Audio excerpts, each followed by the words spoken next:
Transmigrating into a world of cultivation, I became the direct descendant of the Changsheng imperial clan. My father is the reigning Heavenly Emperor, and my grandfather is a Red Dust True Immortal. Even the servants in our household possess the cultivation of a saint. Born into such a formidable clan, I should have been able to live a life of ease, but unexpectedly I triggered the worker system. The system demanded that I journey into the depths of a different world to put an end to a dark upheaval. Please, give me a break. Who do I think I am? What kind of background do I possess? And so, I simply flipped my hand and handed over the coordinates of that alternate world to my clan, having my Heavenly Emperor father personally lead his great army on an expedition. They easily trampled that alternate world's continent. They suppressed the dark supremacy and brought the chaos to an end. The moment the mission was completed, I smiled and said to the system, "If you have a background but refuse to use it, does that not make you a fool?" At this moment, in the Supreme Hall at the ancestral grounds of the Gu clan, I took a deep breath and spoke to my father. "Father, Tyre has a momentous piece of good news to report." Galintian raised an eyebrow slightly. "A momentous piece of good news? Oh, tell me about it." I stepped forward twice and lowered my voice, though the excitement in my tone remained undiminished. "Father, just now, while I was meditating in the palace, perhaps due to today's coming-of-age ceremony, my bloodline power advanced somewhat. Under the stimulation of my soul, during the stillness of the netherworld, I felt a faint connection to a strange and foreign world. These words were half truth and half deception. My system truly resides within my soul. To attribute it to my soul is not incorrect." Upon hearing that I sensed a foreign world, Gu Lintian's expression shifted instantly.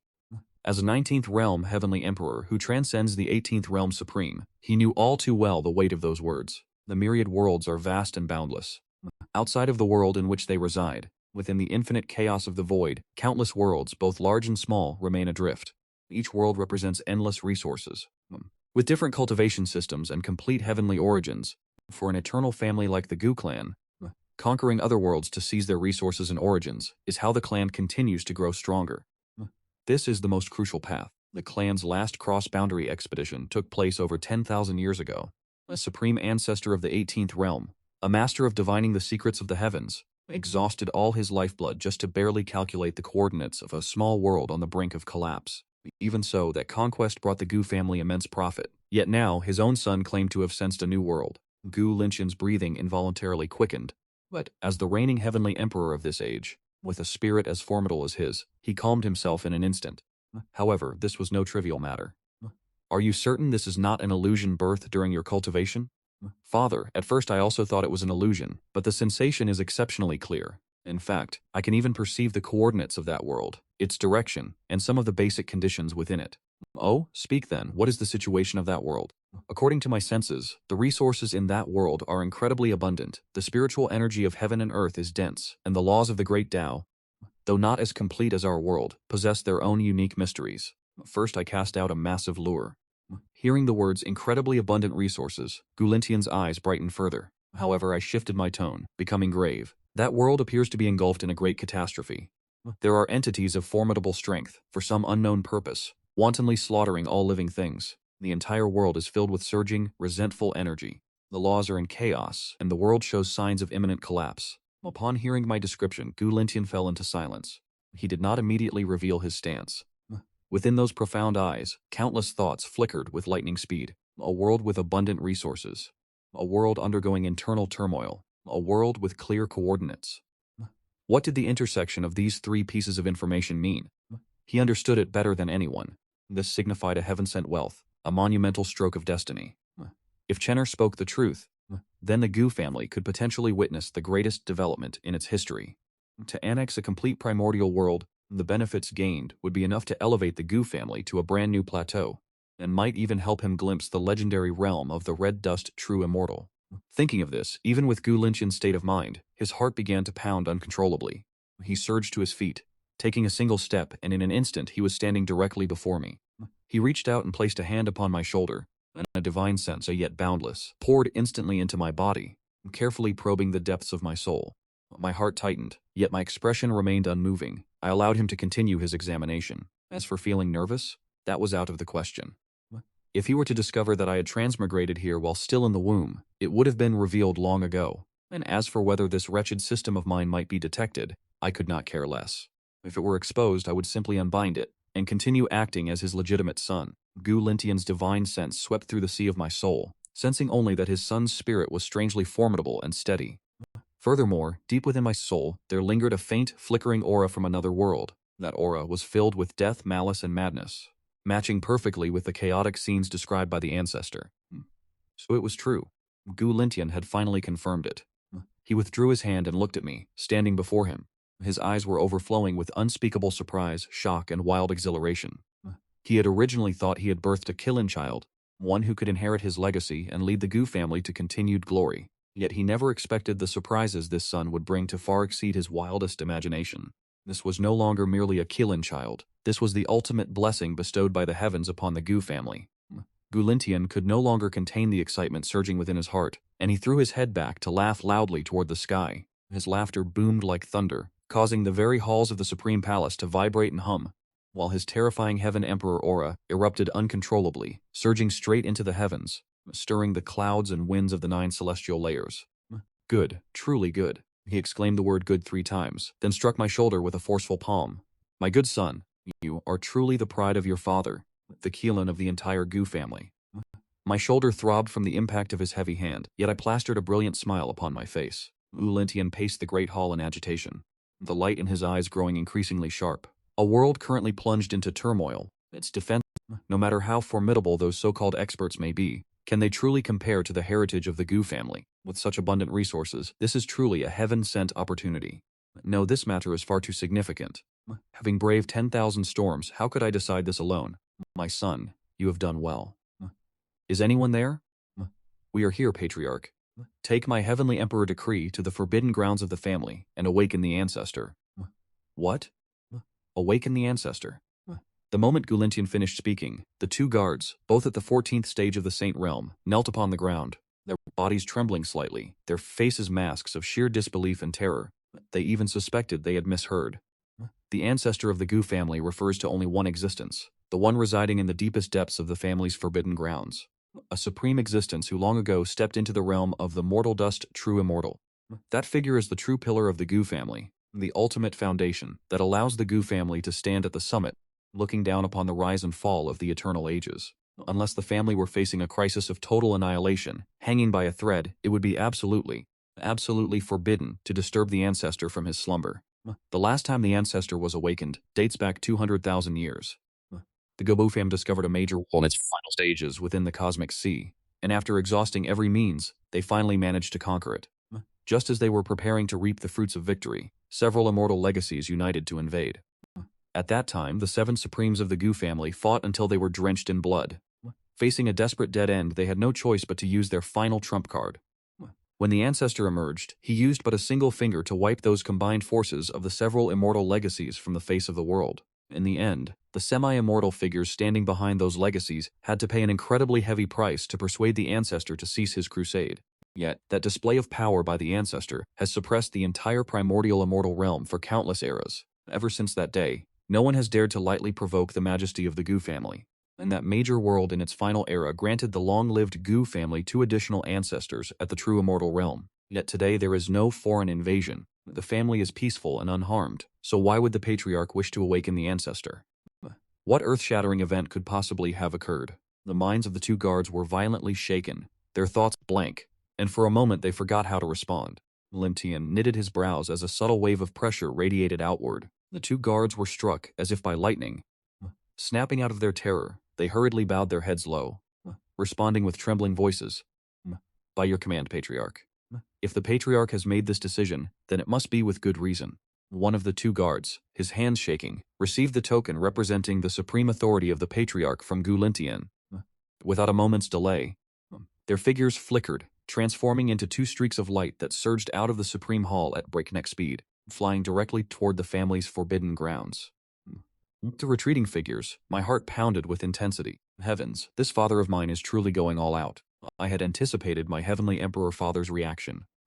I thought he would be quite stirred upon hearing this news, that he would take it seriously, perhaps even convening the highest-level family council to discuss the details of launching an expedition to another world. But I never imagined his response would be so direct, so overbearing. Without another word, he immediately went to summon reinforcements, and the one he chose to call upon is the most formidable figure in the entire family. A Red Dust True Immortal? What kind of concept is that? a living legend, an immortal wandering the mortal realm.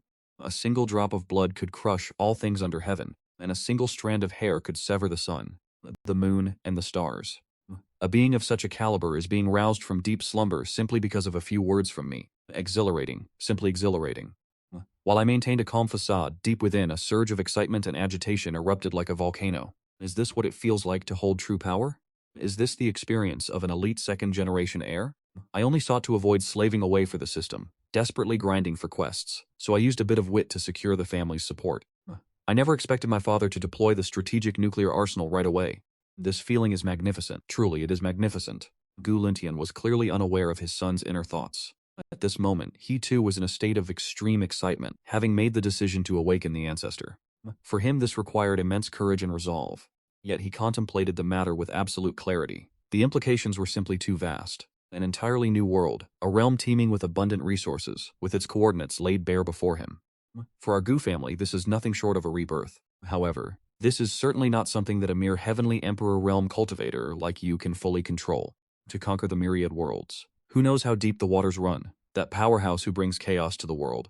Whether they are a supreme of the 18th realm, a Heavenly Emperor of the 19th realm, or perhaps even an immortal, one must remain vigilant. If Yuanor is wrong, at worst, I shall be scolded by the old ancestor, and once we return, I will discipline Yuanor myself. Yes, that is exactly how it must be. He looked at me, his gaze growing increasingly gentle and filled with profound pride. Yuanor, come here. Gu Lintian ascended to the throne in the main hall and sat down, beckoning me over with a wave of his hand. Sit. As you command, father. That was the seat of the clan head, a singular representing status, second only to one, yet above 10,000. Ordinarily, only the most hot-tempered supreme elders of the clan would even possess the qualifications to sit there. I did not stand on ceremony and sat down composedly. In the past, I was the most favored direct descendant and the future heir. But now, although it has not yet been confirmed by a true immortal, a heavenly emperor would rarely be mistaken. Gu Lintian was 90% certain that this was indeed a newly emerged world. In that case, I am the auspicious sign that will achieve illustrious merits for the family. The key figure who opens a new era for the Gu family. Yuanor, your father always believed that your greatest talent was your cultivation. Now it seems, your father was wrong. Your greatest talent is your destiny. It is the heavens showing favor to our Gu family. To have a son, one must have a son like Gu Yuan. This heavenly emperor, who once held dominion over the ages, did not hold back his praise in this moment. My heart soared with joy, yet I maintained a humble demeanor. Father, you flatter me too much. I am merely fortunate. All of this is the result of the Gu family's flourishing destiny, and the protection and blessings of our ancestors. These words only serve to please Gu Lintian even more. Exceptional talent, heaven-defying luck, and yet you understanding how to credit the achievements to the clan. Truly, you are the perfect heir. Do not be humble, my son. This is what you rightfully deserve. Lintian waved his hand dismissively, his expression immediately turning grave. However, before the ancestor makes a final decision regarding this matter, it must absolutely not be leaked to the outside world. Since you have sensed the coordinates of another world, do not let a third person know for the time being. I understand, father. A person is innocent, but their treasure makes them a target. Although I do not believe anyone within the Gu clan would dare harbor ill intentions toward me, it is better to remain cautious. The father and son continued to converse in hushed tones within the supreme hall. Gu Lintian smiled, asking for details regarding the other world, and with a mix of truth and fabrication, I drew information from the system, refined it with my own words, and recounted it all. Just as the two were planning how to divide the other world, the entire ancestral land of the Gu clan suddenly trembled violently. An indescribable, terrifying aura of desolation surged from the direction of the forbidden grounds, shooting straight into the heavens. That aura seemed to transcend the ages of time and space, carrying the scent of both decay and eternal endurance, instantly enveloping the entire immortal domain above. Myriads of paths wailed, laws retreated, and countless stars lost their luster in this moment, trembling in fear. All the ancient monsters currently in seclusion across the immortal domain, regardless of where they were or how profound their cultivation, opened their eyes in alarm in this instant, staring toward the location of the Gu clan, their faces filled with terror and disbelief. This is the aura of a true immortal. Heavens, the ancestor has actually awakened. What earth-shattering event could have possibly occurred within the Supreme Hall? Gu Lintian stood up abruptly, a light flashing in his eyes that had never been seen before. He knew this was a sign that the ancestor had awakened. He turned to look at me, his face revealing unconcealable excitement. Yuanor, come with father to pay respects to the ancestor. The Gu clan's ancestral grounds are vast, resembling a continent drifting through the cosmos. Aside from the Supreme Hall, where the clan head Gu Lintian presides, and the core area where direct descendants like myself reside, there are countless distributed cultivation dwellings, the Elder Hall, the Scripture Pavilion, and the Refining Chambers. At this moment, in every one of those places, all clansmen of the Gu clan, whether they were in seclusion or handling official affairs, ceased whatever they were doing. At this moment, atop a mountain wreathed in swirling mist, an elder with hair as white as frost sat cross-legged upon a slab of cyan stone, instructing several young juniors in their cultivation. He was the instruction elder, responsible for imparting cultivation techniques to the core disciples of the family. He himself was a powerful expert, having reached the 18th stage of the Supreme Realm. The instant that surge of aura arrived, the smile on the elder's face abruptly froze, and the teacup in his hand shattered against the ground. His gaze flickered, and he suddenly stood up, his entire body trembling as he looked toward the forbidden grounds, his eyes filled with reverence and fervor. It is the old ancestor awakening. The young juniors beside Elder Tusao, still shallow in their cultivation, were directly pressed to the ground by that overwhelming aura, their faces deathly pale, finding it difficult even to draw a breath. Elder, what has happened? Silence. This is the celestial might of the old ancestor. You need only bow and worship. Do not speak another word. Having said this, he straightened his robes and respectfully knelt, facing the direction of the forbidden grounds. He performed the great prostration. The descendants of the Gu family respectfully welcomed the awakening of the old ancestor. Similar scenes unfolded throughout the entire Gu family estate. Within a magnificent and opulent meeting hall, over a dozen figures radiating terrifying auras sat in solemn order. They were the elder council of the Gu family, each one a powerful expert at the 18th stage of the Supreme Realm. In normal times, a single stomp of their feet would cause the entire immortal domain to tremble. Yet now they were all caught off guard. It is the old ancestor.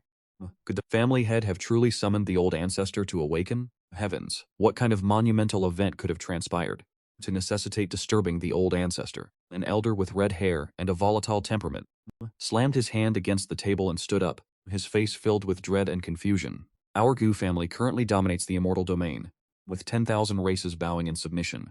What necessity is there to awaken the old ancestor? Could it be that a true immortal from the outer realms is invading? An old man in gray robes, sitting at the head of the table, opened his eyes, which were filled with a poisonous glint, and cast a cold, sharp glance at him. Watch your tongue. The clan leader has his own deep-seated reasons for this course of action. As elders, we need only remain calm and await the patriarch's command. The red-haired sovereign, upon being glared at by the elder, immediately shrank back and sat down in sullen silence. The gray-robed man was the first elder of the Elder Council, possessing immense seniority and a cultivation level at the peak of the 18th realm, just a single step away from the 19th realm of the Heaven Emperor stage. Yet even he felt a tidal wave of turmoil crashing within his heart at this moment. He understood better than anyone what it meant to awaken the ancestor. He cast his gaze outside the great hall, his eyes deep and unfathomable. Lin Tian, what exactly are you planning to do? While the outside world reacted to being at the epicenter of the storm, I remained completely oblivious. I followed my father, Gu Lin Tian, transformed into a streak of red divine light, and flew toward the forbidden land at extreme speed. Along the way, I could clearly feel the entire Gu family ancestral grounds enveloped by an invisible celestial pressure. The laws of the great Tao, which usually circulate incessantly, seemed to have frozen in place at this moment. Incredibly heavy, with the air permeated by an ancient primeval aura. It forced one to feel reverence from the very depths of their soul. Is this the might of a true immortal of the mortal realm? That merely the aura of his awakening could force the 10,000 Daos to retreat, left me deeply shaken. Now I have a more intuitive understanding of my ancestors' strength, and at the same time, I am more certain than ever. With such a supreme being guarding our seat, what's that so-called supreme being of the dark turmoil even amount to? He is the ancestor. A single breath from him would be enough to wipe them from existence. Very quickly, the two of us arrived at the periphery of the Gu family's forbidden land. This place was an ancient mountain range shrouded in primordial chaos. Deep within the mountains, a colossal ancient immortal tomb could be vaguely discerned. Surrounding the tomb, space and time were in chaos. The great Tao had collapsed, forming an absolute forbidden zone of death, which even a supreme powerhouse would not dare to approach lightly. At this moment, the two guards, Chen Sheng and Feng Meng, were kneeling outside the forbidden area, trembling uncontrollably. Before them, the Heavenly Emperor token floated in midair, radiating a gentle light, barely resisting the terrifying celestial pressure emanating from the depths of the forbidden land. Seeing Gu Lintien and me approach, they spoke as if pardoned from death. Clan leader, rise. Gu Lintien waved his hand, his gaze fixed solemnly toward the depths of the forbidden grounds. The ancient and immortal mausoleum was at this moment emitting a faint ethereal glow. From the grand entrance of the tomb, layers of dust and debris began to crumble and fall away. A low, thunderous rumble resonated from within the mausoleum, as if a primordial beast that had slumbered for aeons was slowly awakening. Gulintian took a deep breath, straightened his robes, and bowed deeply toward the immortal mausoleum, performing a formal rite of utmost respect. Gulintian brings his son, Gu Yuan. We have an urgent matter to report. We have disturbed the slumber of the ancestor Qing Tu. We humbly beg for the ancestor's forgiveness. His voice was carried deep into the forbidden grounds through the power of his divine sense. Seeing this, I hurriedly followed suit, bowing respectfully. Descendant of the Gu clan, Gu Yuan pays his respects to the ancestor. Although this true immortal is my own grandfather, we have only met once the day I was born, and I could not help but feel a lingering sense of apprehension. Just as my thoughts began to wander, an ancient gravelly voice echoed from the depths of the immortal mausoleum. The voice was not loud, yet it resonated with absolute clarity within the depths of our souls. Lintian, Yuaner, what business do you have that requires disturbing my peace? The moment that aged gravelly voice sounded, Galinton's body trembled visibly, reporting to the ancestor, it is not that our clan faces a calamity of extinction, but rather that our Gu clan has encountered a monumental fortune of heaven-defying proportions. This matter concerns the future destiny of the Gu clan for 10,000 generations. Lintian did not dare to make the decision alone. Therefore, I boldly request that the ancestor emerge from seclusion to personally preside over this matter. His voice, reinforced by his divine sense, was transmitted clearly into the depths of the immortal mausoleum. Silence fell upon the mausoleum for a moment, as if the ancestor, having just awakened, was digesting the weight of Gulintian's words. A monumental fortune? The aged voice spoke once more, carrying a hint of imperceptible skepticism. A monumental fortune? To think you would use the words heaven-defying. It seems this is no trivial matter. Very well. You may enter. As those words fell, the chaotic energy shrouding the entrance of the forbidden grounds parted, alongside the turbulent laws of time and space. It was as if a massive invisible hand had swept it away, automatically carving out a path, just wide enough for a few people to pass through, leading directly to the grand entrance of the immortal mausoleum. Thank you, ancestor. Gulintian was overjoyed. He straightened his posture and signaled to me with a wink. Quenner, let us go. Stay close to me. Yes, father. I followed behind Gulintian, cautiously stepping onto that path. The moment I stepped inside, I felt the scenery around me shift instantly. The laws of heaven and earth from the outside world were rendered completely useless here, replaced instead by an ancient and supreme aura of pure immortality. A single breath was enough to make my immortal body surge with exhilaration. The path was not long, and soon the two of us reached the front. The grand gate of the immortal mausoleum was unimaginably vast, 10,000 zhang high and forged from unknown immortal materials, its surface covered in the weathered, mottled scars of time. At this moment, the gate was slowly creaking open, revealing a narrow gap. A ray of brilliant, yet gentle, immortal light emanated from within the opening. Rumble. With a thunderous sound, the gate swung wide open completely. The scene beyond the gate was not the gloomy tomb one might imagine, but a vast expanse of starry sky where countless stars were born and perished in cycles. Strands of divine chains, manifested from the laws of the great Tao, darted back and forth through the void like great dragons, constructing a complete and resilient internal universe, independent of the world outside. And at the center of this cosmic expanse hovered a rustic, bronze ancient coffin, its surface densely engraved with immortal runes. Each individual rune seemed to harbor the ultimate truths of heaven and earth, enough to rattle the very soul of anyone who dared to gaze upon them. The lid of the coffin had been pushed aside halfway, and a presence capable of bringing the very river of time to a standstill radiated from within that sarcophagus. Galintian led me until we were 100 zhang from the bronze ancient coffin, then came to a halt, bowing low once more in a profound display of reverence. Descendant Lintian pays respects to the ancestor. Descendant Guan pays respects to the ancestor. I followed suit and performed the same salute. Filled with a profound sense of shock, using a universe as a tomb and the bronze immortal coffin as its center, is this the true scale of a Red Dust True Immortal? I cautiously stole a glance upward, eager to see what lay within the depths of the coffin. I saw only chaos energy swirling within, an immortal radiance drifting about. It was impossible to discern the scene inside. I could only dimly perceive a thin, gaunt figure slowly rising from within the casket. Very well, there are no outsiders here now. Stand up. The aged voice resonated once again. This time, it was far clearer than before. Wasn't there an outsider here just a moment ago? Gulintian straightened his posture, his expression losing the stern gravity he had worn outside. I was finally able to clearly see the appearance of the person inside the coffin. It was an old man dressed in gray sackcloth, with a frail frame, sparse, graying hair, and a face etched with deep weathered wrinkles.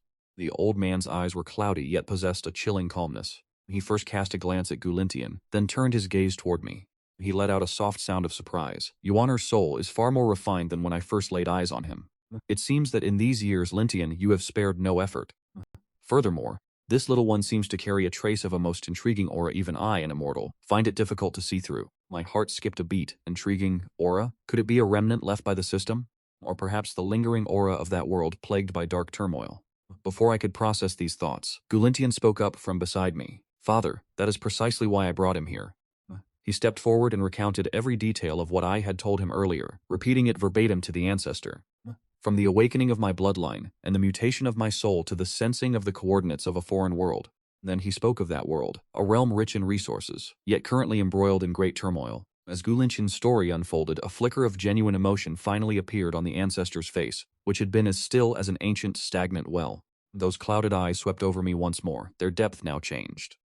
Are you saying Yuner can clearly pinpoint the coordinates of that realm? That is correct. Gulintian answered with conviction. I have personally verified it myself.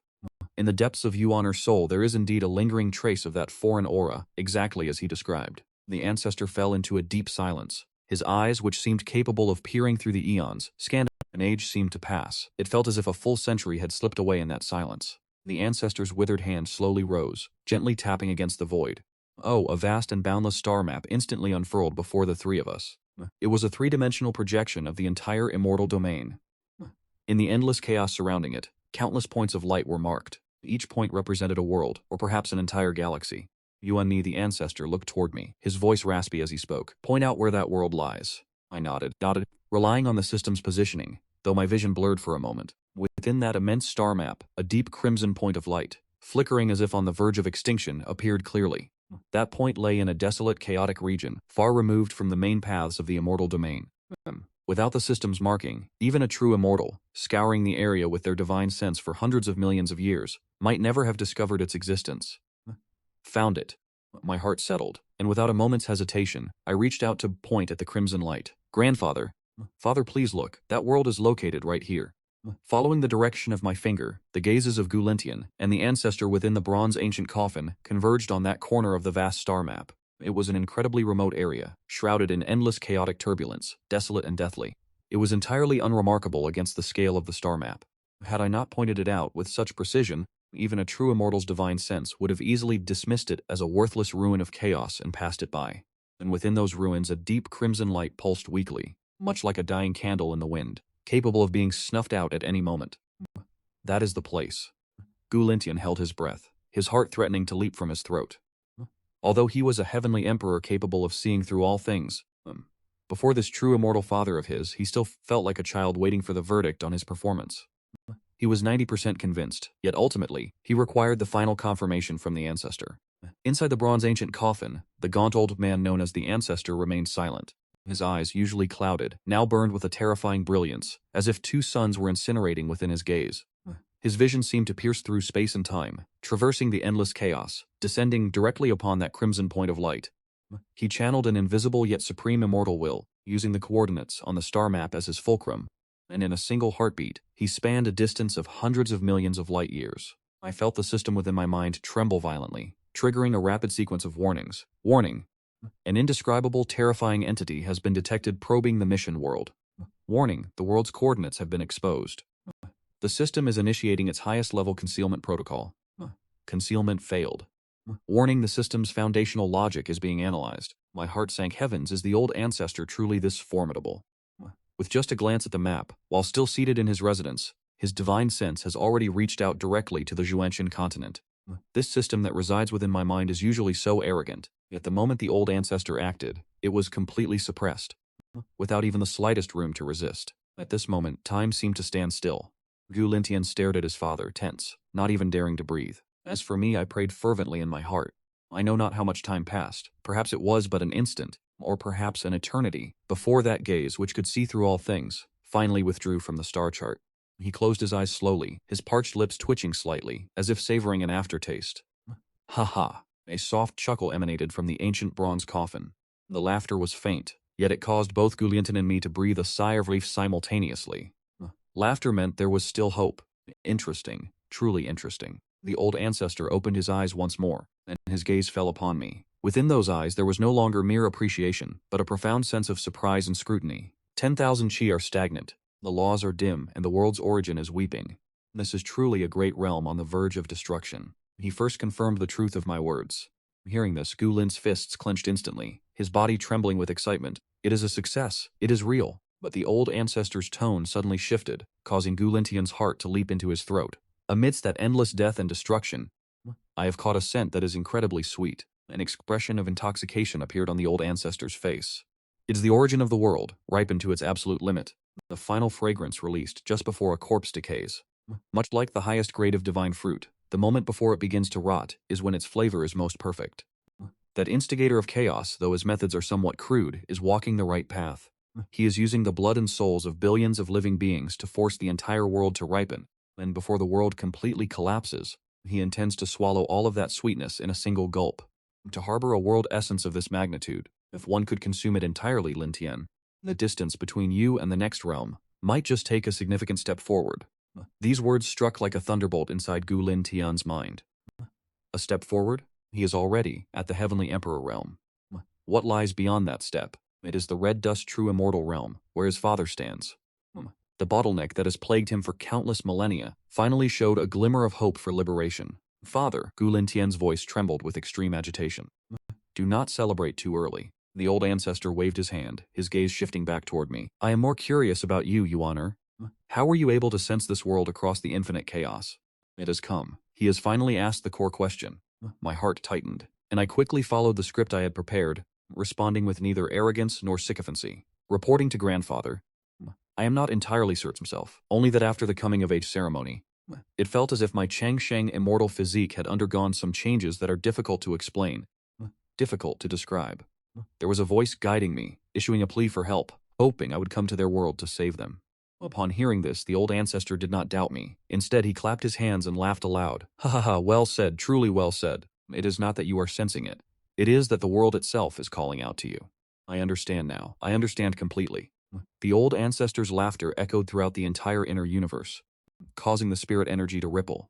The gaze he leveled at me was filled with a level of admiration and satisfaction never before seen. Lin Tian, you once said that Yuaner was the Qilin son of our Gu family. I believe you were mistaken. Gu Lin Tian was stunned, looking at his father with a look of confusion. He only heard the old ancestor enunciate every word clearly. He is not merely a Qilin. He is an omen of prosperity bestowed upon our Gu family by the heavens. He is one born with the manifestation of great destiny. Why would... Because his longevity immortal physique has resonated with the great Tao of that world. Because his destiny is sufficient to shoulder the final hope of an entire realm. The ancestor grew increasingly fervent as he spoke, his withered frame leaning out from the ancient bronze coffin. Good, this is truly excellent. The Gu family has remained silent for 1,000,000 years. At last we have awaited a descendant blessed with such immense destiny. I stood to the side, stunned into silence. Father, you mean to say? The ancestor's gaze swept across the dark red light on the star map, his eyes becoming incomparably sharp, filled with a tyrannical authority that brooked no questioning. A world offered willingly to our doorstep, a fully matured fruit of the supreme Tao, a manifestation of auspicious omens for the clan. To refuse heaven's gift is to invite disaster. Pass down my immortal decree. The ancestor's voice turned majestic and murderous in an instant. Summon all elders currently within the clan to the Supreme Hall for council within 1 incense stick's time. Tell them that the Gu family is going to war. As the words "the Gu family is going to war" left the ancestor's lips, in that very moment, the flow of the star rivers, throughout the entire inner universe, came to a standstill. An indescribably terrifying aura of slaughter erupted violently from that withered body. Gu Lintian's entire body shuddered as he felt the Heavenly Emperor bloodline within him beginning to boil. He had waited for this day far too long. Ever since he ascended to the position of clan head. Although the Gu family remained the hegemon of the immortal realm, ruling over the myriad races, it was like a slumbering lion, having gone too long without baring its fangs to the heavens and myriad worlds. Your son obeys. Gu Lintien bowed deeply toward the ancient bronze coffin. In his eyes burned a fervor and excitement the likes of which had never been seen before. Yuaner. The ancestor's gaze returned to me once more, becoming much gentler. You have rendered a great service to the clan this time. Once this matter concludes, your grandfather shall personally bless your foundation. Personally bless my foundation. My heart leapt with excitement. This is none other than a true immortal of the mortal realm. To be personally bestowed with the foundation of cultivation by a living immortal, a mere mortal who had yet to even begin his path, how defying of the heavens this is. If news of this were to spread, the entire immortal domain would surely descend into madness. Even the direct descendants of other eternal imperial clans could never hope to possess such a supreme honor. I give my deepest thanks to you, grandfather. Suppressing the frantic joy within my heart, I bowed with the utmost respect. Go, the old ancestor said, waving his hand. Lin Tian, take Wani to the Supreme Hall. I shall follow shortly. As you command, father, Gu Lintian replied, then grabbed my hand, his expression filled with excitement as he turned and stepped outside. In due time, I had made the correct choice. This gambit of offering the system to the clan was truly masterful. Not only did I escape a mortal mission that would have undoubtedly claimed my life, I had unexpectedly secured a massive stroke of good fortune for myself. This is what one might call reaping the rewards from the system itself. The father and son walked out of the immortal mausoleum, returning to the exterior of the Forbidden Grounds. The terrifying aura of the ancient immortal that had blanketed the entire Gu clan ancestral grounds had gradually receded, yet all the clansmen of the Gu family remained immersed in the shock of what had just transpired. No one dared to move about casually. When they saw the patriarch, Gu Lintian, and the young master, Gu Wanyi, emerging from the Forbidden Grounds unscathed, the gazes of everyone present converged upon them simultaneously. Especially when they observed the patriarch, Gu Lintian, the excitement and joy that could not be suppressed on his face, paired with the intimate way he held young master Gu Wanyi's hand. At this moment, a massive question mark appeared in everyone's mind. What is happening? The patriarch awakened the old ancestors specifically for the young master. Could it be that something has happened to the young master? No, that cannot be right.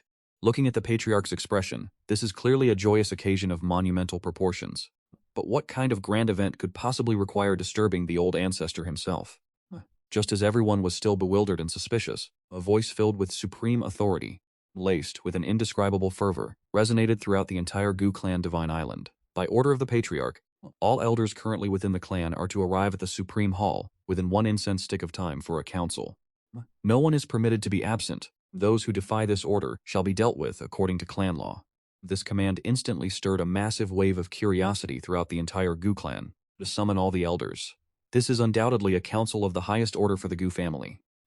The last time such a high-level council was convened was 200,000 years ago, as they deliberated whether or not to launch a full-scale assault on a major world.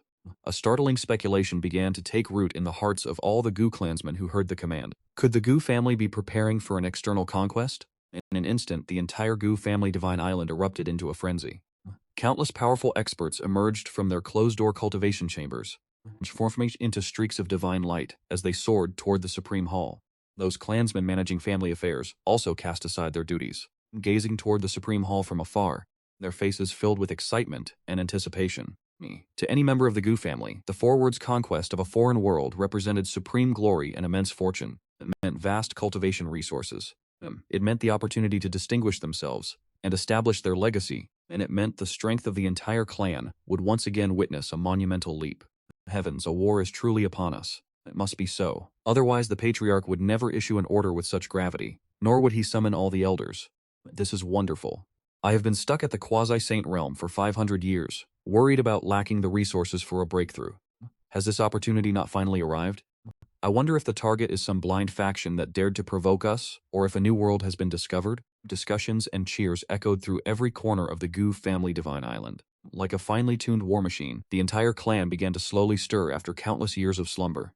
Meanwhile, at the heart of this storm, I followed my father, Gu Linian, as we slowly flew toward the Supreme Hall. Along the way, all the Gu clansmen who saw us, regardless of how high an elder's seniority, or how formidable a protector's cultivation, all halted their steps to face us, and in particular, they bowed respectfully toward me. Greetings, Patriarch. Greetings, young master. Their eyes were filled with awe, curiosity, and a flicker of fanaticism. Although they did not yet know exactly what had transpired, none of them were fools. The patriarch had just emerged from the Forbidden Grounds with the young master, only to announce such a significant decision. One could deduce with little effort that this matter was inextricably linked to the young master, Gu Yuan. Otherwise, there would be no need to bring me along at all. The patriarch could have simply gone alone. It is this young master, this 18-year-old youth, who has yet to officially begin his cultivation, who has sent... I could feel the gazes of awe and reverence converging upon me from every direction, the voices around me echoing from the depths of their hearts. Greetings, young master. I felt a myriad of emotions, sheer exhilaration. It was truly beyond magnificent. Is this the true taste of power? Is this the life that a top-tier immortal second generation leads? Just as my thoughts were wandering, they arrived before the Supreme Hall.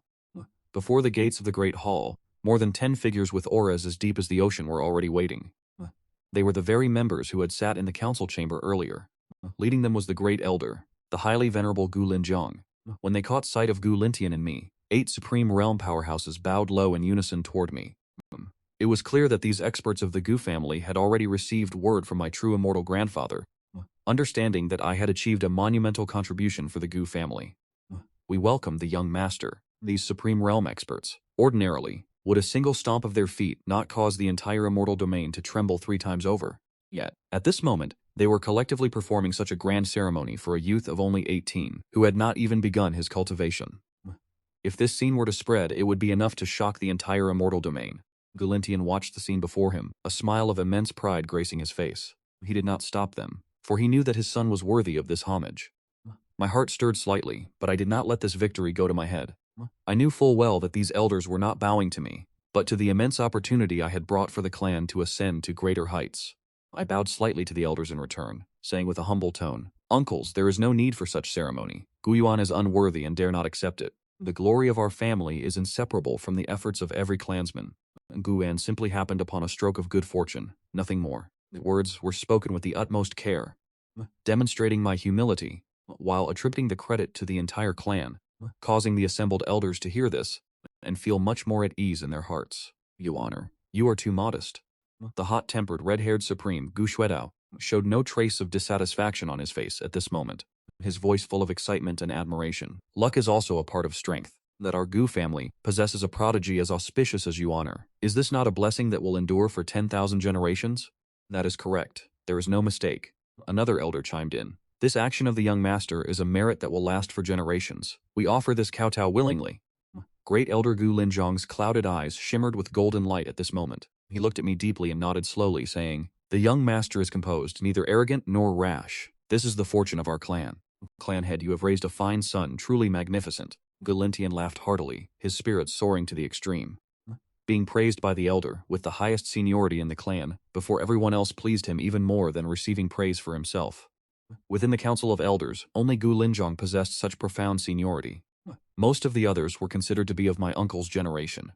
For instance, the red-haired Supreme Gu Shuedao, the 3rd elder of the Gu family, was my 3rd uncle. "Very well, let us not stand outside any longer. Enter the hall, and we shall discuss it." Gu Lintian waved his hand and led the way into the Supreme Hall. I followed closely behind, while the elders entered in order of their status and position. Inside the great hall, the atmosphere was solemn and dignified. Gu Lintian took his place upon the throne at the highest position without hesitation. To his left, the seat representing a position of power beneath one person but above 10,000 was left vacant. The eyes of everyone present subconsciously drifted toward that seat, then shifted to me standing in the center of the hall, and in their hearts, they all harbored a speculation, though no one dared to voice it. Gu Lintian looked at the elders below and said in a deep voice, "Surely there are doubts in everyone's minds. Why was our ancestor suddenly awakened? And why was the highest level of council convened?" All the elders held their breath, their expressions solemn as they waited for the answer to be revealed. Even though most of the high-ranking elders were already well aware of the situation, Gulintian did not hedge. His gaze swept across the entire hall, and he articulated each word clearly. "It is because our Gu clan has discovered a brand new high-level Xuanhuan world. Its resources are incredibly abundant, and it is currently embroiled in internal strife." And though they had already guessed as much, when Gu Lintian spoke those words personally, a chorus of gasps echoed throughout the entire hall. Every elder displayed a mixture of wild joy and uncontrollable shock on their faces. A completely new world, abundant resources, and all currently in the midst of internal turmoil. What could these 3 phrases combined truly signify? Everyone present understood the implication clearly. It represented a wealth of prosperity and a monumental opportunity, enough to elevate the Gu family's standing once again. "Big brother, family head, is this truly real?" Ajizun stood up agitated, his voice trembling. "Naturally, it is true." Gu Lintian spoke with pride. "This matter has been personally confirmed by the old ancestor." Confirmed by the old ancestor.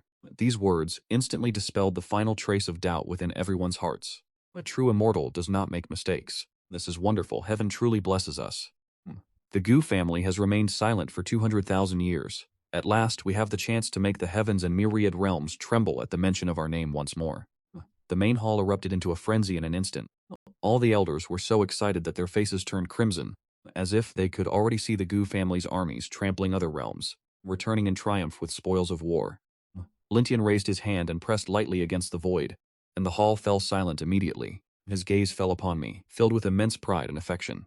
And the one who has brought this grand opportunity to our Gu family is none other than my son Gu Yuan. Whoosh! The eyes of everyone present converged upon me once again. This time, within their gazes, besides awe and fervor, there was an added sense of gratitude rising from the depths of their hearts. I met the stares of the crowd with a calm expression, neither arrogant nor humble. I would have to grow accustomed to days like these in the future. Yuaner, come here and sit by my side. Gulintian gestured to me, pointing to the empty seat beside him. As soon as these words were spoken, the entire hall was shocked. That position was previously reserved only for when the old ancestor appeared in person, or when the family faced a crisis of life and death, requiring the oldest supreme elders to convene and deliberate. Yet now the family head was allowing the young master, who had not even formally begun his cultivation, to occupy that seat. This was no longer merely a matter of high regard. He was essentially treating me as a peer. However, no one dared to voice any objection.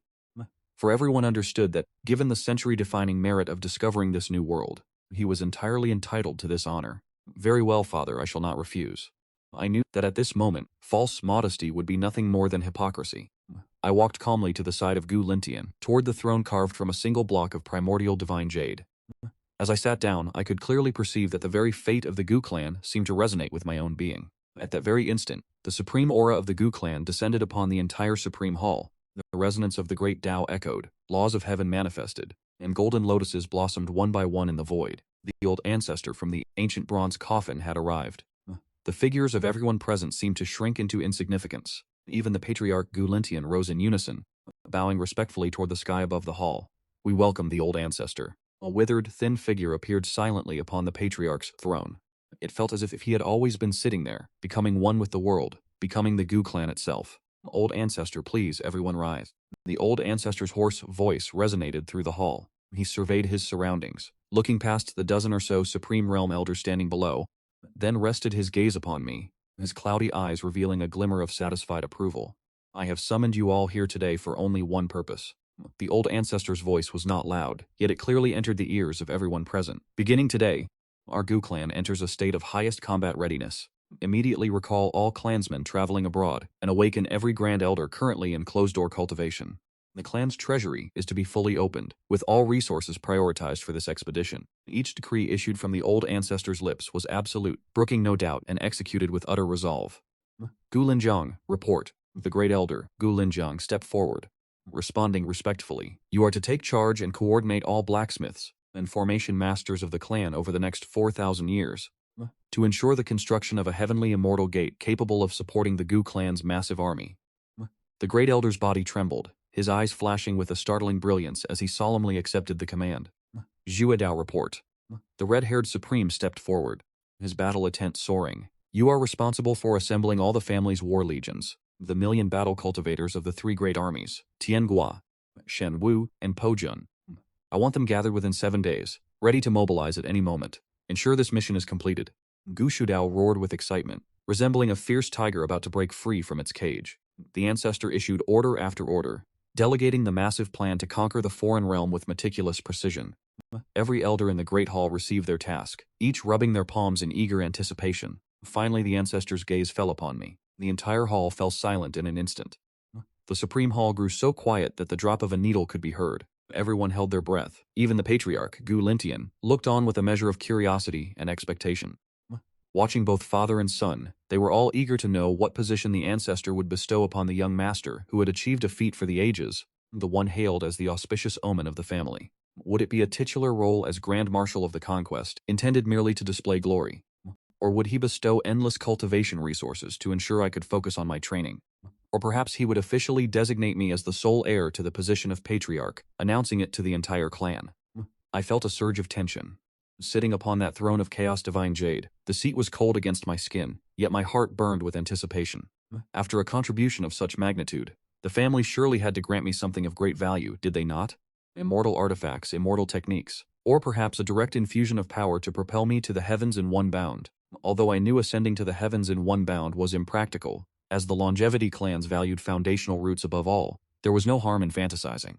Just as my thoughts drifted, the ancestor's aged yet majestic voice slowly resonated. Guyan, my grandson, come forward. I hurriedly rose and responded respectfully. Ancestor. The ancestor looked at me, a hint of a smile appearing in his clouded eyes. He did not immediately state what position I was to assume. Instead, he asked a question that seemed entirely unrelated. You honor.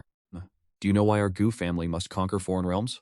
As this question was posed, not only was I startled, but the elders below exchanged puzzled glances. Why conquer them? Was it not for resources, for cultivation manuals, for the origin of the world, and for the desire to make our family stronger? This was what every longevity clan did. It was an instinct carved into our very marrow. Although I thought the same, I knew that since the ancestor asked, the answer could not be that simple. I pondered for a moment before answering with the utmost caution, reporting to grandfather. Grandson believes it is so that our Gu clan may, within these boundless heavens and myriad realms, forever stand tall at the absolute pinnacle. It is so that the glory of our Gu clan may shine upon all things, never to be extinguished. These words sounded noble and grand, a perfectly standard answer. Yet the old ancestor shook his head. You are only half right. He extended a withered, bony finger, pointing toward everyone in the grand hall. From the clan head Gu Lintian to the great elder Gu Linjong, and then to every single supreme elder. We wage war. We plunder. We strive to make the clan grow stronger. What is it all for in the end? The old ancestor's voice paused for a moment, his gaze finally returning to rest upon me, becoming infinitely gentle. It is so that our descendants do not have to struggle for survival in blood and fire as we once did. It is so that our descendants may stand upon our shoulders to behold scenery higher and further away. It is so that our descendants are born at the crossroads of destiny, with the power to decide who shall be the beast of burden and who shall be the master. His words resonated with immense power, deafening like the tolling of a bell. Every elder in the Supreme Hall trembled, a brilliance never before seen erupting within their eyes. So that was it. They had always believed that their conquest was for the continuation of the clan. Yet they had not expected that in the eyes of the old ancestor, the ultimate purpose of their conquest was for the sake of the descendants. It was to ensure that those favored children of heaven, like the young master, possessed the qualification to fully realize their talents, and possessed the right to choose their own lives. Gu Lintian's tiger-like eyes brimmed with tears as he looked at his father with profound emotion. He understood now. His father was paving the way for Yuan'er, using a campaign of external conquest as the most magnificent gift to celebrate the rise of Yuan'er. I too was completely stunned. I had never imagined the old ancestor would speak such words. I had originally thought I was merely utilizing the clan's power to mitigate the risks of the system, seeking benefits for myself, yet I did not expect that in the eyes of these supreme existences of the clan, I, Guan, am the clan's greatest interest. At this moment, an indescribable warmth rose from the depths of my heart, instantly coursing through every meridian and bone in my body. Is this what it means to have a family? Is this the feeling of having someone backing me? And therefore, the ancestor's voice echoed once more, pulling me from my state of shock back into reality. Regarding this expedition, your mission is not to rush into the fray of battle, nor is it to devise grand strategies. The ancestor looked at me, enunciating every word. You have only one mission, and that is to cultivate in peace and grow stronger. Then step forward to enjoy the grand feast prepared for you. Everything in that world, its resources, its primordial essence and its laws, shall all be yours to claim, serving as the foundation for your ascent upon the path of immortality. As for those known as the Dark Supremes, the source of this turmoil, the ancestor's tone turned casual, yet it carried an indisputable air of dominance. We will clear every obstacle from your path. Once the war has ended, it will suffice for you to simply claim the fruits of our victory. Boom. The ancestor's words struck like thunderclaps in the hearts of everyone present. This is madness. This is truly, utterly insane. To exhaust the strength of the entire clan to launch an interdimensional war, merely as a gift for a youth who has yet to even begin his cultivation. All for the sake of allowing me to cultivate in peace, and to pave the way for my future. What level of indulgence is this? What level of overwhelming dominance is this? The elders below stared in complete disbelief, their jaws agape wide enough to fit an egg. They had anticipated that the ancestor would bestow a reward upon the young master, but they never imagined it would be in this fashion. This was no longer a simple reward. This was sealing an entire alternate world and gifting it as the young master's personal estate. The Supreme Gu Shuidao opened his mouth, intending to speak, but finally he could only choke out, "Child. Can one even play the game like this?" The look he cast toward me was overflowing with admiration, envy, and resentment. He recalled the years he spent struggling for his life in the Outer Realm battlefields, just to achieve a breakthrough to the Supreme Realm, suffering broken bones time and time again. Yet now, look at this. This brat doesn't need to lift a finger. Someone has already served an entire world to him on a silver platter. They are even afraid he might choke on it, having stripped away all the thorns beforehand. Comparing oneself to others only invites frustration. The great elder Gulinjong also heaved a sigh, though a look of genuine joy soon appeared upon his face. He had grasped the profound intention of the patriarch. This was not merely an act of favoritism, but a calculated investment. An investment in one person as the future of the entire clan, utilizing the resources of a world to nurture a future immortal. Looking at it from any angle, this transaction was immensely profitable. Glintian became so agitated that his face flushed a deep red. He stood up abruptly and bowed deeply toward the patriarch once more. Father's foresight is profound. On behalf of you, Honor, I thank you, Father. He knew that from this day forward, Guyon's position within the clan would be unshakable. He would be, in name and in truth, the sole successor of the future. As for me, I was completely stunned at this moment. I felt a buzzing in my head, unable to process what had just occurred. My task is simply to enjoy the bustle. I went to such great lengths to fabricate stories and put on an act. I had the entire family spinning in circles. Yet the final result is that my mission is merely to lie back and reap the rewards. This is far too comfortable. I feel like a player who used hacks in a game, right before I was about to contact customer service to report myself. Instead, customer service sends me an email. Dear player, we have detected that you are using third-party software. We have decided to gift the entire game to you to use as your personal sandbox. Have a pleasant time playing. It is absurd. It is truly, utterly absurd. What is wrong, you Honor? Are you not satisfied? The patriarch looked at me, dazed as I was, and asked with a hearty laugh. I am satisfied. Your grandson is satisfied. Your grandson is beyond satisfied. Startled back to reality, I hurriedly nodded and bowed, fearing the patriarch might be joking and change his mind. Only a fool would refuse such a fortunate turn of events. My demeanor caused the grand hall to fill with bursts of good-natured laughter.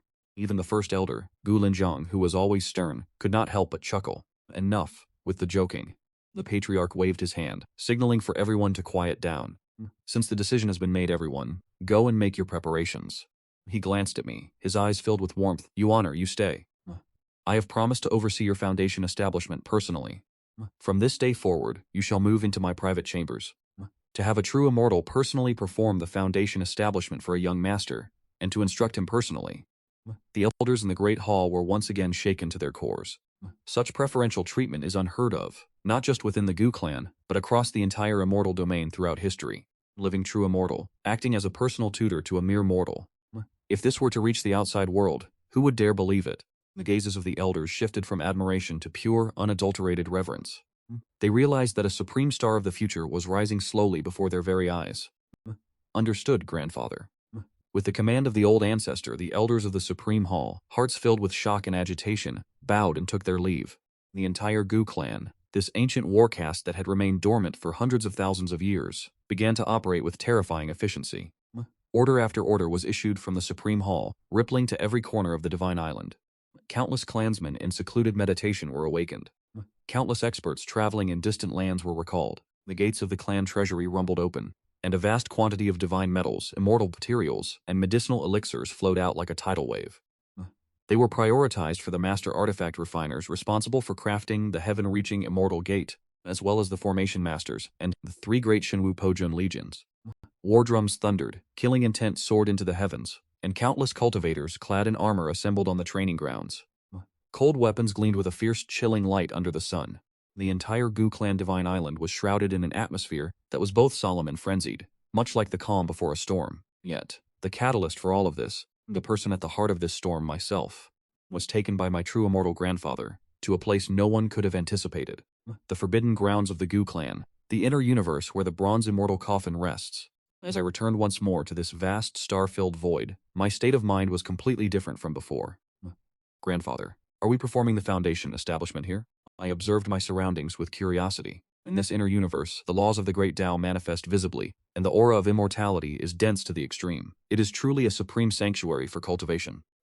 The gaunt figure of the old ancestor appeared beside me before I had even realized it. He pointed toward the archaic bronze vessel, hovering at the center of the universe. Enter.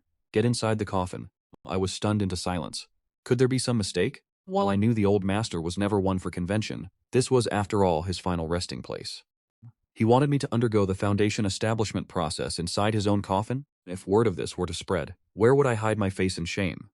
The scions of other immortal lineages attain their foundation establishment in blessed caves, sacred mountains, or divine springs. And here I am, taking my first step directly into a coffin. What is the matter? Are you dissatisfied? The old ancestor cast a sidelong glance at me. Of course I am satisfied. I shook my head so violently it was as if I were beating a drum. I was only joking. This was the immortal coffin of a true immortal. surely housing a divergent pocket dimension within. It seemed this lad knew how to be sensible after all. The old ancestor nodded, satisfied. With a wave of his hand, the lid of the bronze immortal coffin slid open without a single sound. I craned my neck to peer inside, only to find that it was not empty, but filled with a primordial void. Gray currents of chaotic energy surged within, cycles of creation and destruction unfolding, as if the very heavens and earth were being forged anew. In the deepest reaches of that chaotic mist, a 3-foot square emerald lotus pedestal could be seen slowly revolving, emitting a crisp, refreshing fragrance that seeped into my very marrow. This is... My eyes widened in shock. Although I could not identify it, I could sense that the emerald lotus pedestal was absolutely a treasure of heaven-defying rank. Just a fleeting glance was enough to make me feel as if my soul were being cleansed and purified. This is the lotus pedestal of the Chaos Green Lotus, which has existed since the dawn of creation. The old ancestor's voice drifted over calmly, carrying a trace of nostalgia. Back when I attained the Tao and became an immortal, I wandered the Chaos Sea and happened upon it. It took all my strength and effort to finally obtain it. For countless years I have lain upon this lotus, using the chaotic energy to nourish my immortal body and stave off the exhaustion of my vitality. The lotus pedestal of the Chaos Green Lotus, a supreme treasure from the very beginning of the world. I felt my breathing hitch. This object, which existed only in myths and legends, was not only real but sat directly before my eyes. Grandfather, this is far too... My voice trembled slightly. Is it not a bit too extravagant to use a treasure of this caliber for Foundation establishment? Precious? The ancestor let out a cold laugh. No matter how precious an item may be, if its full value cannot be realized, it is nothing more than a dead object. It has been with these old bones of mine, lying here for countless millennia, until it was nearly covered in dust. Today, it is fitting to use it on you. Consider it a way to honor its reputation. Go on, sit upon the lotus pedestal. Understood, grandfather. I ceased my hesitation. Taking a deep breath, I leaped into the bronze immortal coffin. The moment I entered, the dense primordial chaotic energy pressed down on me, making it difficult to breathe. Each strand felt as heavy as a mountain. If an ordinary mortal were in my place, they would likely be crushed into fine powder in an instant. However, I possessed the immortal longevity body, my physical vessel already far surpassing that of common men, and having been nourished by supreme blood for years. My foundations are exceptionally solid. I felt my body sink slightly, but I adapted quickly. I parted the chaotic currents and walked, step by step, toward the azure lotus pedestal. As I drew nearer, the refreshing fragrance that permeated my very soul grew increasingly intense. I felt every single pore on my body open, greedily absorbing the surrounding energy. Finally, I reached the front of the lotus pedestal. Mimicking the ancestor, I sat cross-legged upon it. Oh, the moment I took my seat, the entire lotus pedestal shuddered violently, blooming with billions of rays of azure divine light, and a mysterious, indescribable aura of the Tao instantly enveloped me. I felt as if my soul had escaped my physical form in an instant, transported to a realm of chaos from before the heavens and earth were formed. Here there is no time, no space, no directions. There is only the most primitive, most pure Tao. Today I shall use chaos as the furnace and immortal fire as the hammer to recast your immortal foundation and reshape your Tao body. The resounding voice of the ancestor echoed within my mind. In the very next moment, an infinite torrent of chaotic energy began to surge frantically toward my body. Boom! I felt as though my physical form was on the verge of bursting from the overwhelming pressure. This chaotic energy was incredibly tyrannical. It surged into my limbs and bones, scouring my meridians and acupuncture points, violently reshaping everything within me. An unimaginable agonizing pain instantly enveloped my entire being. I felt as if my bones were being ground into dust inch by inch, only to be reforged once more. My flesh and blood were incessantly dissolving, only to be continuously reborn. My meridians were torn asunder time and time again, yet were repeatedly widened and reinforced in the process. Even with my hardened resolve, I could not prevent a roar of agony from escaping my lips. This pain was 10,000 times more intense than I had ever imagined. Is this truly what it means to establish a foundation? It is clearly as if I have been cast into a furnace to be reforged. The path of cultivation has always been one of defying the heavens. To contend with the heavens, to contend with the earth, to contend with oneself. If one cannot endure even this minor suffering, how can one speak of transcending the great Tao? The voice of the old ancestor struck my heart like a heavy hammer.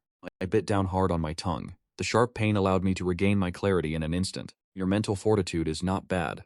The old ancestor's slender finger tapped lightly into the void. A flame dancing with 7-colored light manifested from thin air, descending into the bronze immortal coffin. Immortal fire, this is the primal flame that only a true immortal can wield. It can incinerate all things, yet it can also bestow creation upon all living beings. As the immortal fire entered the chaos, it roared into existence, transforming into a sea of flames that completely consumed both me and the lotus pedestal.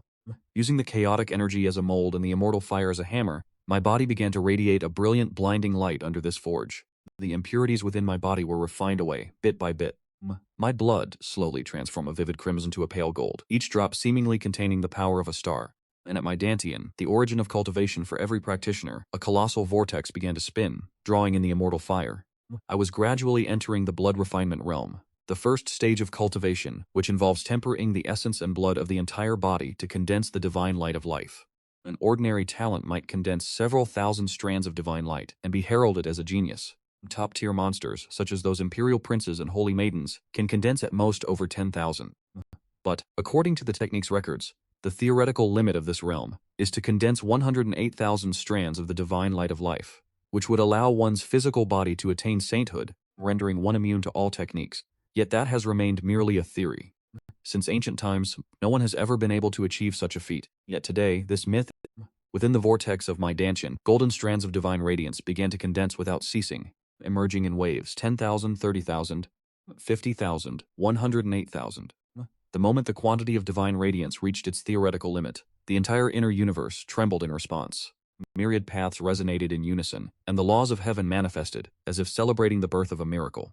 However, this was far from the end. The vortex continued to spin with frenzied intensity, and golden divine radiance surged forth incessantly. 110,000, 150,000, 200,000. Witnessing this scene, the old ancestor's face betrayed his shock. Good heavens, what manner of monster is this child? He had originally intended for the Chaos's Green Lotus platform and the immortal flame to serve as the foundation for my cultivation, believing that at most they would help me reach the theoretical limit of 108,000 strands. Yet he had not expected that my latent potential would far exceed his wildest imagination. The combination of my longevity immortal physique and the Chaos Green Lotus platform had clearly triggered an unimaginable chemical reaction. Good, good, good. The old ancestor could not contain himself, throwing his head back in laughter, as expected of a descendant of my Gu family, truly one born with the mandate of great fortune. Since that is the case, then this old man shall lend you a hand today. A golden light flashed in his eyes as he opened his mouth and expelled a single drop of liquid, crimson as a blood diamond, true immortal essence blood. This was the quintessence he had gathered over his entire lifetime. A single drop possessed the weight to crush an entire star sector. With a flick of his finger, the drop of true immortal essence blood transformed into a streak of crimson light, vanishing instantly into the center of my forehead. Boom. My body felt like colliding with a nuclear blast, erupting instantly in billions of feet of divine radiance. The number of divine radiance strands in my dantian began to grow with explosive madness. 300,000, 500,000, 800,000, 1,000. When the count of divine radiance finally settled at 1,000,000 strands, all the light suddenly retracted inward, condensing into a golden divine manifestation. This divine manifestation sat cross-legged amidst the vortex, solemn in appearance, with a face identical to my own. The peerless blood transformation realm, condensing 1,000,000 strands of divine radiance to give birth to a destiny divine manifestation. This was no longer merely breaking the myths of the past. This was the creation of a brand new myth, one without precedent in the ancient world, and likely none to follow in the future. Watching this spectacle, the old ancestor trembled with uncontrollable excitement. He knew he had personally forged a true monster for the Gu family. When the bronze immortal coffin, the chaotic aura gradually stabilized, and the immortal flame slowly dissipated, I sat cross-legged upon the green lotus platform, eyes tightly shut, exuding a solemn and divine aura. Within my body, the destiny deity was formed from 1,000,000 golden divine rays, sitting silently cross-legged in my dantian, beating in rhythm with my heart, resonating with every breath I took. Each inhalation consumed vast amounts of heaven and earth essence, refining it into the purest energy that surged through my meridians and limbs.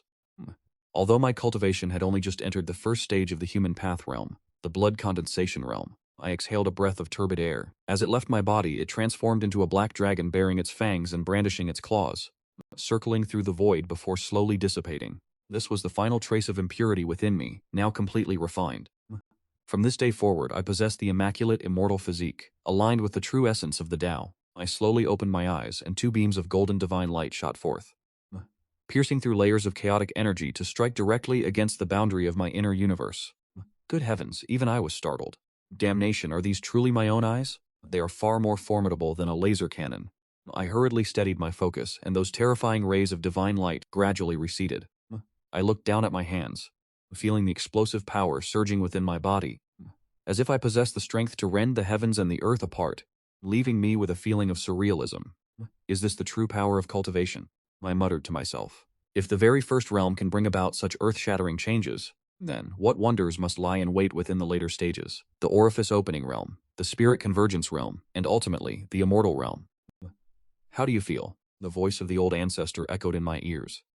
I hurriedly stood up from the lotus pedestal, bowing respectfully toward the old ancestor outside the hall. I thank Grandfather for bestowing this foundation upon me.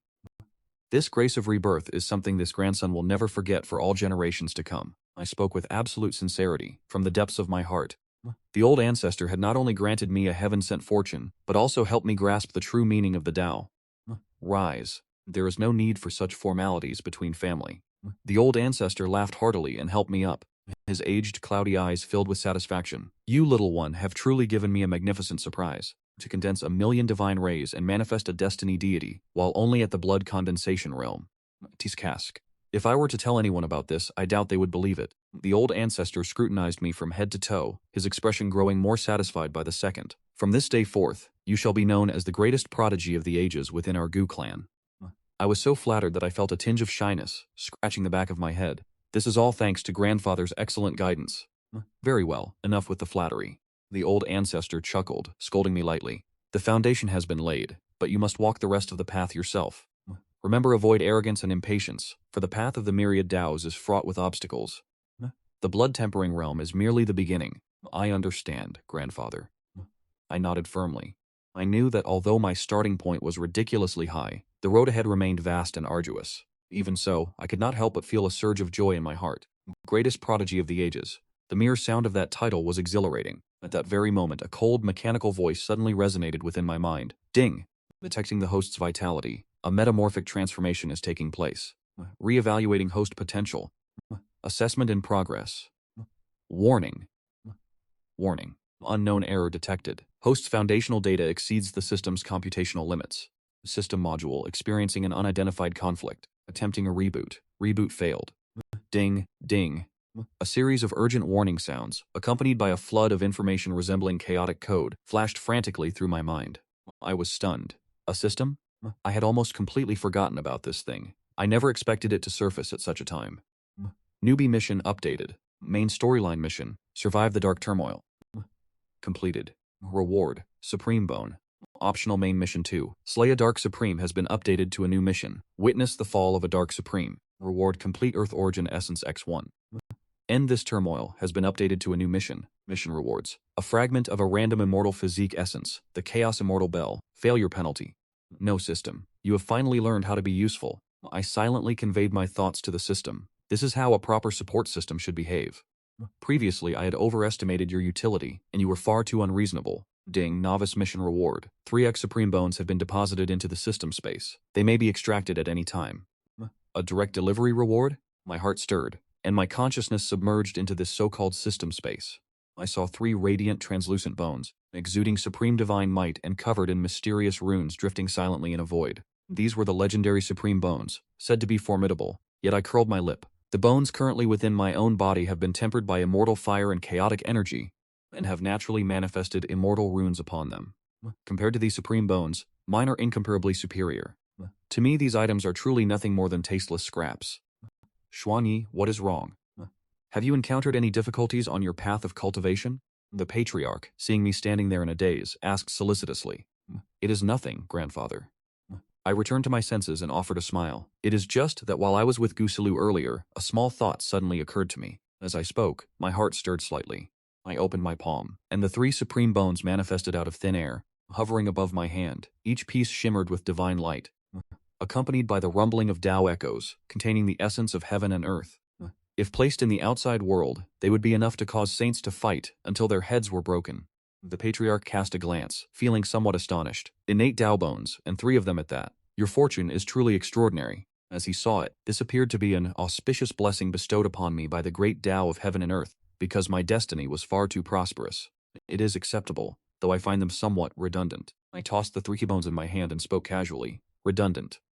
Upon hearing these 2 words, the corner of the patriarch's eye could not help but twitch. Innate Tao bones are the very symbol of favor from heaven and earth, something countless heaven-defying geniuses yearn for. Yet here, they are dismissed as redundant.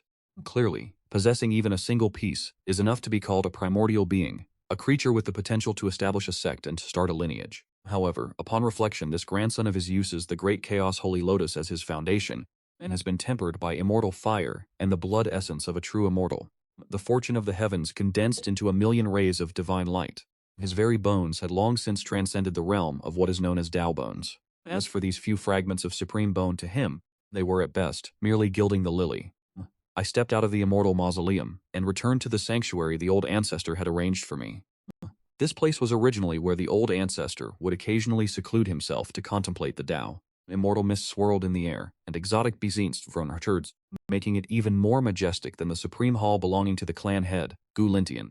2 maidservants, with refined features and an ethereal aura, were already waiting. They were Tao attendants meticulously cultivated by the Gu family, both at the 14th realm, usually responsible for attending to the old ancestor's daily needs.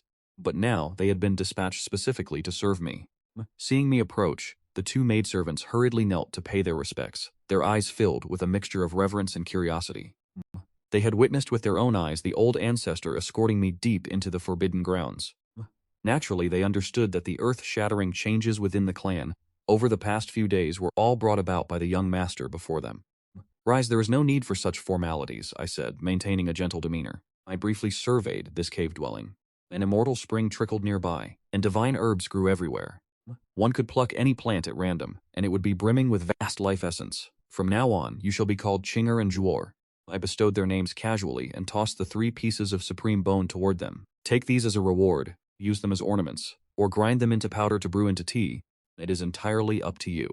The 3 pieces of supreme bone glowed with divine radiance, tracing 3 exquisite arcs through the air before landing gently before the 2 maidservants.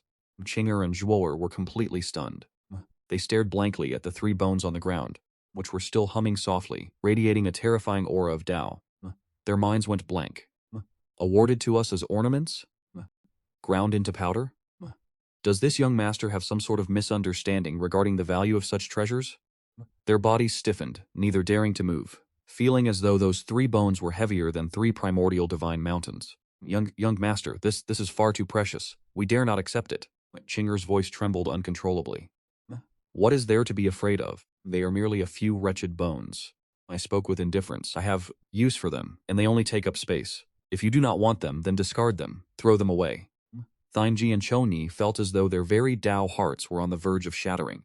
I could not be bothered to pay them any further heed. I sat cross-legged and began to meticulously comprehend the source blood. Feeling the profound wonder of nearly 1 million divine rays, my heart stirred, and the golden deity within my dantian opened its eyes. In the blink of an eye, the power of those millions of divine rays surged through my entire body. I gently clenched my fist, and the surrounding space began to emit cracking sounds as if unable to withstand the pressure, manifesting tiny black fissures. What formidable power! My heart trembled. This is merely the strength of my physical body. If this were combined with a divine cultivation technique, how truly terrifying would that power be? 7 days may seem like a mere blink of an eye to a mortal. To an eternal clan, it is but the snap of a finger. But for the Gu clan at this moment, these 7 days were sufficient to shake the entire immortal realm. Above the divine island of the Gu clan, a gargantuan gate 10,000 miles long radiated an immortal everlasting light, standing tall amidst the cosmic sea of stars. The space surrounding this immortal gate distorted, and time fell into chaos, forming a domain where all laws were forbidden. Meanwhile, on the vast training grounds beneath the immortal gate, an immense dark army had already finished assembling. Millions of battle-hardened cultivators stood in absolute silence, each one of them possessing a cultivation base of at least the divine Tao realm. This meant they were at the 7th stage of cultivation, while the commanders and generals among them were even more powerful, saint-level experts. With such a force gathered together, the soaring killing intent nearly dyed the sky of the immortal realm a brilliant, blood red, causing countless stars to tremble in fear. The laws of the great Tao wailed and retreated. Such a massive upheaval could not possibly be concealed. The entire immortal realm, every immortal force, was struck with alarm. At the ancestral dragon nest on the shores of the East Sea, within an ancient palace, constructed of 10,000-foot dragon bones, the sound of dragon roars echoed. A majestic middle-aged man with horns atop his head, draped in imperial robes, sat upright upon a dragon throne. Within his eyes, one could perceive the cycles of the sun and moon. He was none other than the current patriarch of the ancestral dragon clan, Dragon Emperor Long Heng, a genuine powerhouse of the 18th stage of the Supreme Realm. "You say the immortal Gu clan has assembled 3 great legions?" The Dragon Emperor's voice was low, yet it carried an unconcealable shock. A scout trembling violently below reported everything he had risked his life to. Clan leader, it is exactly as you say. That killing intent, even from billions of star sectors away, is enough to fracture my very soul. And that immortal gate, it is terrifying, 1,000 times more majestic than our dragon race's Hualong gate. The Dragon Emperor fell into silence, the atmosphere within the Great Hall becoming stiflingly oppressive. Could it be that they intend to initiate an immortal war? An elder of the dragon race cried out, his voice trembling with sheer terror. The very term immortal war acted as a taboo, draining the color from the faces of every high-ranking member of the dragon race present. The last time an immortal war erupted in the immortal realm was 1 million years ago, when the great eternal families besieged the Gu family. That battle shook the heavens and shattered the earth, turning the sea of stars into debris and reducing countless worlds to dust. And it was the Good family that emerged victorious, cementing their status as the hegemons of the primordial immortal realm in a single stroke. The Gu family has been silent for far too long, so long that some factions had almost forgotten what that slumbering lion was truly capable of, and just how fearsome their power could be. Which blind fool would dare provoke those lunatics of the Gu family? At any cost we must determine who the target of the Gu family is. Issue my command. All descendants of the dragon race currently abroad. Pull back your forces immediately, and refrain from provoking any conflicts with any faction, especially those from the Gu family. The Dragon Emperor struck the dragon throne with great force, issuing his decree. He understood clearly that in the face of such a storm, even a power as mighty as the dragon race must choose to step aside. Guang Mountain, a golden divine peak floating above the summit of the immortal realm, is rumored to be the cultivation site of a certain half-immortal. Within the Guang Hall at the peak, several ethereal figures shrouded in chaotic miasma communicated through divine sense. The Gu family has begun to move, and the scale of their movement is so vast that it would be impossible to ignore. We do not know what the Gu family intends, but to mobilize such a force, their objective must be significant. I am even more curious as to why they would take action at this very moment. Are they not concerned that those beings from the higher heavens might awaken? Who could possibly know? Those old monsters of the Gu family are still alive. No one can ever fathom their true intentions. Let us remain calm and observe the changes. Instruct our clansmen to keep to themselves and avoid inviting trouble from the Gu family. In an instant, the entire immortal realm was gripped by suspicion and fear. Countless gazes, filled with awe, terror, or curiosity, were fixed upon the Gu family's divine island, the eye of this brewing storm. Yet the Gu family remained strangely composed. The patriarch Gu Lintian stood tall before the supreme hall, draped in imperial robes. His gaze, full of disdain for the world, looked down upon the army of millions that had already assembled below. He was well aware of the prying eyes from the outside, yet he remained utterly indifferent. Suddenly he let out a cold snort, and the overwhelming pressure of a heavenly emperor erupted with a thunderous roar. This solitary sound resonated like the grand voice of the great Tao, spreading across the entire immortal domain in an instant. Those divine senses that had been hiding in the depths of the void, intending to gauge the true strength of the Gu family, were struck in that very moment as if by an invisible celestial hammer, shattering instantly on the spot. Within the secret chambers of countless immortal forces, the experts tasked with surveillance coughed up blood in unison. Their divine souls were severely wounded, filled with absolute terror.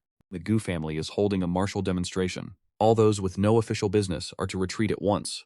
The overwhelmingly domineering voice of Gu Lintian echoed throughout the entire immortal domain. A martial demonstration to announce to the four corners of the world? Only a fool would believe he was merely performing a martial demonstration. What kind of family holds a martial exercise that requires the mobilization of 3 grand legions, while also constructing a heaven-connecting immortal gate? Yet not a single soul dared to contradict him.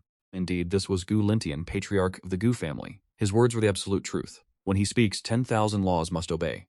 Every gaze peering into the immortal domain vanished completely in an instant. Having completed his task, Gu Lintian retracted his gaze with satisfaction, and turned to look behind him. Zhuaner. Gu Lintian bowed, though his preparation was insufficient. The old ancestor nodded, his eyes sweeping over the army below, a hint of nostalgia surfacing in his gaze. It has been quite some time. I too once led a grand army such as this to campaign across the heavens. Father, I wish to go as well. Witnessing such a magnificent scene, I felt the blood within me beginning to surge. This was a war spanning across realms, after all. With such an exhilarating event unfolding, how could I possibly sit idly by at home? Nonsense. Gu Lintian frowned upon hearing this, instinctively preparing to refuse. On the battlefield, blades have no eyes. Even the vanguard possesses risks that are impossible to predict. Zhuaner has only just begun his cultivation journey. If an unforeseen accident were to occur, let him go. Before Gu Lintian could finish his sentence, the old ancestor spoke again. He looked at me with a hearty laugh, his eyes brimming with indulgence. A cultivator of our generation must possess a fearless heart to sweep away all enemies. How can a towering tree grow within a greenhouse? Since he wishes to see the world, then let him go and see it. But father, his safety. Gulintian remained somewhat uneasy. It is of no concern. The old ancestor waved his hand. Roar. 9 dragon cries that shook the heavens and earth suddenly erupted, as 9 true dragons, each 10,000 feet in length, appeared. Their bodies were covered in emerald and gold scales, radiating an aura comparable to the Saint Realm, as they pulled a magnificent carriage carved from a single block of divine agarwood. They stepped forth from the void, hovering before me. The 9 dragon agarwood carriage. This was the old ancestor's personal transport in his youth. The carriage itself is a peak-grade quasi-immortal artifact with astounding defensive capabilities. The 9 true dragons pulling it are primordial dragons, personally subdued by the old ancestor himself. With this, unless an immortal takes action personally, no one can lay a finger on a single hair of his, the old ancestor said indifferently.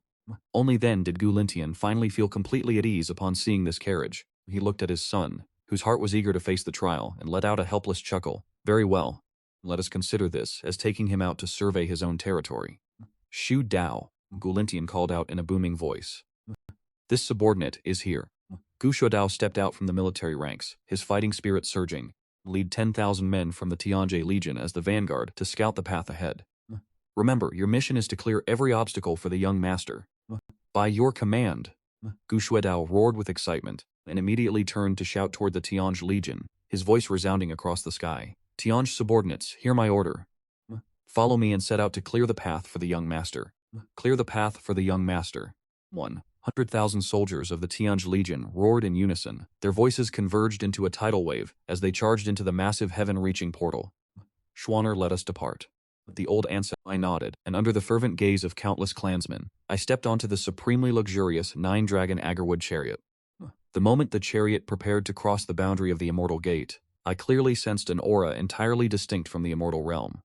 The laws of this aura were steeped in decay and despair, washing over me with chilling intensity.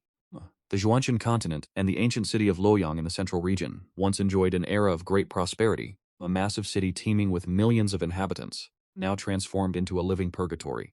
A black mist enshrouded the entire city, obscuring the light of the sun. No sound could be heard within the walls. The silence was terrifying. Countless mortals and cultivators remained frozen in their final moments, standing motionless where they had fallen. Their faces were still etched with traces of absolute terror and despair, but their eyes had lost all vitality, becoming gray and hollow. Their life force, essence and souls were being unceasingly drained by an invisible power, converging high above the city. Exquisite. It is truly exquisite. From within the darkness came whispers that made the soul tremble. Give me more. Bring me more. By devouring the living beings in this region, this throne shall cross the final threshold and become a truly immortal existence. Rising beyond the realm of the undying mountain, this mass of darkness is one of the primary catalysts for this current turmoil. The Lord of the Forbidden Zone, known as the Soul-Devouring Sovereign, has already consumed the entirety of the northern region and the western desert.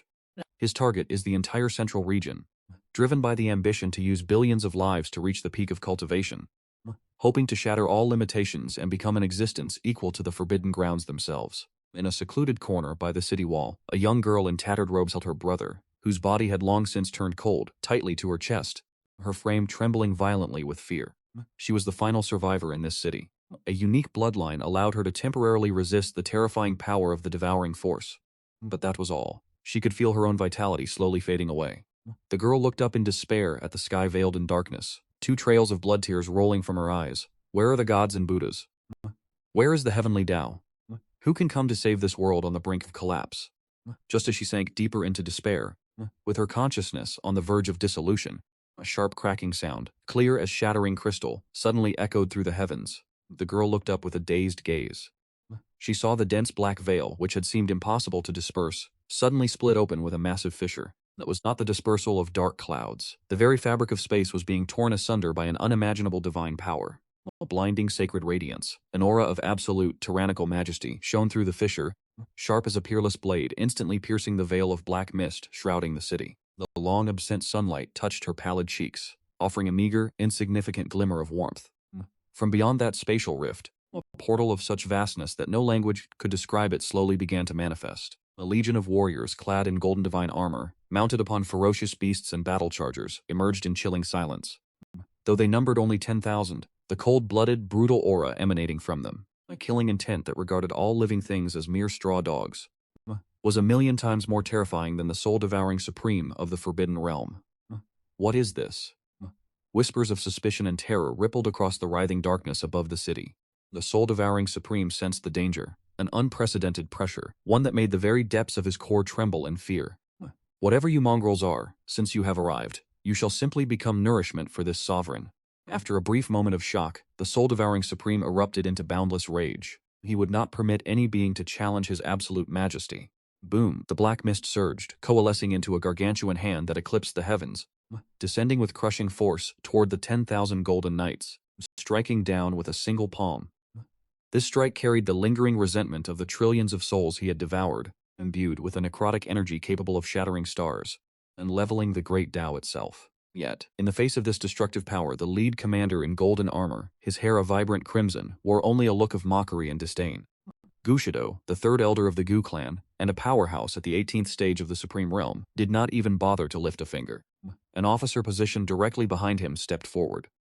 This officer was nothing more than a soldier within the Legion, a nameless centurion, currently languishing at the 14th stage of the True Saint Realm. But as he watched the colossal dark hand descending, his gaze remained as still as one observing the flailing of insects.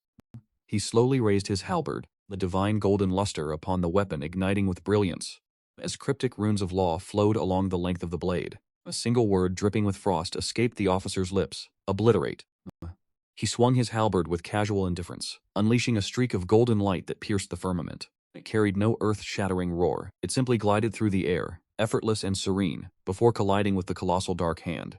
There was no explosion, no flash of vanity. That massive hand, capable of plunging the entire world and all living things into despair, simply disintegrated without a trace. The golden light remained undiminished. In the blink of an eye, it tore through the pitch-black mist and struck true, piercing the very core of that twisted shadow. A wretched, inhuman shriek erupted amidst the gloom, as the black fog that had engulfed the entire structure, surging and rippling violently, abruptly recoiled and pulled inward, condensing into a figure with a gaunt, hollow face. Clad in black robes, this was the true form of the soul-devouring supreme. At this moment, his chest was pinned to the void by a golden heavenly spear. The golden flames surged along the wound, frantically incinerating his divine soul and origin. Immortals, actually immortals. The face of the soul-devouring supreme was etched with pure unwillingness. He lowered his head to gaze at the heavenly spear embedded in his chest, then looked up at the golden-armored knights, whose aura was as profound and unfathomable as the abyss, his eyes filled with overwhelming terror. That was the realm he had dreamed of his entire life. Who exactly are you people? However, the commanding officer could not be bothered to acknowledge him, instead bowing toward Elder Gushuedao beside him. This so-called Dark Supreme possesses strength only at the 13th stage of the God-King realm. An immortal acting with such reverence toward the old man beside him, and dismissing the enemy as merely being at the 13th stage. The soul-devouring supreme longed to know what realms could possibly exist beyond that, but his soul origin, and every trace of his existence, were utterly purged in that instant, dissolving into nothingness.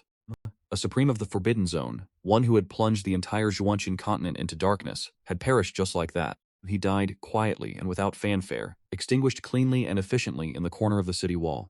The surviving young girl stared blankly at the scene, her mouth agape, unable to utter a single sound. Her grandfather was frozen in total disbelief. As for the soldiers of the Tianjia Legion, this was nothing more than an insignificant trifle. Gushidao looked at the spot where the soul-devouring supreme had vanished and curled his lip. Is this all there is? The source of the chaos is truly too weak. It doesn't even have the qualifications to serve as a warm-up for this old man. His divine sense swept out, instantly blanketing the entire Zhuanqian continent. Darkness. It seemed the elder grinned, a sinister green light flickering in his eyes. There are 3 in the eastern wasteland, 2 in the southern sea, and several more lurking in those so-called forbidden zones.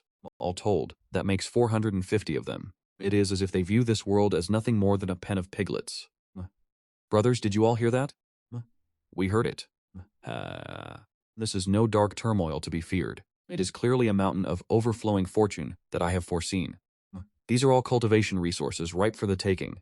That target in the south is mine. No one is to contest it. I, Old Gu, have had my eye on him since the beginning. Instantly, the communications channel of the Tianjia Legion erupted with countless roars of excitement. They gazed upon the sources of darkness scattered across the world like a pack of wolves, starved for 3 days and 3 nights, suddenly confronted with a herd of succulent sheep. Was this truly a mission to quell an uprising? It was quite clearly a feast. Just as the warriors of the TNJ Legion prepared to scatter in all directions to begin the hunt, the tolling of a bronze bell echoed forth from the massive immortal gate, instantly silencing the clamor. A chariot, drawn by 9 true dragons of the 15th tier Saint Realm, appeared.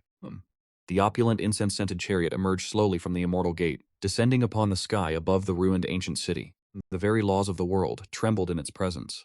The curtains of the sandalwood chariot were parted by a long, slender, fair hand. Dressed in white robes, I stepped out from the carriage. I looked down from on high at the ravaged land, sensing the peculiar aura interwoven between destruction and rebirth in the air. "This is my world," I murmured softly. At that moment, the system, having completely resigned itself to its fate, timidly popped up a new notification in my mind. Host's arrival detected. Event mission activated. Patrol of the heavens. Mission objective. Please assume the posture of a conqueror and enjoy the fireworks that have been prepared for you. Exclusive title. Invincibility is truly lonely. I sat within the 9-dragon sandalwood chariot, as relaxed as one could possibly be. The space within the carriage was immense, truly akin to a mobile imperial palace. A bed crafted from 10,000-year-old warm jade lay at the very center. On the small table nearby, Chinger and Joer, 2 beautiful handmaidens, were carefully peeling spirit fruits for me and warming the divine wine. This specific spirit fruit was the vermilion fruit, a specialty grown on the divine peach trees of the Gu family. A single fruit is enough for a mortal to undergo a rebirth of bone and marrow, extending their lifespan by 100 years. As for this divine wine, it is brewed from hundreds of precious medicinal herbs. For an ordinary cultivator, a single sip is enough to save a century of bitter toil. Yet, in my presence, these luxuries are no different from common fruit juice. I lay half reclined on the jade bed, listening to the system notifications in my ear, not even bothering to glance at them. My gaze drifted through the lifted pearl curtains, looking down at the ancient city now reduced to ruins, and the soldiers of the TNG army outside the walls, spreading out in all directions like a pack of starving wolves. A smirk could not help but tug at the corner of my mouth. My third uncle and the others are truly brimming with fervor. I understand these so-called dark sovereigns all too well. Before the true sovereigns of the Gu family, they do not even count as an appetizer. At best, they are merely a dessert after a meal. At this moment, as the warriors of the Tianji Legion scattered across the lands, the sky over the entire Zhuanshan continent began to bloom with brilliant fireworks. Every single explosion symbolized the fall of a dark origin in the eastern wasteland. A colossal demon ape, 10,000 zhang tall and manifested from resentment, had just awakened from its deep slumber. It roared toward the heavens, but before it could even display its divine might, a commander of the TNG army pierced through its skull with a single spear, pinning it dead against the mountain range. Its massive frame erupted with a thunderous boom, transforming into a sky-filling torrent of pure primordial essence. In the southern sea, on an island piled high with countless bleached bones, 2 dark sovereigns exuding terrifying auras were feasting upon the life force of an entire continent. Suddenly, a sword light descended from the heavens, cleaving both the island and the 2 of them in 2. The power of laws hidden within the sword chi instantly erased every trace of their existence. Beneath the frozen snow-swept plains of the northern origin, an ancient reclusive sovereign who believed his hiding spot was foolproof, was dragged out from a 10,000 zhang deep abyss by a soldier of the Tiangei army, held in his hand just like a helpless chick. Amidst the sovereign's terrified gaze and pleas for mercy, he was reduced to a spray of blood and bone with a single strike.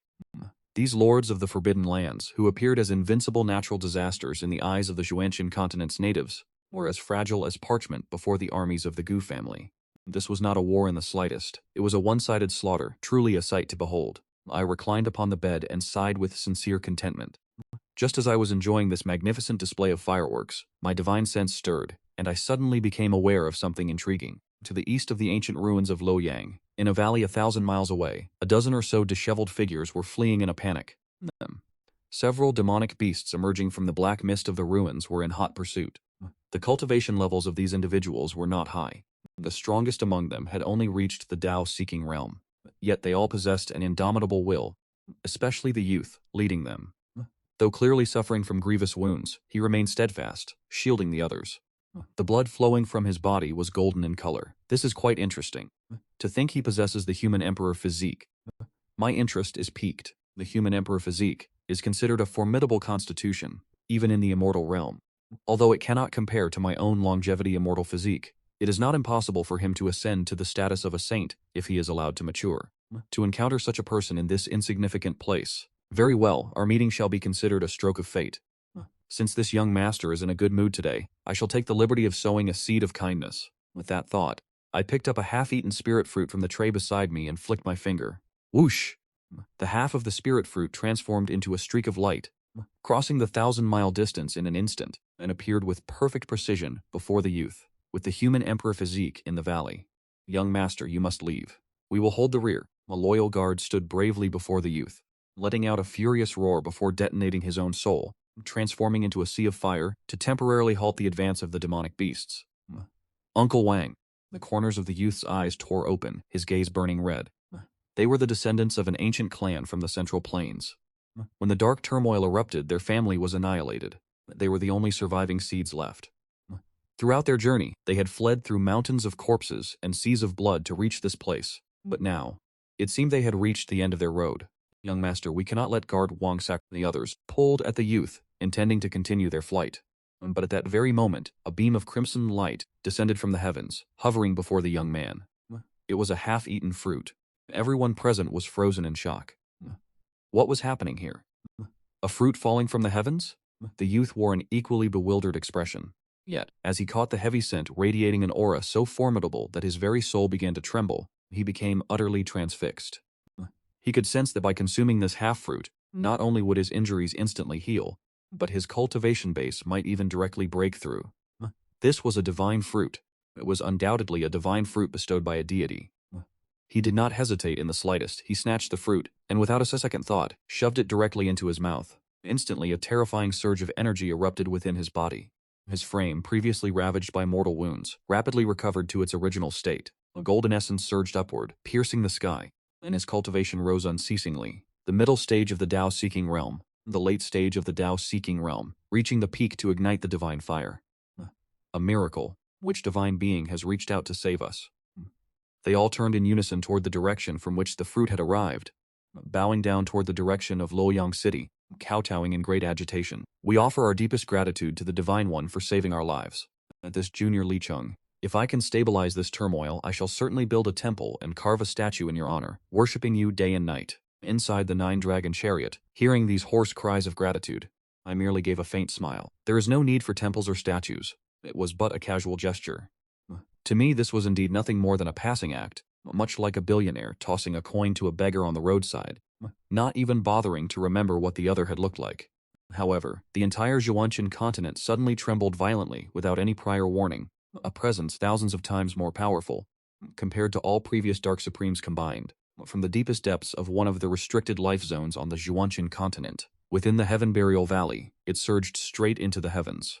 That aura caused the great Tao of the entire world to groan in agony. The laws of nature began to recede, and even the soldiers of the Tianghe army, who were purging all directions, halted their advance, their expressions turning solemn as they gazed toward the Heaven Burial Valley. Even outside the chariot, Elder Gu Shuedao, who had been resting with his eyes closed, suddenly snapped them open, a flash of excited battle intent flickering in his eyes. Finally, a worthy opponent has appeared, a Dark Supreme below the 17th tier of the Saint Realm.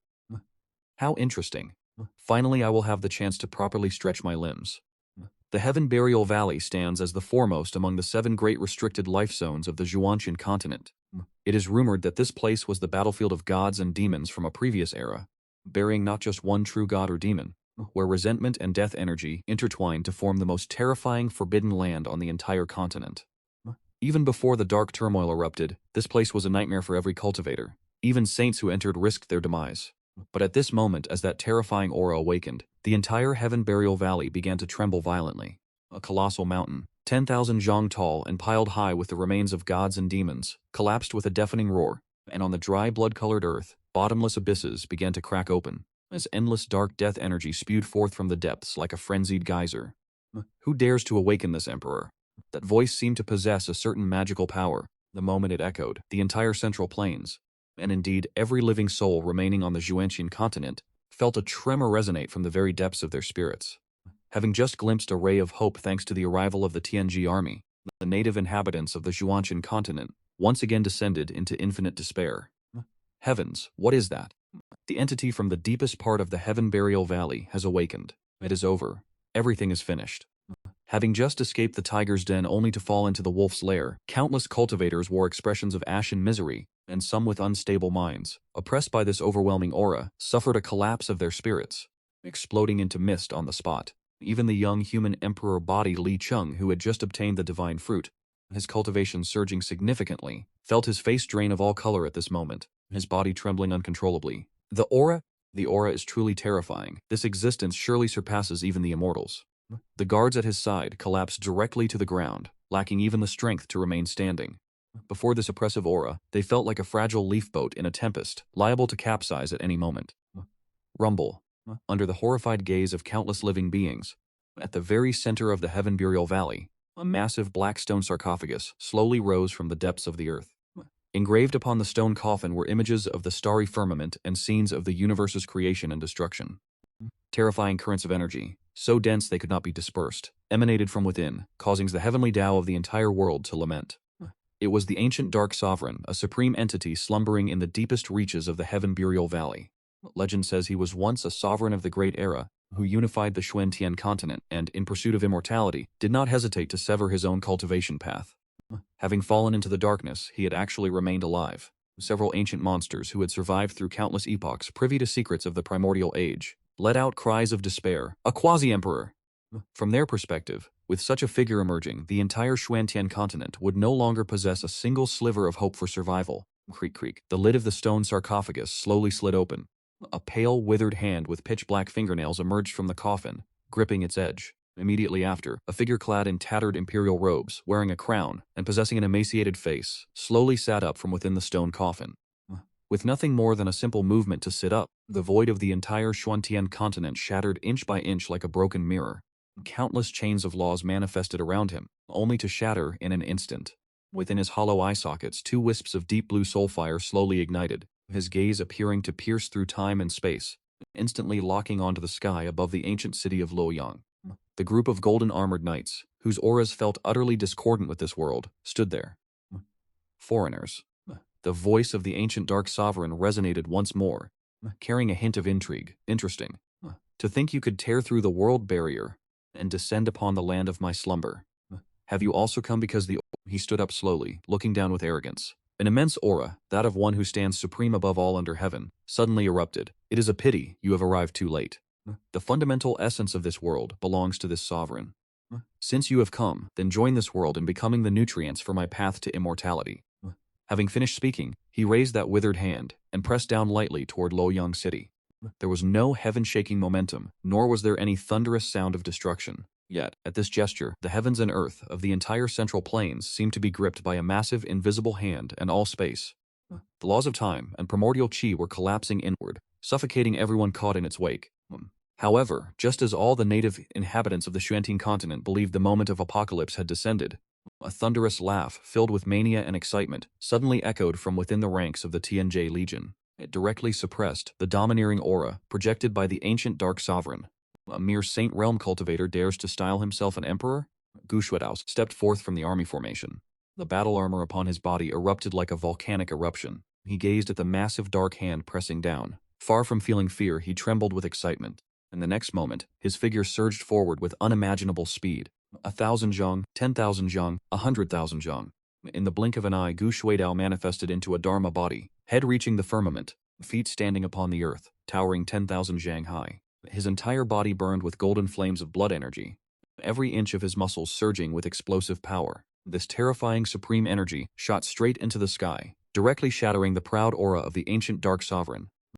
Shattered it to pieces? Within the empty eye sockets of the ancient Dark Sovereign, two flames of soul fire flickered violently. He was clearly shaken by the sight before him. Appear at the same level, yet the opponent's blood energy was so vigorous, his laws so refined, they seemed to surpass his own. How could this be? He was the strongest. How could any realm produce such a powerful expert? Before he could process the thought, Gu Shuedao arrived with a fist larger than a mountain, carrying a terrifying might that tore through the sky, and threw a heavy punch. Break for me. A furious roar echoed across the heavens and earth. Two supreme forces collided violently in midair. The earth-shattering scene one might have imagined did not occur. The ancient Dark Sovereign, and that massive dark hand capable of erasing an entire region of the world, before the sheer unadulterated violence of Gu Shuedao's fist, it was as if everything were made of mere paper. Struck by that explosive punch, the lingering force of the blow did not diminish in the slightest, driving directly into the body of the Dark Ancient Emperor. The 17th stage of the Saint Realm versus the 18th stage of the Supreme Realm. Do not be deceived by the fact that they are only separated by a single realm. It represents the immense chasm between the Saint Dao domain and the Immortal Dao domain. Furthermore, Guodao is by no means weak among the ranks of the Supremes. Puff, the supposedly indestructible quasi-emperor body of the Dark Ancient Emperor, was sent flying back like a discarded sack, crashing deep into the depths of the Heaven Burial Valley. The impact shattered the gargantuan mountain, which had been piled high with the skeletal remains of countless gods and demons. One punch, a single solitary punch, and a Dark Ancient Emperor who had cast all of the Xuantian continent into despair was sent reeling. Across the entire Xuantian continent, every living soul witnessing this battle stood frozen in stunned silence. Li Cheng's mouth hung agape, his mind struggling to process what he had just witnessed. The ancient monsters, whose faces had been ashen just moments before, wore expressions of blank shock. What is the meaning of this? The script was not supposed to unfold in this manner. From within the Nine-Dragon chariot, I watched this scene and couldn't help but curl my lip. Third uncle is still as barbaric as ever. Clearly, he could have resolved this with divine arts and laws, yet he insists on using his fists. I smiled mockingly at third uncle in my heart, while casually picking up a spirit fruit to take a bite. The Misty Pavilion? Who are you people? Amidst the ruins of the Heaven Burial Valley, the Dark Ancient Emperor struggled to his feet. A massive indentation from the punch was carved into his chest. His armor was shattered, and the imperial crown upon his head was askew. The deep blue soul fires within his eyes locked onto the heaven-supporting, earth-treading Dharma form of Gu Shuidao, his voice filled with fury and disbelief. You are not from this world. Your laws, your great Tao, they do not belong to this world at all. You are from the immortal domain. Why have you crossed the realms to descend here?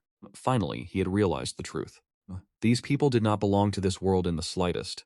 So much useless drivel. Guzhao flicked his ear, his face revealing a trace of impatience. He looked down upon the Dark Ancient Emperor from above, as if gazing at nothing more than a chicken awaiting slaughter. Cease your wailing. Reveal your true form to me at once. My young master happens to be in need of a beast to pull his carriage, and I find you quite suitable. The very Ko Hayat Dao uttered these words, the entire world fell into a deathly silence. Within the empty sockets of the ancient Dark Sovereign, two ghostly flames danced frantically, as if desperate to leap from his skull. He doubted his own senses, questioning if he had misheard.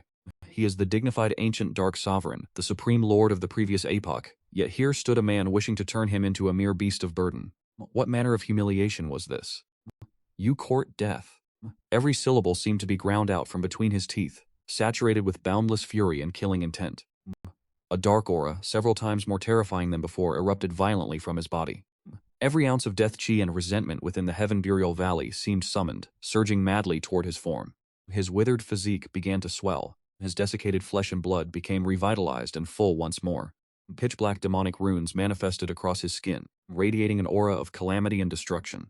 I shall tear you into 1,000 pieces. The ancient Dark Sovereign threw back his head and roared, a sound that shook the 9 heavens and 10 earths. However, faced with this desperate display, Ko Huyat Dao merely curled his lip in contempt. Angry, are you? Good, for I have yet to grow weary of this fight. He cracked his neck, the bones snapping with a sharp, crisp sound, his eyes burning brighter than the sun itself. His battle intent soared to new heights. I shall show you what true power looks like. Ko Huyat Dao let out a thunderous shout. Upon his 10,000-foot Dharma body, golden flames of vitality surged toward the heavens, directly incinerating the firmament into a massive void. He swung his fist once more, and this time his knuckles were wreathed in divine chains forged from the laws of the universe. Each chain seemed to contain a supreme will, an aura of absolute tyrannical might. One punch breaks all laws. Stay down. This single strike caused space-time to collapse, and the great Tao itself to wither. The pupils of the ancient Dark Sovereign constricted sharply. Within that punch he felt the threat of true annihilation, a sensation that caused his very soul to tremble. He attempted to dodge, only to discover that the surrounding space had been completely locked down by that terrifying intent. He could only let out a roar of absolute despair, gathering every ounce of his dark primordial power toward his chest, forming a dense and formidable shield of darkness. However, all of these efforts were in vain. The shield of darkness, capable of repelling the full-strength blow of an ordinary sovereign, stood no chance against the fist of Gu Shuidao. It could not withstand even a single breath of time, shattering instantly.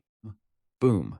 The golden fist surged forward, striking true against the chest of the Dark Ancient Emperor. Pfft! The Dark Ancient Emperor vomited yet another mouthful of black blood. His entire chest cavity, along with his bones, and his internal organs were pulverized into nothingness by this single strike. His body slammed into the already fractured earth of the Heaven Burial Valley, carving out a bottomless chasm.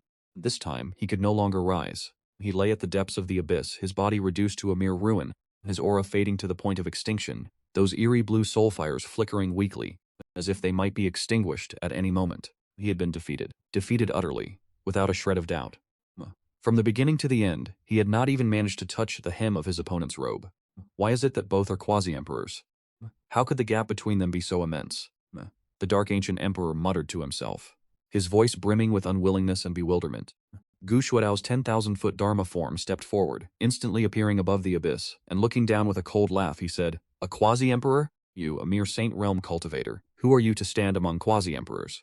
I am a sovereign, a true 18th-Realm sovereign. Do you truly believe a fake emperor who takes shortcuts by devouring world origins deserves to be placed on equal footing with me? It is only because the incomplete laws of this wretched place suppress 9/10 of my strength. Otherwise, you would not even be able to withstand a single finger of mine." Gu Shuadao's words struck the heart of the Dark Ancient Emperor like a heavy sledgehammer. 18th Realm Sovereign. What kind of cultivation realm was this? He only knew that the quasi-emperor realm he stood in was the pinnacle of cultivation in this world. Beyond that lay only the legends of immortals. Could it be that the cultivation hierarchy of the immortal domain is entirely different from this place? This realization sent a bone-chilling shiver through his very soul. Enough. Stop feigning death.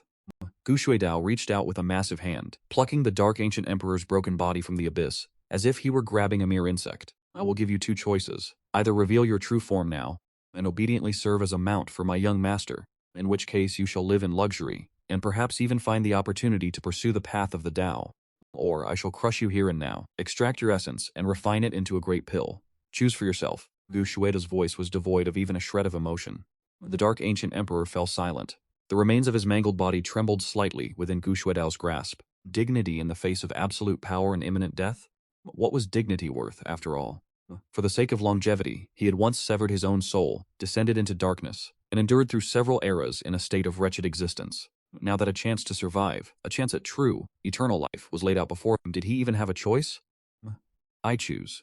A voice, laced with humiliation and bitterness, emerged from the mouth of the Dark Ancient Emperor. At least, you know your place. Gu Shuadao nodded in satisfaction. Then the Dark Ancient Emperor's tattered humanoid form began to twist and undergo a violent transformation. Finally, after a blinding flash of light, a colossal, majestic beast appeared, its entire body covered in jet-black scales, with sharp horns upon its head and wings sprouting from its back. Its appearance bore a resemblance to a Kilin, yet it possessed a far more ferocious aura. It stood in the void, exuding an imposing dominance. This was the true form of the Dark Ancient Emperor, an ancient Dark Kilin. Yet at this moment, the creature that had once terrorized an entire era no longer held a glimmer of its former arrogance in its eyes. There remained only the sting of deep humiliation, and a flicker of uncertainty regarding the future. Not bad. It grew into quite an imposing form, Gu Zhuodao remarked, sizing the creature up before effortlessly casting dozens of restrictions upon its body, completely seizing control over its life and death. Having finished, he hauled his newly acquired mount back toward the 9 dragon scent-sinking carriage, and with the expression of one presenting a rare treasure, he called out to me inside the carriage. Ewer, what do you think of this mount that your third uncle has caught for you? From now on, let it pull your carriage whenever you travel. Compared to those 9 long dragons, it is far more majestic. Inside the carriage, I set the jade tablet I was holding back down, and, somewhat speechless as I looked at the Dark Kilin, which wore a face of utter resignation. Third uncle, you already possess the 9-dragon Agarwood carriage, is acquiring another mount, not a bit excessive. Not excessive, not excessive at all. Gu Shuadao thumped his chest repeatedly. This is a mount of the supreme rank. Although our family possesses several, this mutated variety of Kilin is still a rare sight. At this very moment, a voice I had not heard in a long time suddenly echoed in my mind. Main Quest 2 detected. Slay a mutated Dark Supreme completed. Witnessing the fall of a Dark Supreme completed. Ultimate Quest detected. End this current upheaval completed. Witnessing the end of this current upheaval completed. Distributing quest rewards. One complete portion of the Earth origin essence deposited into the system space. One random portion of the immortal body origin deposited into the system space. Chaotic immortal seed deposited into the system space. The novice quests have been entirely completed.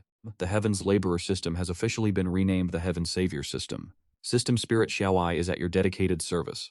Respected host, do you require any services at this time? Would you like Xiaowai to issue a report for you? Before I could even complain about this sudden transformation of the system, I was mesmerized by the chain of rewards. Earth Origin Essence, Random Immortal Body Origin, Chaotic Immortal Seed. Every single one of these rewards is of the highest caliber. Not bad at all, is it? I inquired internally. Bring out all the rewards so I may inspect them. Very well, respected host. System Spirit Xiaowai replied in a voice so sweet it was almost cloying. The very next moment, a world-shaking change occurred within my system space. The void that had previously been empty transformed in a blink into a lavishly decorated presidential suite. On the table in the center lay 3 items. A golden light radiated an imposing pressure, as if it contained the creation and destruction of an entire universe. This was the Earth origin essence. The second stream of light, its specific form is unclear, yet it radiates an aura identical in origin to my own longevity immortal physique, though with subtle differences. This must be the primal essence of a fortuitous immortal physique. Lastly, there is an ancient heavy bronze bell, its body forged from a divine metal of unknown origin, adorned with engravings of the sun, moon, stars, and celestial bodies, alongside patterns depicting the chaos of gods and demons. It is the Chaos Immortal Bell. My gaze was instantly transfixed by that Chaos Immortal Bell. I can sense that this bell, along with the bronze immortal coffin belonging to my family, and the Chaos Green Lotus pedestal I used for my foundation establishment, all seem to originate from the same source, bearing the same ancient aura. They are undoubtedly treasures of heaven-defying caliber. Xiaowai, what is the origin of this Chaos Immortal Bell? I asked, brimming with curiosity. Replying to the host, the Chaos Immortal Bell is an innate treasure that came into existence alongside the Chaos Green Lotus pedestal. It specializes in slaughter, and is renowned for its offensive prowess. It can suppress the vastness of time and space, obliterating the laws of the Great Tao with boundless power. An innate supreme treasure specialized in slaughter? My eyes lit up in an instant. I am currently lacking a suitable weapon, and this Chaos Immortal Bell has arrived at the perfect moment. As for the primal earth essence, it is also of no small use to me. My true physical state is currently at the Heavenly Emperor realm. If I can refine this mass of primal essence, combined with the essence of this world, it is possible that I might truly like it, fathom the mysteries of the true immortal realm. And as for the essence of that fortuitous immortal physique, I took a brief look and discovered it to be the essence of the undying immortal physique. The undying immortal physique focuses on an indestructible physical body that persists through 10,000 tribulations, capable of regeneration from a single drop of blood. It is an incredibly powerful immortal physique. However, I already possess the longevity immortal physique. Primal conflicts exist between different immortal physiques. I cannot merge a second type. This item could instead be given to my father or grandfather. I calculated silently to myself. Quan Ni, what is occupying your thoughts? The voice of Guzdao pulled me back from my deep contemplation. It is nothing, third uncle. I regained my composure and looked at the third uncle, who wore an expression of intense excitement, along with the creature he was holding in his hand. It was the Dark Killen, now completely resigned to its fate. I will accept this mount. My thanks, third uncle. Although I felt I had no immediate use for it, it was after all a gesture of his sincerity, and I could not easily refuse. Ha ha ha, as long as you are pleased, that is all that matters. Gu Shuadao was overjoyed, casually tossing the Dark Killen before the 9-dragon agarwood carriage. The massive frame of the Dark Killen caused the very earth to tremble as it landed. It cast a glance at the true dragons pulling the carriage with their terrifying aura, then looked toward the composed youth sitting upon the carriage, a flash of complexity shimmering in its eyes. It could not fathom how a supreme being, a quasi-emperor, or rather a supreme being, could fall so low as to join those 9 reptiles, acting as a mere beast of burden for a boy still in the blood vessel realm. This world has truly gone mad. Elder, every restricted zone has been completely purged. Reporting to the Elder, Dongwang Yangmi has been entirely eradicated. The southern sea has been pacified. At that very moment, divine senses converged from all corners of the Zhuanshan continent, reporting the status of the battle to Gu Shuadao. In such a fleeting amount of time, the dark turmoil that had plagued the Zhuanshan continent for so long had been thoroughly quelled by the vanguard of the Tianke Legion. The high and mighty Dark Supremes, who were deemed invincible in the eyes of the native inhabitants of the Zhuanshan continent, had not even managed to stir up a single ripple of resistance. They had been crushed into oblivion. Well done. Gu Xiadao nodded in satisfaction, then turned to me and said, Sure, this world has been cleansed, so tell me, should we proceed directly to extracting the world's origin? His intent was clear. This world was now mine to command, to do with as I pleased. I pondered for a moment and replied, There is no rush, for it cannot escape anywhere. I have yet to properly explore this place, so let me wander around and see what there is to see for now. I remain quite curious about this world. After all, this is the first gift I have ever received in my life. It is only fitting that I inspect my own estate. Very well, that is no problem at all. Gu Shidao immediately agreed. Where would you like to go? Your third uncle shall lead the way. Let us start by visiting those places known as the Forbidden Zones of Life. It is said that there are many treasures to be found within, I remarked. I have heard the system describe them before. These forbidden zones are relics from previous eras, or even from the most ancient of times. They hide countless secrets and treasures, and now, all of it belongs to the Gu clan. We shall head to the Heaven Burial Valley immediately. Shueda waved his hand, personally taking the reins of the Nine Dragons' sinking fragrance carriage. The dark Kilin that had been acquired moments ago was temporarily conscripted to serve as a guardian beside the carriage, and together, they flew toward the Heaven Burial Valley. Along the way, the scenes across the Xuantian continent were nothing short of utter devastation. The ground was littered everywhere with dried blood and shattered remains. Countless cities had been reduced to ruins. Where there was once prosperity, only silence remained. Although the seeds of the dark turmoil had been purged, the wounds inflicted by this calamity, I fear, will take tens of thousands, perhaps even hundreds of thousands of years to slowly recover. But none of this concerns me. I am merely here to harvest the fruits of victory, not to act as a savior. Before long, the Nine Dragons' sinking fragrance carriage descended over the skies of the Heaven Burial Valley. At this moment, the Heaven Burial Valley had already been thoroughly razed by the Tiangu Legion. Every dark creature, every trace of resentment and death energy, had been completely eradicated. The stagnant aura of death that once made the soul tremble had vanished, replaced by an ancient, desolate atmosphere. I stepped out of the carriage, treading upon land paved with the remains of gods and demons. I can sense that beneath this soil there lies an immense well of energy. Third uncle, there may just be something of great value beneath us. Understood. Gu Shuedao let out a sinister chuckle.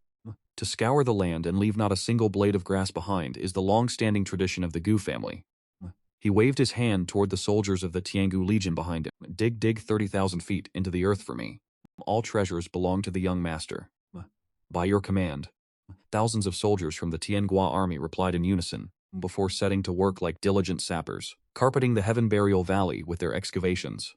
Some soldiers manifested 10,000-foot Dharma bodies, their hands acting as colossal excavators, shifting entire mountains with a single motion. Others unleashed their Dharma treasures, transforming them into beams of divine light that pierced deep into the earth in search of the aura of hidden artifacts. In the blink of an eye, the entire Heaven Burial Valley was filled with the rhythmic clattering of excavation. As for me, I stood with my hands behind my back, drifting about like a foreman overseeing the operation. Young master, pray take a look at this. Before long, a captain ran over in high spirits, holding a golden-hued bone in his hand. This was unearthed from deep underground.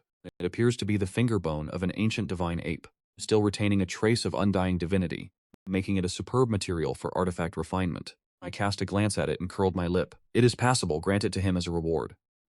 Many thanks, young master. The captain left with joy, truly. Following the young master yields great rewards. Young master, take a look at this too. Another commander hurried over, bearing a divine herb, shimmering with radiant light. This was a holy herb at least 100,000 years old, the nine-turn twilight grass, capable of resurrecting the dead and regenerating flesh and bone. I took a sniff and nodded. The fragrance is acceptable. Take it and brew some tea. Young master, I have unearthed a vein of divine metal ore. Young master, I have discovered a blood pool containing the dormant remnants of a demon god's soul. Young master, in an instant, all manner of spoils were presented before me. Here in the Xuantian continent, any single one of these items would be a supreme treasure capable of inciting a bloodbath. Yet in my eyes they seemed quite mundane. The Gu family possesses all of these. I have used such items since childhood. It is better to bestow them upon those who follow me, ensuring the Gu family soldiers remain loyal to me hereafter. Just as I began to feel a sense of boredom, and prepared to return to my carriage to continue resting, a streak of light rushed toward us, from the distance at an astonishing speed. Within that stream of light was a woman. She possessed a peerlessly beautiful countenance, yet her expression carried a hint of heroic spirit mixed with profound exhaustion. Her aura surged abruptly, reaching the 14th realm, the quasi-saint stage. A stream of light tore through the firmament, finally coming to a halt at the precipice of the Heaven Burial Valley. As the brilliance dissipated, a tall and resolute figure was revealed. It was the final empress of the human race in the Xuantian Great Domain. The Master of Heaven Reaching was struggling to defend the last vestiges of their forces. The Xuantian Empress, Luo Xinyao, wore a phoenix robe that had long been reduced to tatters by endless campaigns, stained with layers of dried blood.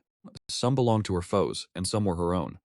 That face, which once possessed a beauty that could topple kingdoms, was now etched with profound weariness and sorrow, yet within those phoenix eyes, an undying flame of defiance still burned. She had arrived. The moment she sensed the deathly silence of the Heaven Burial Valley awaken, she did not hesitate for a single heartbeat. Bidding farewell to her loyal subordinates, she traveled to this place alone. She knew this journey was a path with no return. The Kilin ancient sovereign, It was an existence she could neither fathom nor hope to withstand, yet she was compelled to come. She was the final bastion of the human race. She bore the duty and the obligation to shed her last drop of blood for the survival of humanity, and even if it were only to buy a flicker of hope for the survivors, she was prepared to sacrifice her own life. However, when she truly arrived at the Heaven Burial Valley, the scene before her left her completely stunned. The heaven-destroying, earth-shattering power of a quasi-emperor she had envisioned was nowhere to be found. The silence and ominous aura that had draped over this land for 10,000 years had vanished without a trace, replaced by a bustling construction site, alive with fervor. In the very core area, a place so legendary that even sages dared not tread. There were now thousands of knights clad in golden divine armor, emanating a terrifying aura that made even her soul tremble in fear. In the center, some among them had manifested as giants 10,000 feet tall, using their bare hands to flatten mountains, piled high with the bones of gods and demons, as if they were mere mounds of dirt. Others offered up various artifacts she had never seen before, striking the earth and carving out bottomless pits. The sounds of excavation and shouting filled the air. "You there, you've dug into my territory. Get lost. I claimed this plot of land first. That skull is mine, no one is to touch it. Everything belongs to the young master. Should anyone dare to conceal even a fraction, she will handle them according to military law." Luo Xinyao stared blankly at the scene, feeling as though her entire worldview had been overturned in a single instant. What kind of situation is this? Is the Heaven Burial Valley being forcibly demolished? And who exactly are those golden-armored knights? Furthermore, who is this young master they speak of? Her mind went blank, utterly unable to comprehend the absurd and bizarre spectacle unfolding before her. Just as she found herself caught in a dilemma, a figure strolled leisurely out from the construction site. He was a youth appearing no older than 18 or 19, dressed in simple white robes, his black hair cascading to his shoulders, possessing a face of breathtaking, ethereal beauty. With his hands clasped behind his back, he moved with the air of a landlord inspecting his property, a look of profound boredom etched upon his features. Luo Xinyao's pupils contracted violently the moment they fell upon the youth. She could not perceive his depth. Despite her cultivation at the quasi-saint realm, she was completely unable to fathom the limits of this individual. He stood there quite naturally, devoid of any ripples of spiritual power, appearing as ordinary as a mortal who could not even truss a chicken. Yet Luo Xinyao's intuition screamed a desperate warning. Who is this man? Luo Xinyao's heart hammered against her ribs, rising into her throat. On the other side, I also took notice of this sudden, uninvited guest. I appraised Luo Xinyao, a flicker of surprise crossing my mind. A quasi-saint? And a woman of no small beauty, though dressed in such tattered rags that she resembled a beggar. Still, the sword in her hand was rather intriguing. My gaze fixed upon the long sword Luo Xinyao gripped tightly in her grasp. The blade was marred by numerous fractures, the edge chipped in many places, appearing at first glance like a mere heap of scrap metal. Yet, from that sword I could perceive a faint, albeit incredibly pure, trace of immortal aura. A semi-immortal artifact? And in the form of a sword embryo, at that? My interest was piqued. Such items are rarely seen even in the immortal realm. Although it is currently a ruin, if the appropriate materials could be found to repair it, and should a master refiner of the highest caliber lend their hand, it is not impossible that it could be forged into a true immortal artifact. Items of the immortal grade are always welcome in the Gu family. After all, one could never have too many to fully arm our ancestors from top to bottom. I waved my hand in the direction of Luo Tanyao. Luo Tanyao's body stiffened. She could hardly believe her own ears. A beggar? Was he truly addressing her? She, the dignified Xuantian Empress, the final hope of the human race, was she nothing more than a beggar in his eyes? A wave of humiliation surged within her heart, yet she dared not show her anger. For at my command, the thousands of laborers surrounding them, as well as the golden-armored knights, ceased their movements in unison. Countless frigid, sharp gazes, enough to tear the very heavens asunder, instantly locked onto her. Luo Tanyao felt a chill rise from the soles of her feet, rushing straight to the crown of her head. She did not doubt that if she made even the slightest movement, she would be shredded to pieces by these terrifying gazes within a single second. She drew a deep breath, suppressing the shame and terror gnawing at her soul. She began to walk, treading with the utmost caution as she approached me. Every step was an arduous struggle. It felt as if she were walking not upon the remains of deities, but upon a mountain of blades and a sea of fire. Come here. Seeing her hesitant and slow, I grew impatient and beckoned with my finger. Luo Tanyao's heart tightened. She dared not delay any longer. Quickening her pace, she finally arrived before me. Only upon drawing near could she clearly sense the aura radiating from me, an aura that seemed to ebb and flow, yet remained perfectly in harmony with the great Tao of heaven and earth. It was an unfathomable presence, one that birthed a strange illusion within her mind. It appeared as though I were not a man at all, but the very manifestation of this great hall, the living embodiment of the great Tao. This is Luo Tanyao spoke with great difficulty, her voice dry and brittle from the intense pressure. I did not answer her question, choosing instead to point toward the sword in her hand. Your broken blade, bring it here for me to see. My tone was not one of negotiation but of command, an absolute decree that brooked no dissent. Luo Tanyao's heart sank. This Juxian sword was the supreme treasure passed down through her sect for countless millennia, and it was her greatest pillar of strength in these troubled times. Although it was now shattered and possessed not even a fraction of its former power, it remained one of the preeminent divine weapons of the entire Xuantian continent. Yet, this mysterious youth had demanded her sword the moment he opened his mouth. This is the sacred relic of my sect. Please forgive me, but I cannot obey. Gritting her teeth, Luo Tanyao mustered the greatest courage of her life to utter the refusal. However, no sooner had the words left her lips than a terrifying killing intent erupted from directly behind her. A golden-armored knight, brandishing a heavenly halberd, had appeared behind her, though none knew when he had arrived. That freezing blade hung right against her neck. The slightest movement would send her head tumbling to the ground. Our young master told you to hand it over, so just do it. Where do all these meaningless words come from? The rider's cold voice echoed in Luo Xinyao's ears like a sentence passed down by the god of death. Luo Xinyao's body went rigid instantly, cold sweat soaking through her back. She did not doubt the sincerity of the opponent's words for a single moment. She could sense that if she dared to utter even one word of refusal, her soul would be extinguished in the very next instant. A biting chill pressed against her nape. The sharp aura radiating from the golden Tiangua halberd made the hairs on her entire body stand on end. She had no doubt that if she spoke again, the weapon at her throat would slice down without a hint of mercy. What on earth was the origin of these people? Luo Xinyao's heart sank to the very depths of despair. She had come here resolved to face death in order to oppose the ancient darkness emperor of the burial heaven valley. Yet, she had not even caught a glimpse of the ancient emperor before encountering a group of beings far more terrifying and unreasonable. I looked at the woman before me, her body stiffening, her face deathly pale, yet her eyes still betrayed a flicker of stubbornness, and I felt a sense of amusement in my heart. At a time like this, she still insists on defying me? I waved my hand, signaling the guard behind me to step back. The Tiangua knight, seeing this, snorted coldly and retracted the Tiangua, though the killing intent locked onto Luo Xinyao did not diminish in the slightest. Very well, do not frighten the young lady. I spoke. Although this world is already mine, this young master is no bandit. I will not take your belongings without compensation. Hearing these words, the tension in Luo Xinyao's nerves eased ever so slightly. If it were not a forced seizure, then there was room for negotiation. This sword of mine is named Zhuxian. It is a sacred relic passed down through my sect and holds immense significance to me. I hope you can understand. Luo Xinyao took a deep breath, attempting to keep her tone composed. I raised an eyebrow. You speak with great boldness. A tattered semi-immortal sword embryo, yet you dare to give it such a name. Luo Xinyao was shocked to her core. A semi-immortal sword embryo? He had seen through the true essence of the Jushen sword with a single glance. The origin of this sword was an absolute secret in the Juantian continent, known to no one except the successive empresses. Even she herself had only learned of it from the ancient records of her sect after inheriting the mantle of power. This sword is no mere mortal object. It is an existence that surpasses even a holy weapon. Yet the young man before her had effortlessly discerned its origins, even displaying an air of disdainful indifference. Very well, enough idle talk. My patience is wearing thin. I interrupted her train of thought. This young master has set his sights on that sword of yours. Name your price. What do you want in exchange?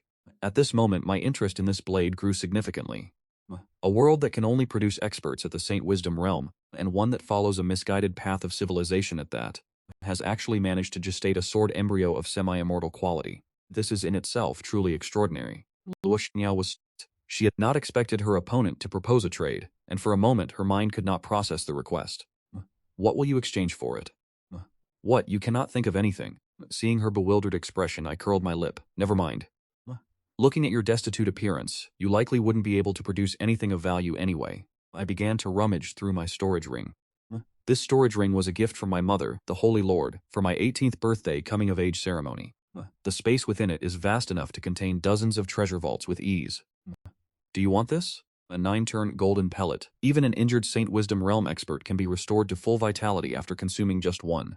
I produced a jade vial and shook it before Luo Xinyao. Luo Xinyao's eyes were nearly bulging out of their sockets.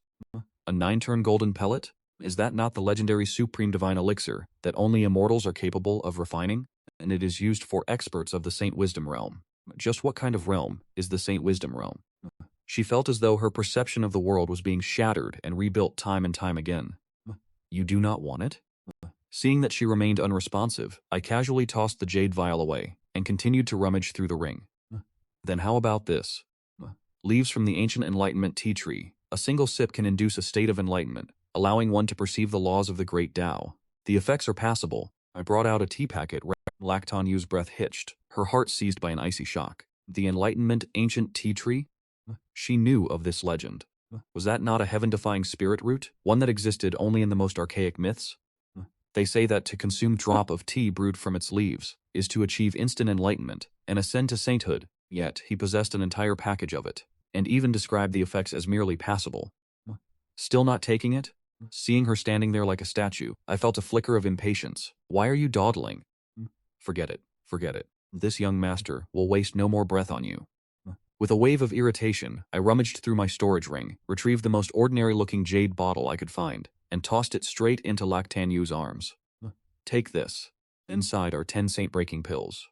For anyone below the Saint Realm, consuming one grants an immediate breakthrough of an entire major cultivation stage. There are no side effects. The taste is simply not particularly pleasant. As for that ragged sword of yours, this young master will consider it purchased. Without waiting for Lacton Yu to react, I reached out and grasped at the void. A surge of invisible power swept forward. The Juxian sword in Lacton Yu's grip slipped from her fingers, defying her hold. It drifted effortlessly into my hand. Lacton Yu instinctively clutched the jade bottle to her chest, her entire being stunned into silence. She lowered her head to gaze at the bottle, which emanated a dense, potent medicinal fragrance. Then she looked back at the youth, who had already begun to toy with her sword. Her mind had completely ceased to function. Saint-breaking pills? To bypass an entire major cultivation stage below the Saint Realm without any side effects? She felt as though she were trapped in a dream. This kind of heaven-defying elixir, he had tossed it over as casually as if it were worthless, giving her 10 at once, just to exchange them for her broken Juxian sword. This was no trade, this was undisguised charity. A sense of absurdity and unprecedented shock exploded within Lacton Yu's heart. She had always believed herself to be a peak existence of the Juanshan continent. She was the guardian of humanity, the empress whom countless living beings looked upon with reverence. Yet it was not until today that she realized how ignorant and impoverished she truly was. In the presence of these individuals, everything I once took pride in appeared truly laughable. It was not even worth mentioning. The sword is not bad, merely a bit battered. I tossed the Juxian sword into the air, feeling the weight of the blade. The indomitable ancient sword intent radiating from it left me quite satisfied. I turned my head and called out, "Hey, Xianer." What is it?" Shui Dao, who had been standing there as motionless as a statue, eagerly ran over. "This sword, please find an artifact refiner to restore it for me. Add some quality materials, and make it look a bit more refined." I casually tossed the Juxian sword to Gu Shedao. "Very well." Shui Dao caught the blade, inspected it, and nodded, mesmerized. "This is an excellent foundation. Later, I shall have the greatest Grandmaster artifact refiner on the island forge it into something magnificent and grand, so you may carry it with dignity." Having said that, he glanced at Luo Tanyao, who remained petrified nearby, and let out a sinister chuckle. "How shall we handle this young lady? I find her natural foundation to be acceptable. Perhaps we should capture her to serve as your handmaiden?" "A handmaiden?" Ru Bingjiao's entire body trembled, jolting her from her state of paralysis. She stared at the red-haired youth with the wicked grin before her, then looked toward the young man who appeared entirely indifferent, a surge of indescribable sorrow swelling within her heart. Am I the dignified Juanshan empress, truly reduced to the point of becoming a handmaiden for someone else? She clenched her fists, her nails digging deep into her palms. She felt humiliated and unwilling to accept her fate. A myriad of emotions intertwined within her, but in the end, they all dissolved into a profound sense of helplessness. Resist? With what could she possibly resist? The opponent need only cast a single glance to annihilate her soul. She was now merely a fish on the chopping block, forced to await her fate. A handmaiden? I glanced at Luo Tanyao once. It must be said, although this woman's attire was somewhat tattered, her foundation was truly exceptional. Her stature was graceful. Her appearance was breathtaking, and she possessed an especially cold yet defiant temperament. Among the arrogant holy maidens and princesses I have known in the immortal realm, such a quality is rare, yet I already have more than enough handmaidens by my side. Tanner and Joer are both Saint-Realm Dao bodies, and they are proficient in everything from the zither and chess to calligraphy and painting. Warming the bed and folding the blankets are truly exquisite skills. My body felt comfortable and at ease. For the time being, I had no desire for another person. Forget it, I am not short of people here. I waved my hand, my expression devoid of any interest. I looked at Luo Xinyao, my gaze appearing as if I were evaluating an object that was neither necessary nor essential to have. But suddenly changing my demeanor, I rubbed my chin, as if recalling something. This world has been completely shattered and reduced to ruin, to the point where there isn't even a single administrator left. I see that you appear to be one of the indigenous inhabitants of this realm, and possess the highest cultivation base. Luo Xinyao's heart skipped a beat. Unsure of what this mysterious young master was plotting, she could only grit her teeth and nod. Very well. Replying to your excellency, this humble one, Ruo Bingzhao, is the empress of the human race on the Xuantian continent. When she reached the final word, empress, her voice became as quiet as a buzzing mosquito. In the presence of these people, she truly lacked the face to claim the title of empress. An empress, you say? I nodded, with an expression of sudden realization. Very well, since you are an empress from now on, this world shall be left for you to manage. I spoke casually as if I were arranging a trivial matter not worth mentioning.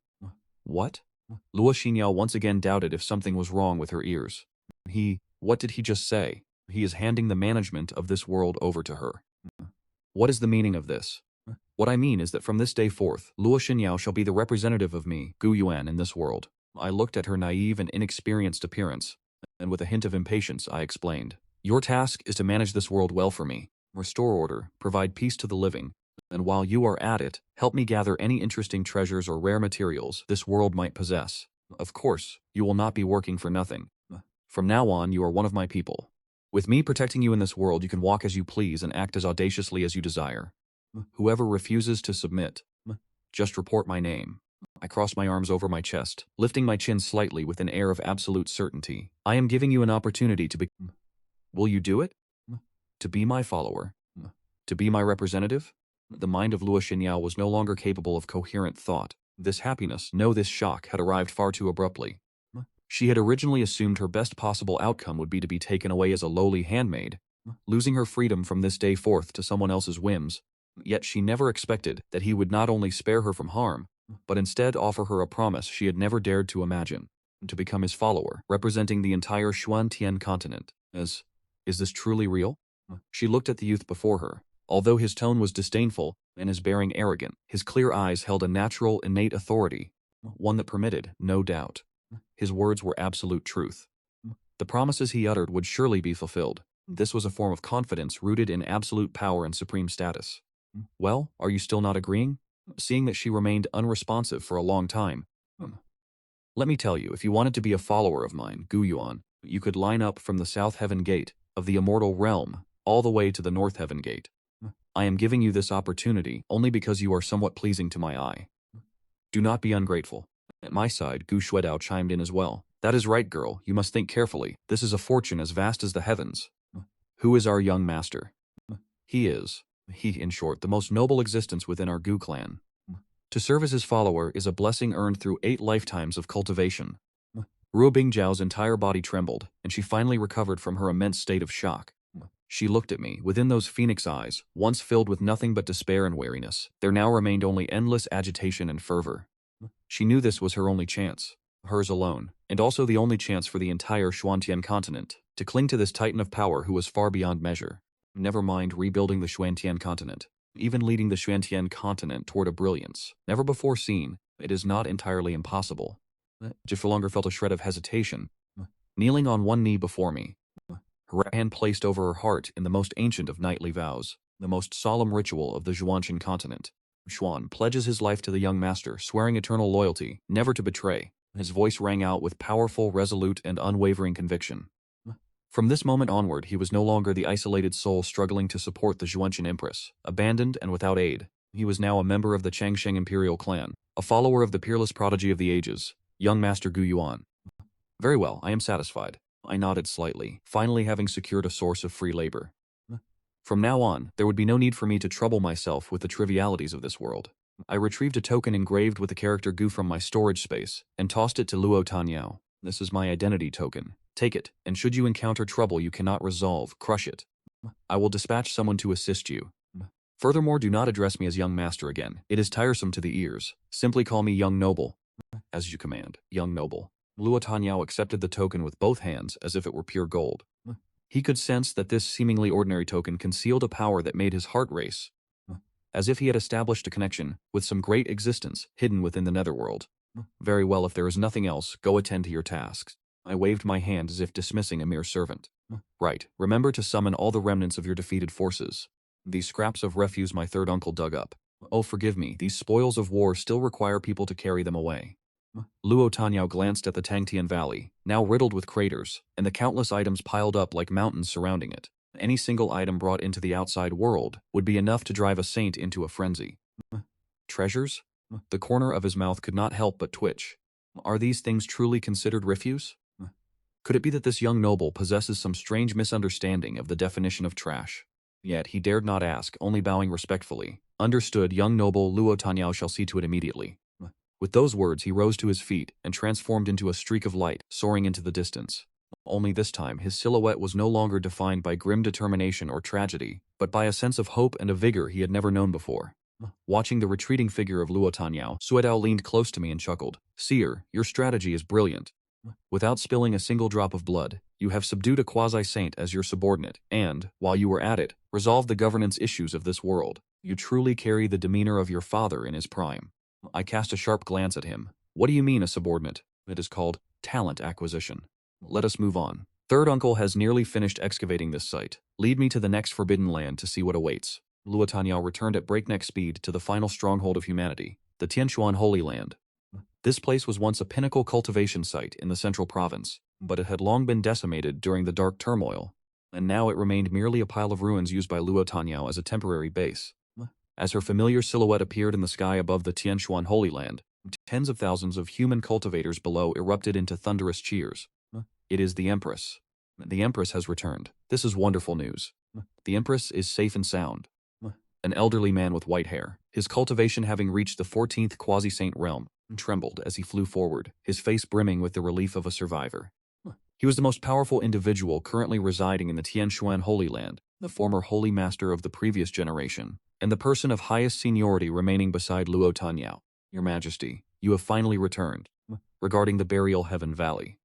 The voice of the old holy master carried a trace of lingering tremor and dread. Not long ago, the terrifying aura emanating from Burial Heaven Valley had nearly plunged everyone into absolute despair. They had all feared that their empress had walked into a death trap and was surely doomed. Luo Tanyao gazed at those gathered before her, her subjects their faces filled with hope, and her heart was a swirl of complex emotions. She took a deep breath, gathered all her strength, and announced loudly, "Everyone, listen to me. The ancient dark sovereign who awakened in Burial Heaven Valley has been suppressed by a divine being from beyond the heavens. The cruelty and the dark turmoil that have plagued the Zhuanqian continent for centuries have finally come to an end." Her words resonated like a thunderclap, echoing in the minds of everyone present. The entire Tianquan Holy Land first fell into a deathly silence, and then erupted into a roar 1,000 times more intense than before. What is this? Has the darkness finally come to an end? Heavens, am I dreaming? We are saved. Countless people embraced one another, weeping tears of joy. They had been oppressed by the darkness for far too long. So long, in fact, that they had nearly forgotten what hope tasted like. Yet now that very hope had descended from the heavens in a manner they could never have imagined. The old holy lord was so overcome with emotion that tears streamed down his face. He seized Luo Tanyao's hand, stammering as he asked, "Your Majesty, what is the meaning of all this? Just who is this godlike being from beyond the heavens?" Ruo Bingjiao looked at the agitated crowd, her own heart filled with profound emotion. She recounted everything she had witnessed at the Burial Heaven Valley, omitting only the fact that she now served Gu Yan, and told the entire story from beginning to end. When they heard of the Dark Sovereigns, those entities capable of total annihilation who had driven countless souls to despair, and learned that before the golden-armored knights, they were as fragile as ducks, slaughtered as easily as chopping vegetables, the crowd was rendered speechless by the sheer shock of it all. And when they heard that even the legendary Dark Empress had been struck down with a single blow by a red-haired divine general, and eventually captured to serve as a mount, they felt as though their very understanding of the world had been shattered. This reality transcended the boundaries of their comprehension. What manner of great existences were they? Your Majesty, are you implying that our Zhuanqian continent has been delivered by these travelers from beyond the sky? It took the old holy lord a long while to force himself to grasp the implications of Luo Tanyao's words. That is one way to put it. Luo Tanyao nodded, her expression turning profoundly solemn. But they did not come as saviors. They came as conquerors. From this moment forth, the Zhuanqian continent has a new master. That master is a young nobleman named Gu Yuan, and I, Luo Tanyao, have sworn my eternal loyalty to him. Henceforth, I shall act as his representative in this world, tasked with managing all affairs of the Juantian continent. As these words left her lips, the people who had only moments ago been basking in joy fell into a stunned silence. The world has changed hands? The Empress, pledging her loyalty to another. This news was even more shocking to them than the end of the dark riots. Your Majesty, how could this be? A young, headstrong general could not hold back and stepped forward to protest. Our human race has struggled so dearly to escape the dark riots. How can we bow our heads to another? You are the Empress of our Juantian continent. How can you pledge your loyalty to Lin Shinshan? The old Holy Lord's expression shifted and he shouted sternly.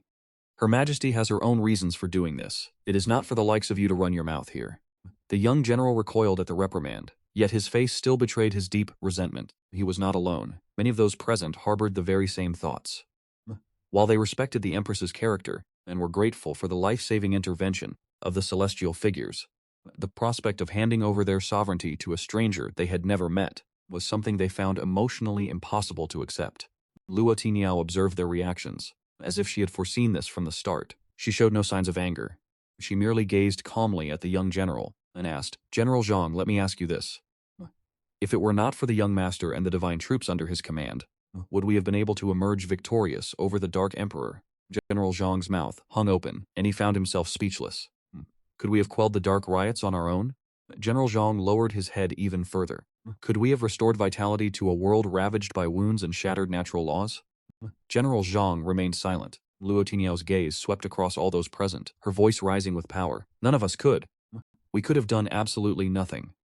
We could only have stood by and watched as this world spiraled into the abyss of extinction, watching our loved ones and our kin fall one by one, as the dark riots recurred like an inescapable cycle of reincarnation. It was the young master who gave us hope. It was he who granted this world the chance to be reborn. Do you truly feel that pledging your loyalty to him is a humiliation? I tell you now, this is no humiliation, this is an honor. To follow an existence as grand as the young master is. Standing behind him is a blessing that not even all the beings of the Xuantian continent combined could attain in 8 lifetimes. His voice resonated throughout the entire Tianxuan sacred land, deafening as a thunderclap. Everyone present was consumed by the raw emotion in his words. They lowered their heads, their faces masked with shame. Indeed, what right did they have to question the Empress's decisions? What right did they have to scrutinize the divine beings who had saved them? To have survived it all was already a supreme grace. Luo Xinyao looked upon the silent crowd, his tone softening. He carefully withdrew a jade bottle from his robes. I know there may still be doubts in your hearts, but once I reveal what the young master has bestowed upon me so casually, you will immediately grasp just how vast the chasm truly is between us and him. He unsealed the jade bottle, and a medicinal fragrance so potent it defied description erupted from within in an instant, transforming into brilliant, auspicious clouds, enveloping the entirety of the Tianxuan sacred land. Every person who caught a whiff of this fragrance, regardless of their cultivation level or the severity of their wounds, felt their injuries mending at an incredible, impossible speed. Several cultivators who had been shackled by bottlenecks for years even felt their cultivation foundations begin to loosen. What kind of divine elixir is this? The old sacred master, standing nearest, felt the effects most profoundly. With just a single inhalation of the scent, he felt his long-withered life force, surging with newfound vitality. He stared intently at the jade bottle in Luo Xinyao's hand, his eyes brimming with utter astonishment. Luo Xinyao poured out a pill the size of a longan, its surface shimmering with a radiant glow. The elixir was etched with mysterious arcane runes as it rested in his palm. This elixir is known as the Saint-Breaking Pill. The young master stated that anyone below the Saint Realm who consumes this pill can bypass their bottleneck and directly achieve a breakthrough in their cultivation realm. What? This time, even the old sacred master could not maintain his composure, crying out in shock. Directly break through an entire realm? How could this be possible? This completely defies the fundamental laws of cultivation. Your Majesty, surely you are not jesting? The Grand Elder asked, his voice trembling. Luo Xinyao did not answer, instead shifting his gaze toward the young commander. General Zhang has currently reached the 13th stage of the Divine King realm, standing only a single step away from the Saint realm, yet he has remained unable to transcend this final threshold. Is that not correct? General Zhang nodded slowly, a trace of embarrassment evident on his face. This medicinal pill shall be bestowed upon you. Luo Tiniao extended the Breaking Saint pill in her hand. Do you dare to consume it before everyone here? General Zhang gazed at Luo Tiniao, his entire body stiffening as the pill was presented to him. His frame trembled slightly, not from fear but from a surge of uncontrollable agitation. His name was Zhang Cheng, the most exceptional general among the younger generation of the human race. having followed the Empress through countless campaigns to achieve glorious military feats. He possessed outstanding talent, having cultivated to the pinnacle of the 13th stage while still in his youth. He was hailed as the man with the greatest hope of entering the Saint Realm within the last 100 years. Yet only he knew that this short step was, for him, like a vast impassable chasm. He had been trapped at this bottleneck for 50 long years. Over the past 50 years, he had attempted countless methods to break through this death pass. He had braved perilous realms and even endured life or death trials to obtain a single saint-grade herb. But all had been in vain. The Saint Realm was an invisible barrier, yet it existed as a tangible reality. It had kept great experts locked outside its gates. And now, the Empress was telling him that this tiny medicinal pill before him could help him directly traverse this barrier. How could such a thing be possible? It was not that he did not trust the Empress, but he dared not believe that something so heaven-defying could exist in this world. What is the matter, General Zhang? Do you lack the courage? Luo Tiniao watched him, her voice calm yet carrying an unquestionable authority. Or perhaps you suspect that I would use a poison to harm you. This subordinate would not dare. Zhang Sheng was startled and quickly knelt on one knee. This subordinate merely finds this too inconceivable to fathom. This subordinate is willing to test it for your majesty. A flicker of resolve flashed in his eyes. Even if this were a poison, what would it matter? His life belonged to the Empress. If he could verify the authenticity of this elixir for her, he would have no regrets in death. Furthermore, what if it were truly genuine?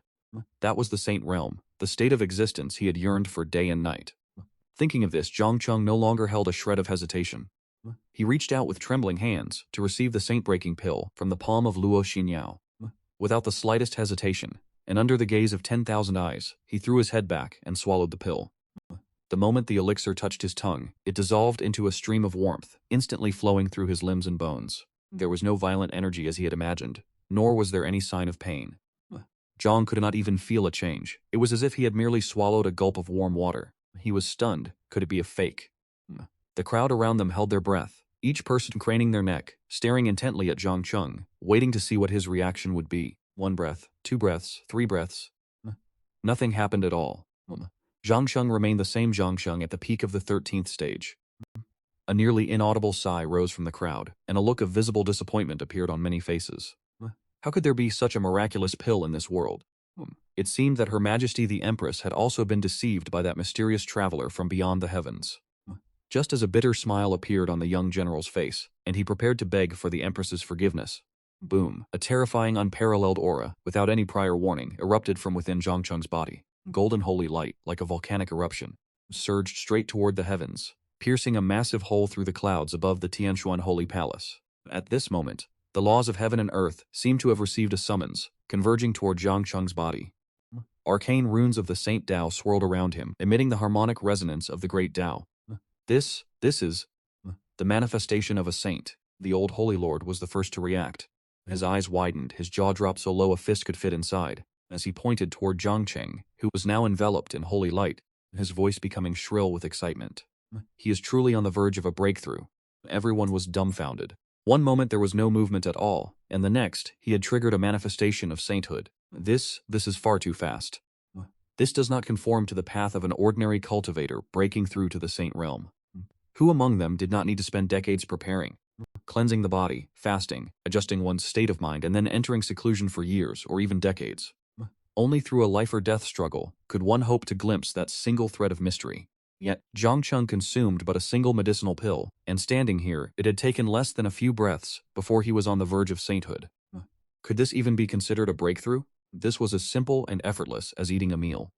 Under the terrified gazes of everyone present, Zhang Cheng slowly levitated into the air. He kept his eyes tightly shut, sensing the power surging endlessly within his body, as if it had no limit. He could clearly feel that the barrier which had trapped him for 50 years was, in the face of this medicinal potency, as fragile as paper. It was pierced through with the greatest of ease. His soul was ascending, his physical form was undergoing a transformation, and his comprehension of the great Tao of heaven and earth was skyrocketing at an unbelievable speed. The Saint Realm. This is the power of the Saint Realm. Zhang Sheng tilted his head back and let out a long roar, a sound like a dragon's cry that shook the very heavens. He suddenly snapped his eyes open, and 2 beams of golden, tangible divine light shot forth. The entire Tianshuan Holy Land trembled slightly beneath his holy might. He had succeeded. He had truly stepped into the quasi-saint realm. Moreover, his aura continued to rise steadily at a terrifying pace. from the early stage of the quasi-saint realm to the mid-stage, and finally to the late stage, before it slowly came to a halt.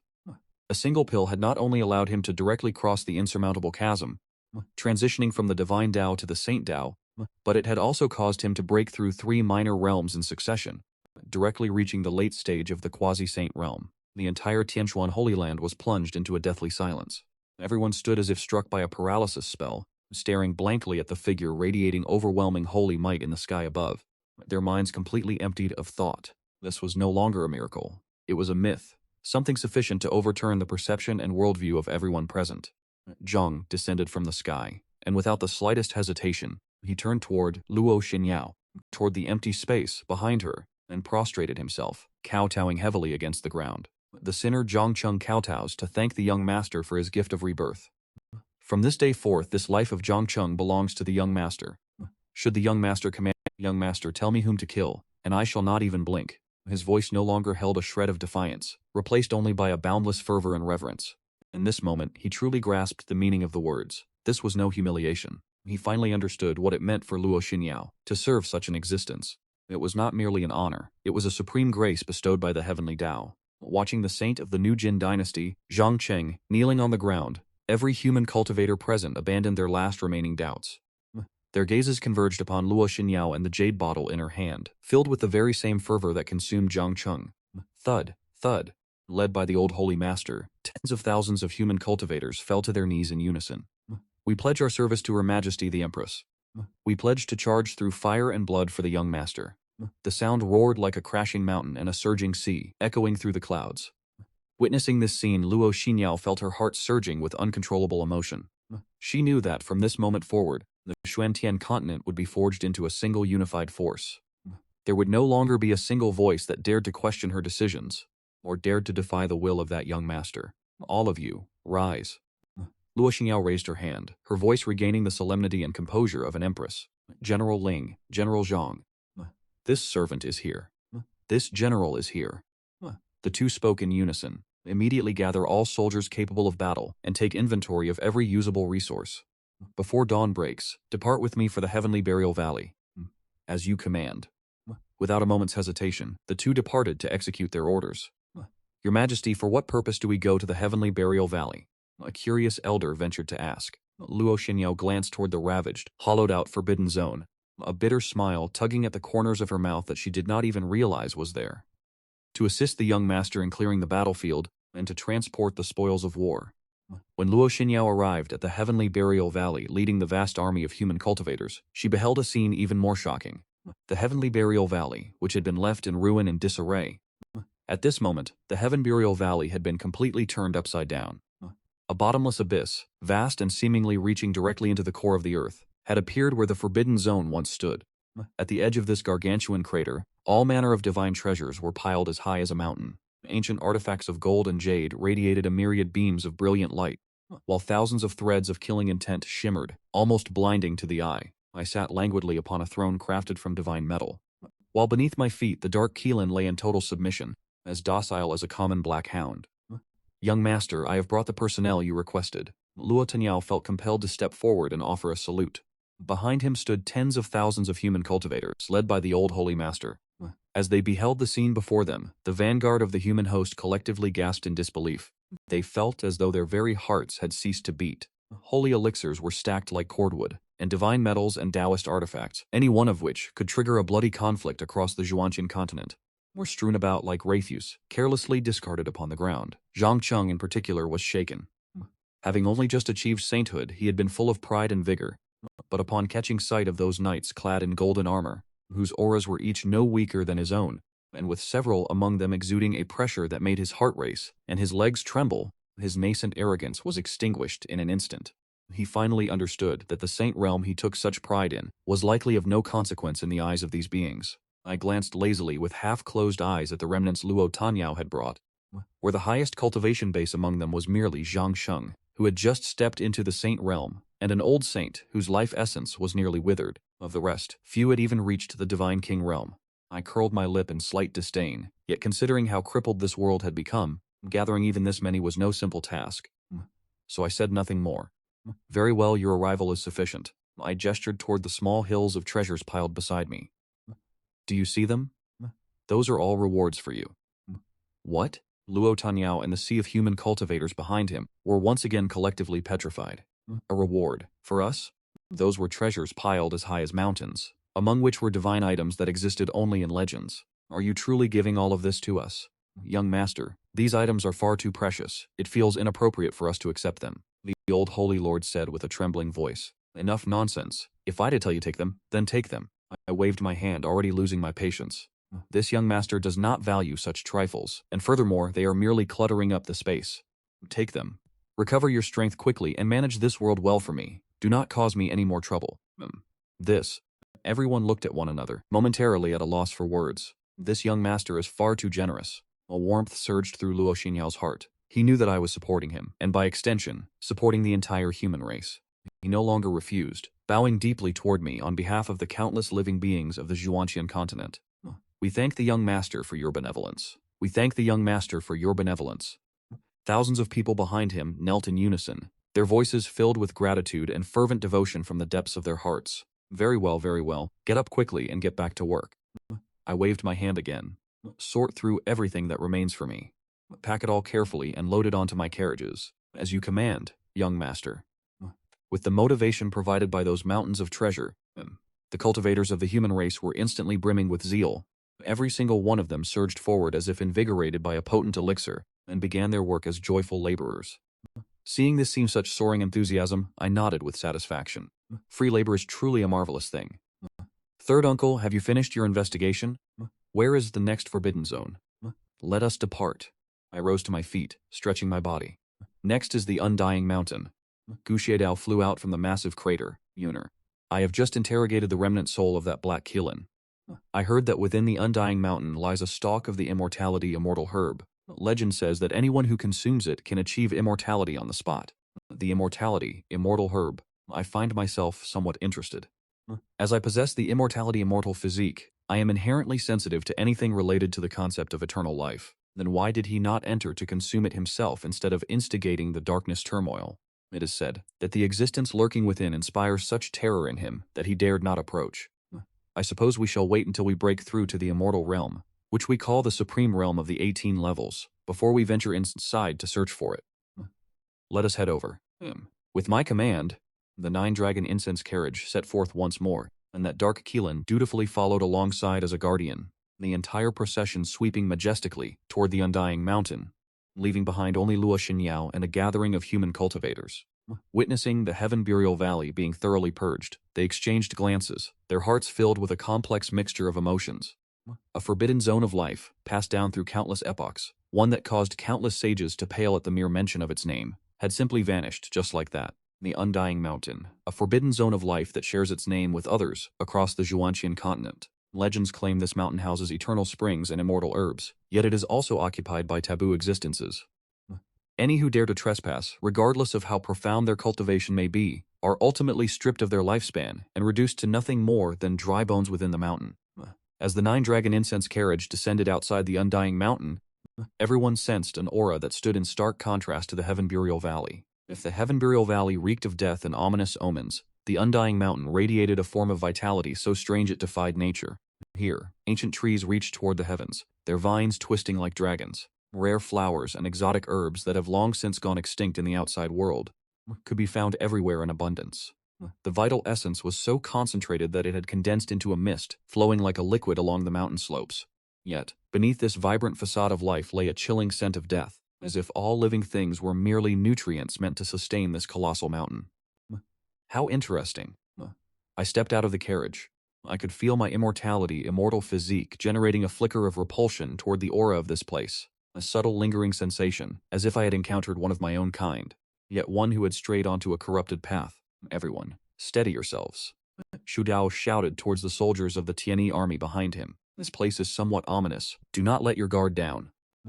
Understood. Thousands of Tian army soldiers responded in unison, their killing intent surging to the heavens, their golden life force burning like a massive furnace, dispelling the eerie, ghostly gloom that surrounded them.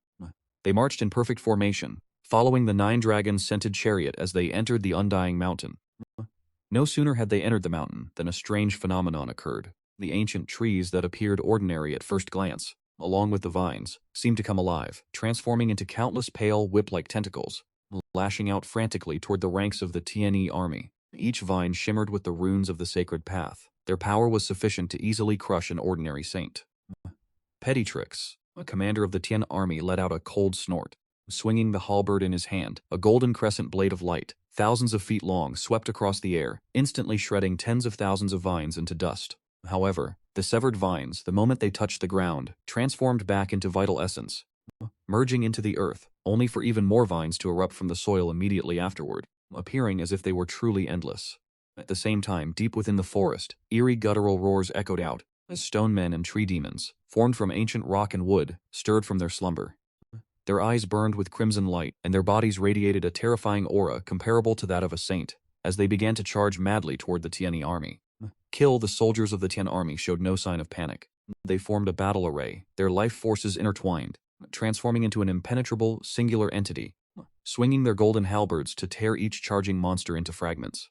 Yet these monsters were just like the vines. After being shattered, they would rapidly coalesce once more, appearing fundamentally impossible to kill. Third uncle, this place is rather strange.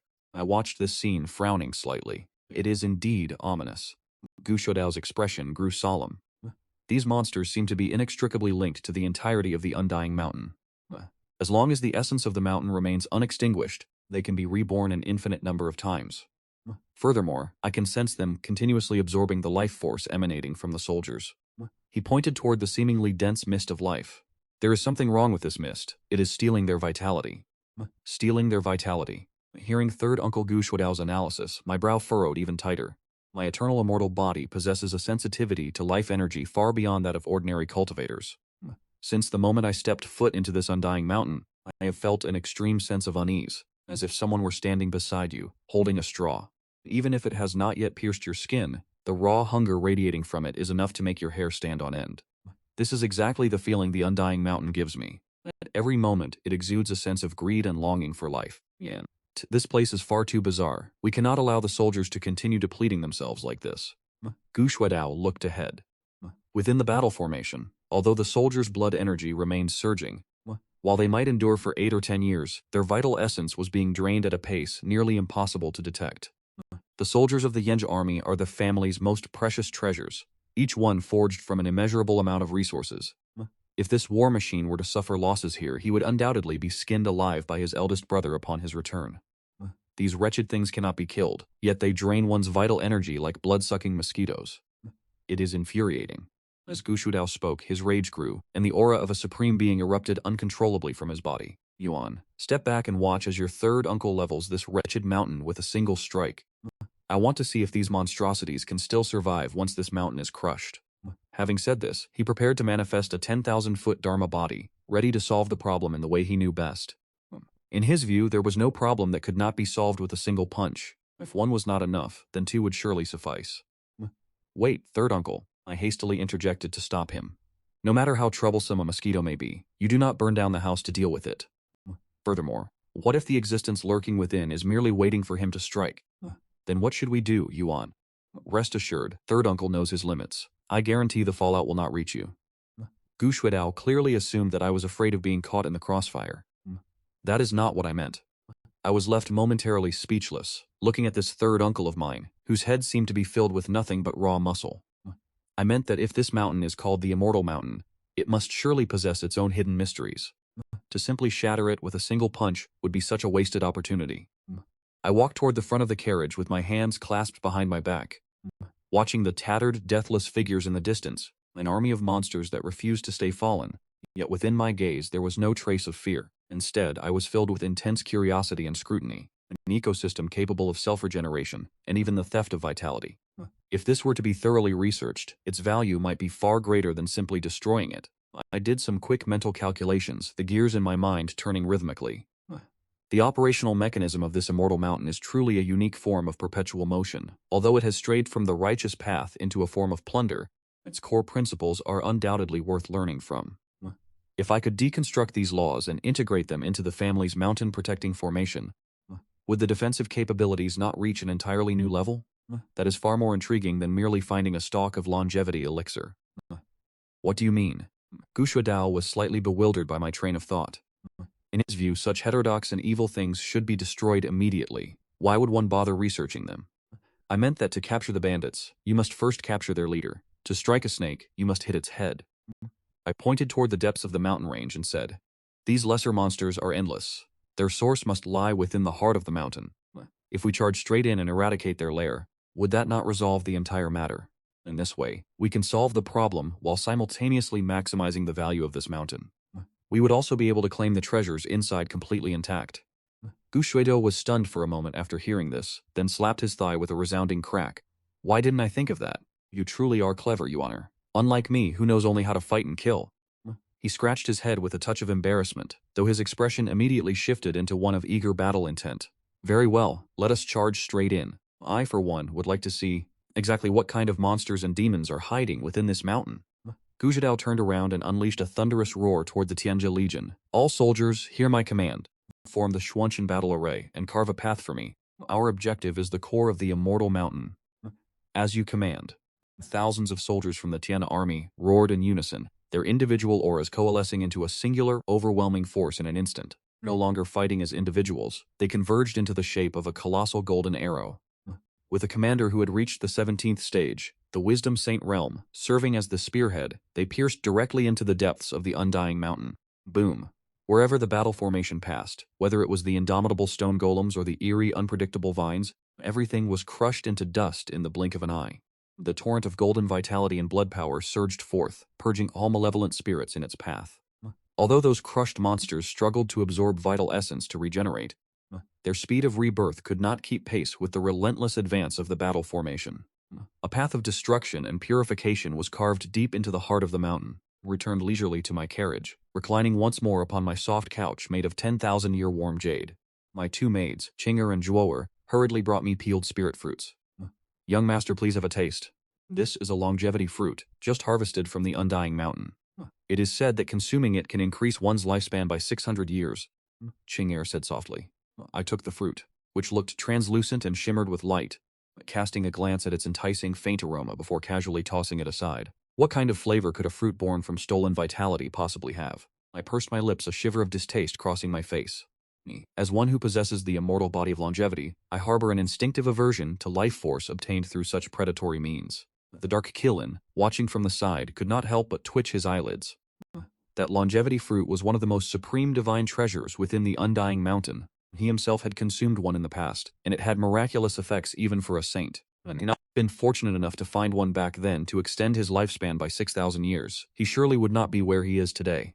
Yet, this little ancestor before him actually despised it for its lack of flavor, and even had the audacity to question why a fruit infused with stolen life force would be considered good. Just as the dark Killin was questioning the meaning of existence, the nine-dragon Alozwood carriage suddenly jolted to a halt. Why have we stopped? I sat up and looked outside, only to see that the Tieni army's battle formation in front had also been forced to come to a standstill. Before them lay a vast lake. The water was not clear but instead exhibited an unsettling, murky white color. A thin mist hovered over the surface of the lake, emanating an aura of vitality 100 times more potent than anything encountered before. And in the very center of the lake stood a small island, no more than 100 meters in circumference. Growing on the island was a small, vibrant green tree, its shimmering luster making it appear as though it were carved from jade. Hanging from the tree was a single fruit the size of a fist, shaped remarkably like a newborn infant. The fruit itself seemed to be breathing. With every inhalation, the waters of the entire lake rose and fell in rhythm. A surge of life force, powerful enough to startle even me, radiated from that fruit. The longevity immortal herb. The voice of Gu Shuido reached me from outside, filled with both shock and unrestrained joy. That is truly the longevity immortal herb. I stood upon the chariot, narrowing my eyes as I appraised the small tree on the isle, in the center of the lake, and the fruit shaped like two human infants hanging from its branches. I could clearly sense that the life energy contained within that fruit was of an unimaginably vast concentration. It was even more pure and boundless than the drop of true immortal essence blood I once possessed. Even I fear, would have to step into the realm of the sacred Tao to possess such vitality. I wonder how many lives had to be plundered, and for how long to forge a single longevity immortal herb such as this. We have struck it rich. We have truly struck it rich. This time, we have hit a fortune beyond measure. Gu Shuido rubbed his hands together, his face flushed with excitement. He looked as though he were on the verge of drooling. He sheathed his blade and stared fixedly at the fruit, his eyes mirroring those of a lecher who had been starved for 8 centuries upon finally beholding a peerless beauty. This is undoubtedly the legendary humanoid immortal herb, and by the looks of it, it has fully matured. If a supreme were to consume the medicinal power of this fruit, they would likely be able to touch the threshold of the Heavenly Emperor realm. The more Gu Shuadao spoke, the more exhilarated he became. He seemed to lunge forward at that very moment and devour the two fruits in a single gulp. It was not just him. The soldiers of the Tianyi army behind him were all breathing heavily, their gazes filled with fanaticism. That is the longevity immortal herb, a treasure that exists only in myths and legends. They had conquered countless worlds and witnessed all manner of heavenly treasures, but this was their first encounter with an immortal herb of such caliber. Never would they have imagined that a world lacking even a single supreme would harbor such old treasure. All of you, calm yourselves. Gu Shuadao was, after all, a supreme powerhouse with an extraordinary temperament. He quickly steadied himself from his manic joy. He let out a thunderous shout, causing the soldiers of the Tian army, who had been reeling in a daze, to shudder back to their senses. The greater the treasure, the more formidable the entity guarding it. Do not let your guard down. His gaze swept with solemn intensity toward the eerily opaque, milky white lake water. This lake water gave him a sensation of extreme danger. Third uncle is right. I spoke as well. My voice was calm, yet it caused everyone present to fall into silence. There is something. I pointed toward that milky white pool, which appeared entirely harmless. The substance contained within this pool was not a source of vitality at all, but rather the purest essence of longevity. This immortal mountain is nothing but a colossal trap. It uses these scenes of vibrant life to lure outsiders into its domain, only to silently siphon away their life force, eventually channeling it all into this pool to nourish that root of immortal herb. My words caused a chill to run down the spines of everyone present. To steal one's life force, this is far more terrifying than simply killing them. What is it that a cultivator fears the most?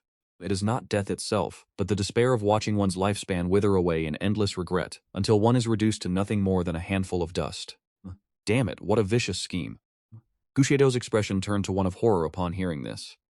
He had been so focused on the excitement that he had nearly fallen for the trap.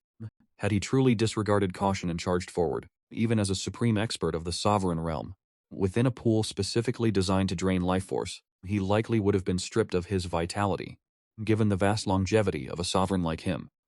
In the blink of an eye, he could have fueled the ripening of this longevity immortal herb, allowing the mastermind behind the scenes to seize it, flee, or perhaps even ascend to the Tao of the Emperor. Heavens.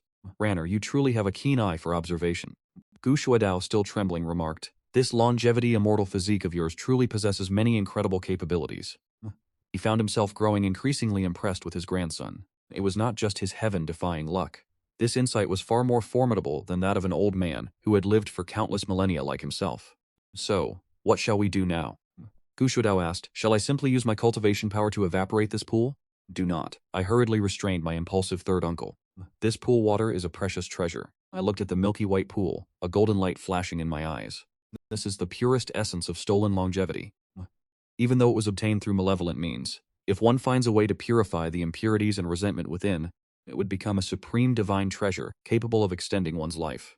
If divided among the ancestors of our clan whose lifespans are nearing their end, even a single sip each could grant them several millennia more of life. This substance is of no use to me personally, but my family possesses a vast and ancient foundation. With the forbidden chambers of the Gu clan, our venerable ancestors lie in deep slumber. Is there a single one among them who is not nearing the end of their natural lifespan, forced to rely on this eternal rest to slow the inevitable erosion of time? If we were to secure this pool of life essence, would the profound strength of the Gu clan not ascend to a higher realm? Precisely. Gu Shuadao's eyes ignited with fervor upon hearing these words. It is as if the heavens themselves have bestowed this treasure upon our Gu clan. Who knows, perhaps the very character Gu is inscribed beneath the depths of this pool. I nodded slowly. Third uncle, you should first secure that stock of immortal medicine, then we shall contemplate our next move. Leave this task to me. Gu Shuadao struck his chest with pride and determination. I shall see for myself what manner of entity is playing these ghost games. He strode to the edge of the lake, his terrifying supreme rank aura erupting forth without restraint, crashing down toward the island in the center of the lake. Reveal yourself, you wretch. Boom. Under the sheer force of Gu Shuadao's pressure, the entire lake surged, erupting into monstrous sky-high waves. Yet, the island in the center remained deathly silent. The small tree and the stalk of immortal medicine appeared entirely unaffected by the commotion. Still refusing to show yourself? Gu Shuadao furrowed his brow, feeling his dignity challenged. He let out a cold snort, raised his hand and struck the surface of the lake. Although he did not exert his full power, this strike was sufficient to shatter a star. However, a bizarre sight unfolded before them. That palm strike, capable of devastating the heavens and destroying the earth, at the very moment it touched the opaque white water, quietly dissolved into nothingness, like a stone cast into the endless sea, without stirring even the slightest ripple. What? Gu Shuidao was stunned. His attack had been neutralized just like that? There is something strange here. His expression darkened, and he prepared to unleash even greater force. Just then, the quiet island in the center of the lake finally stirred. The small jade-green tree began to tremble despite the lack of wind, its leaves rustling rhythmically. Moments later, an ancient voice, a weary voice, heavy with the profound melancholy of a life that had witnessed the rise and fall of countless eras, echoed forth. It drifted from the distant island. Sigh. How many years has it been? Once again, someone has come to disturb my solitude. Outsiders, depart at once. This place is not meant for the likes of you. Immortality is a realm you are not fit to covet. The voice was not loud, yet it resonated with absolute clarity deep within the soul of every person present. Upon hearing these words, Gu Shudao did not retreat. Instead, his fighting spirit surged even higher. You spineless rat, hiding in the shadows. Get out here and face your death. He let out a thunderous shout, preparing to strike once again. Third uncle, wait. I blocked him once more. I gazed toward the island in the middle of the lake, the corner of my mouth curling into a mocking smile. Come out and let us converse. Perhaps we can strike a bargain. I spoke with ringing clarity. The island in the middle of the lake fell silent for a brief moment. A bargain? The ancient voice carried a hint of skepticism and disdain. What could you possibly possess that I would desire? I can grant you true immortality. I spoke every word with deliberate heavy emphasis. As soon as these words left my lips, not only the entity on the island, but even Gu Shuidao and the Dark Qilin were stunned into silence. Granting the other party true immortality? Nianer, aren't you boasting a bit too wildly? Immortality is the supreme Tao, the goal that every cultivator pursues with agonizing dedication. I am but a low-level cultivator. On what grounds could I dare to make such an arrogant claim? Yet, I remained brimming with confidence, because I knew the entity's current state was merely a lingering struggle to survive, plundering the lifespans of others to sustain its own existence, which could never be considered true immortality. It was nothing more than a pathetic method to delay the inevitable. As for me, the Gu family, and the forces backing me, I had the hope of showing this being the true path to eternal life. The existence on the island in the middle of the lake remained silent for a long time, seemingly in deep contemplation, and perhaps weighing the veracity of my words. After a long pause, a light laugh echoed out. An interesting little one indeed. Come in, I shall await you here. No sooner had the words faded than the milky white lake water parted automatically, revealing a path leading straight to the central island. Nayaner, you must not. Seeing the lake water part on its own, Gu Shudao's expression shifted, and he immediately spread his arms to block my path. This old monster clearly harbors ill intent. Who knows what traps lie within this lake? It is far too dangerous.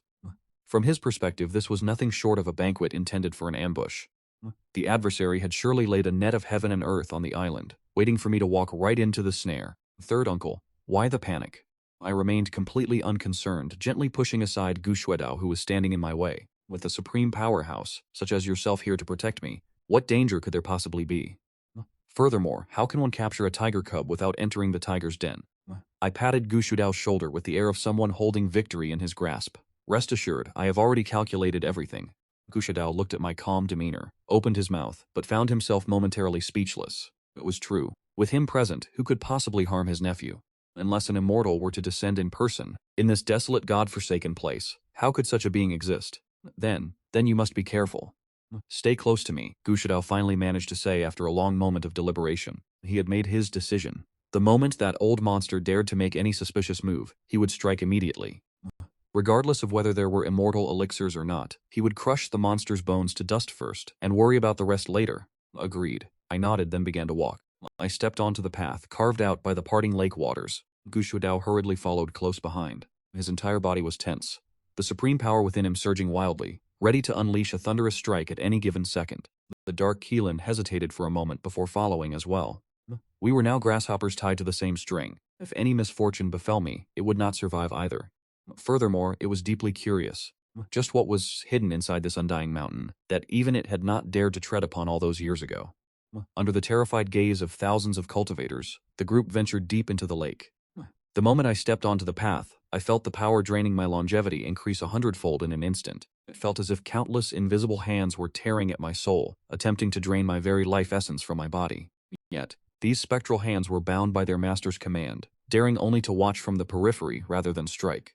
I surveyed the environment briefly. Had a typical cultivator of the Divine Path realm arrived here, I fear they would have been reduced to a desiccated husk in less than 3 breaths. I could even discern the origin of this power.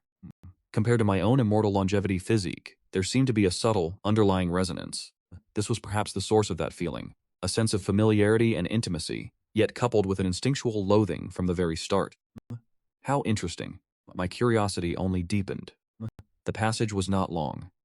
In moments I arrived at the island in the center of the lake. The isle was minuscule. Aside from that radiant, humanoid-shaped immortal herb, there was only a single massive azure boulder. A man clad in gray Taoist robes, with silver hair and a gaunt face, sat cross-legged upon the stone. His aura flickered inconsistently, appearing as if it could dissolve into the wind at any moment. His eyes were shut tight, and his body was bound by chains of pitch-black energy, condensed from the essence of life force. The other ends of these chains were driven deep into the roots of Mount Immortal. He seemed to have merged entirely with the entirety of Mount Immortal. He was the mountain, and the mountain was him, a supreme being at the peak of the 18th realm. The moment Gu Shuedao laid eyes upon the old Taoist, his pupils contracted sharply. How could the strength of this old man be so formidable? Was it not said that the Kilin was the strongest entity in this world? Where did this person emerge from? Furthermore, the way his aura harmonized with Mount Immortal made him appear daunting, seemingly even intertwined with the heavenly Tao itself. You have arrived? The old Taoist slowly opened his eyes. What a profoundly clouded pair of eyes they were. Within them, one could see no spark of vitality, only the endless vicissitudes of time and the lingering scent of death. His gaze drifted past Gu Shuedao and fell directly upon me. The immortal longevity physique had truly a nostalgic aura. The old Taoist looked at me, his expression complex, filled with a mixture of nostalgia, envy, and a flicker of jealousy. It is, indeed, you. Observing the old Taoist, I returned the smile. I knew it. How could this power feel so familiar? Allow me to introduce myself. I am known as Changsheng. I was the first to achieve the Tao in the era preceding the last, when this world was first birthed. The old Taoist spoke slowly, his voice laced with a hint of arrogance. Changsheng Taoist, is it? I nodded slightly. The name has a nice ring to it, though it is somewhat of a misnomer. You call this half-dead state, relying on stealing the lifespans of others to draw out your final breaths, eternal life? I did not hold back in my retort. This is not eternal life. I call this living a fate worse than death. A flicker of anger finally appeared on the face of the Changsheng Taoist, which had been as still as the water of an autumn lake. He had lived through several eras, yet this was the first time anyone had dared to speak to him in such a manner. Junior, do not be insolent. A terrifying pressure radiated from his body, crushing down toward me. However, Gu Shuedao beside me merely let out a cold snort, and his supreme pressure erupted with a thunderous roar, directly shattering the aura of the Changsheng Taoist, causing it to crumble into fragments. Old man, do you dare to act so presumptuously in the presence of my young master? Gu Shuedao took a step forward to shield me, his face filled with killing intent as he glared at the Changsheng Taoist. The expression of the Changsheng Taoist shifted, and only then did he truly look at the red-haired warrior standing beside me, who had previously seemed so ordinary. A supreme. He sensed from the man a terrifying power that was in no way inferior to his own. Another supreme. A flicker of awareness flashed within the cloudy eyes of the Changsheng Taoist. He could perceive that the red-haired man before him, despite being at the same peak of the 18th realm as himself, possessed a blood vitality so dense and refined solely for combat that it was far more robust than his own, which relied on consuming all things to sustain a lingering existence. What terrified him even more was that a powerhouse such as this would assume such a submissive posture toward a mere youth in the blood-half realm, displaying the air of a loyal servant protecting his master. My background was even more formidable than he had dared to imagine. Third uncle, do not be agitated. My voice came from behind Gu Shuedao. I strolled leisurely around the tall frame of third uncle and stood. I have come only to speak, not to engage in combat. Taoist, would you not agree with my assessment? Changsheng Doran suppressed the turbulence in his heart, staring deeply at me without uttering a word. I did not mind his silence. We circled around that diminutive human-shaped immortal herb. Teskai remarked in wonder, truly a stroke of genius in its design, utilizing your own Changsheng body as the formation eye, connecting it to the ley lines of the entire immortal mountain, and then setting up the heaven-stealing array to harvest the lifespan of all things in heaven and earth, ultimately converging it all here. To nourish a single life-extending immortal herb, every action has its karmic consequence, creating a perfect cycle. As long as this world does not perish, you can endure in this state indefinitely. I clasped my hands behind my back, strolling as if I were a young man wandering through his own garden, offering my critique of the masterpiece that Changsheng Doran held in such high regard, though he chose to call this eternal life. I suddenly halted my steps and turned to look directly at Changsheng Darren, the smile on my face vanishing, followed by a gaze of utter contempt. It is truly laughable. What you have here is not eternal life. It is imprisonment. You have turned yourself into a prisoner of the laws of this world. Look at yourself. Bound to the mountain range, connected to the terrestrial key, and fused with the heavenly Tao. It sounds formidable, does it not? But do you dare to step even half a pace away from this mountain? Do you dare to venture even half a pace beyond this world? You dare not, for the moment you depart, this system of harvesting lifespan will collapse.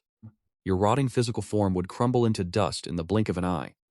My words struck like sharp blades, piercing directly into the most fragile point of Changsheng Doran's resolve. The expression on Changsheng Doran's face immediately turned unsightly. Nonsense, he bellowed sternly, yet his voice betrayed a weakness born of insecurity.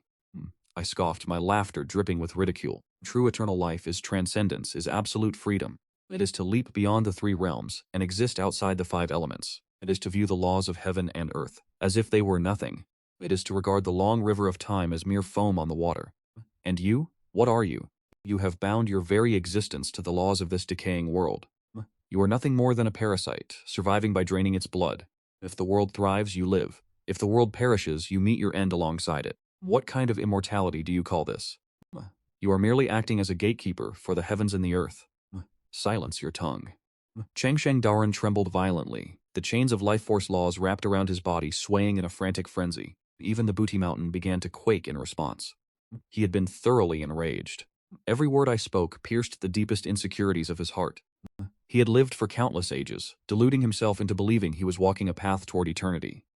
He convinced himself that with enough time, he would eventually reach the heavenly realm he had always craved.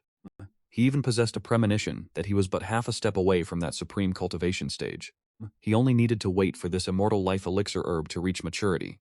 Yet today he was insulted by a mere boy who had barely begun to walk the path, belittled as worthless, a parasite, a common watchdog. How could he possibly tolerate such humiliation? Junior, what could you possibly understand? Changsheng Daoran roared in fury. You merely rely on an innate physical advantage, possessing the immortal life divine body, yet you dare stand here and spout nonsense. You dare to judge the Tao of this old master? When I attained the Tao, your ancestors had not even been born yet. Is that so? I arched a brow, the mockery on my face deepening. Living a long life does not mean the path you have chosen is correct. A pig that lives for 10,000 years is still a pig. It will never transform into a dragon. Pfft. The dark Kilin beside us could not help it, nearly bursting into laughter. Ignoring their reaction, I continued. Not only have you chosen the wrong path, but because of your misguided journey, you have caused the path of this entire world to deviate as well. Changsheng Daoran's pupils constricted. What do you mean by that? What do I mean? I let out a cold laugh. Do you truly believe your schemes have escaped the eyes of everyone? I slowly raised my hand, pointing toward the silent dark Kilin. You should ask him yourself. In those years, when you strove to break through to the supreme realm, did you not always feel that your great Tao was flawed and the laws incomplete? As if an invisible layer of shackles was restraining you. Upon hearing this, the dark Kilin's massive form trembled violently. It raised its head to stare at me in utter disbelief, then cast a look of deep suspicion and hesitation toward Changsheng Daoran. Was I wrong? Back then, you cultivated in the Heaven Burial Valley, devouring all living things to condense your supreme Tao, yet the process was agonizingly difficult. You had originally assumed it was because your bloodline lacked sufficient purity, and so you attempted to incite the dark turmoil, using all living beings to prolong your lifespan. Now, if what I say is true, it was actually the work of a human. Think back carefully, I whispered, my voice echoing in the ears of the Kilin and Changsheng Daoran like the murmur of a devil. Every time you launched the dark turmoil, sweeping across the continent and devouring countless living souls, did you not, in the deepest recesses of your mind, feel that a force was guiding you, secretly aiding you, making you believe it was your destiny, and your true great Tao? The eyes of the dark Kilin shifted slowly from suspicion to sheer horror. It recalled that during every turmoil, once it devoured a certain amount of living souls, it would fall into a miraculous state of being. It seemed to have become one with the heavenly will of this world. Its strength surged, and it grew addicted to this sensation, believing that as long as it devoured enough, it could ascend to the 18th realm. As long as no one exposed the truth, it might have remained oblivious. But now that I have laid it bare, each memory feels less like an achievement, and more like that of a puppet being manipulated by another. It is you. The dark Kilin whipped its head around, staring at Changsheng Daoran as if it wished to devour him alive. Within its crimson eyes, flames of fury and boundless killing intent erupted. All of this was your wicked scheme. Changsheng Daoran watched the maddened dark Kilin, and for the first time his withered, aged face completely lost its composure. The mask of indifference he wore had been shredded and discarded by my words alone. He remained silent, and his silence was the most damning answer of all. I looked upon the scene and let out a resounding laugh. A fine Changxing Daoren, a fine being who witnessed the Tao in the primordial era.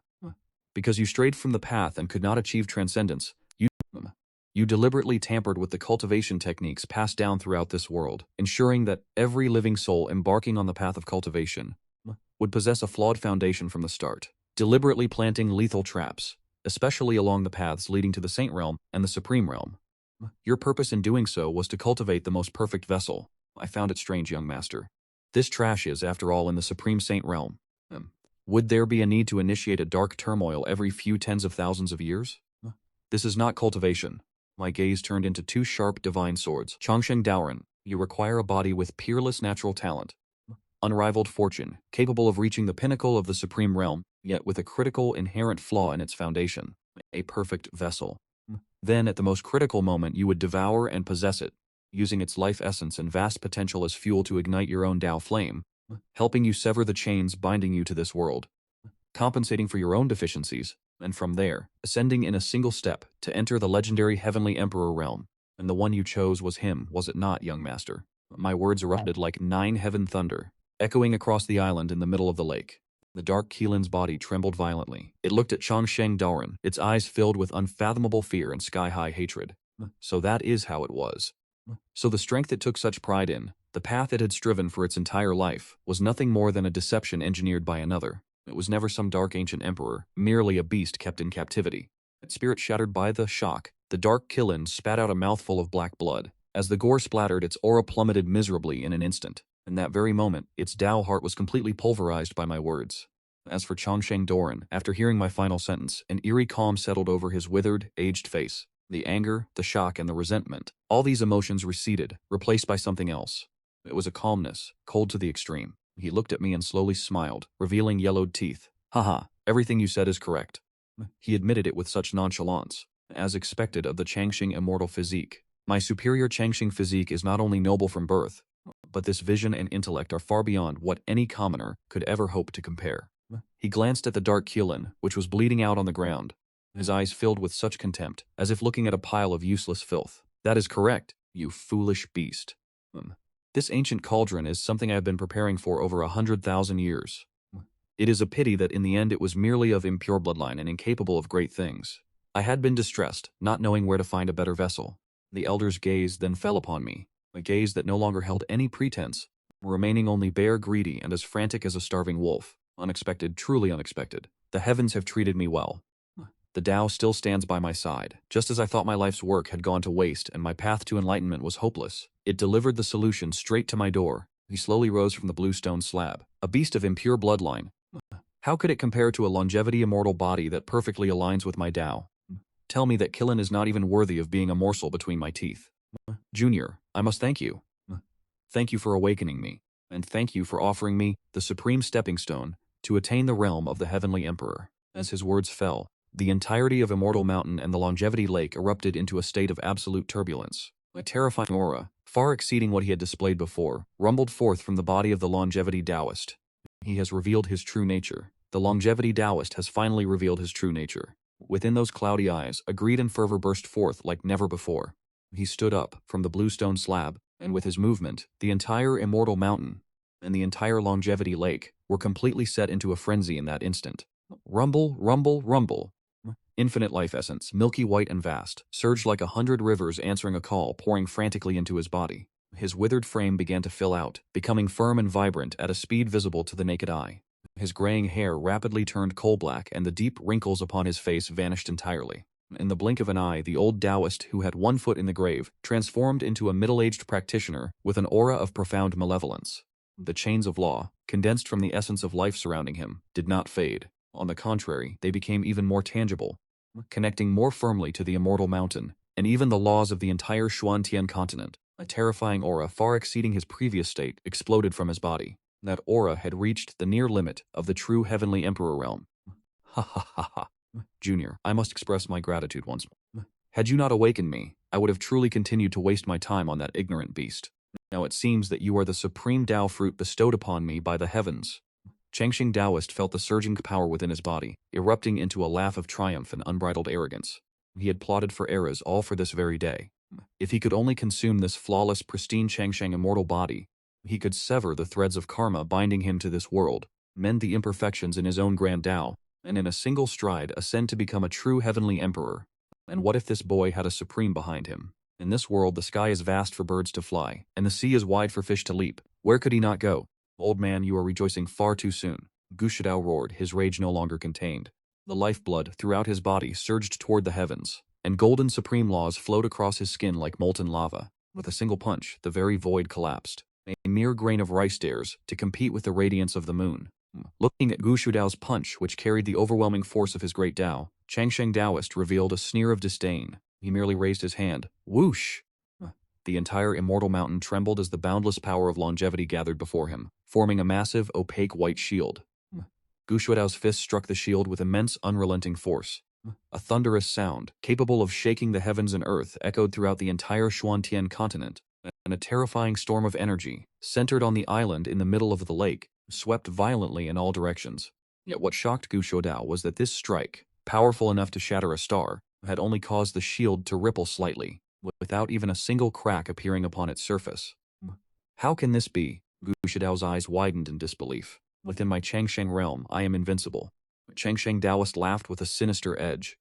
All of your attacks will be nullified by the power of longevity that this world has accumulated over several eras, and you shall only have your vitality slowly eroded here, eventually becoming mere nourishment for me. As his words faded, thousands upon thousands of opaque white chains, resembling venomous snakes, lashed out from the boiling longevity lake, ensnaring Gu Shuadao tightly from every direction.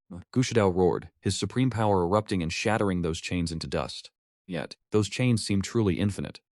No sooner had they been shattered than they condensed in the blink of an eye, wrapping around him once more. In an instant, even one as powerful as Gu Shuadao was restrained by these vexing chains, finding it difficult to break free. Thirdong told you not to be so rash. Watching this scene, I felt no tension. On the contrary, I merely shook my head, my mind clear as a mirror. This old man is nothing but an earth dragon, and a dragon fused with this very foundation at that. Third uncle is currently acting like a brute, pounding relentlessly against a wall. He may look imposing, but the target feels neither pain nor irritation. Junior, it is your turn now. Having dealt with the nuisance that was Gu Shuadao, Changsheng Taoist locked his gaze firmly upon me once more. In his eyes, I am nothing but a mobile treasure trove, the most important main course in this grand banquet. Once he captures me, everything will be settled. His figure flickered, and in the blink of an eye he appeared right before me. A massive hand, wreathed in the laws of longevity, descended aggressively toward the crown of my head. Your body shall be mine. On the face of Changsheng Taoist was a look of wild, unbridled joy and greed. It was a success. It was almost a success. He seemed to have already envisioned himself possessing this perfect vessel, ascending to become a heavenly emperor, and looking down upon the ages. Yet, the image of me trembling in fear and begging for mercy as he had imagined did not appear. The young man with the impossibly handsome face simply stood there in silence, even letting out a bored yawn, his gaze resembling that of someone watching a clown perform. Are you finished with your act? I curled my lip. To be honest, your acting skills are quite clumsy. Fury ignited within the heart of Changsheng Taoist, and he increased the strength in his hand by another 3 parts. But at the very moment his hand was about to touch my hair, his entire body, along with the Changsheng realm he prided so much, abruptly froze without warning. Space itself seemed to have been locked in that very moment. A supreme pressure, impossible to describe with words, impossible to perceive with the divine sense, transcending every understanding of the laws, descended in silence. That pressure was neither domineering nor sharp. It was like the heavens, like the Tao. It was the supreme law that has existed since the dawn of the universe.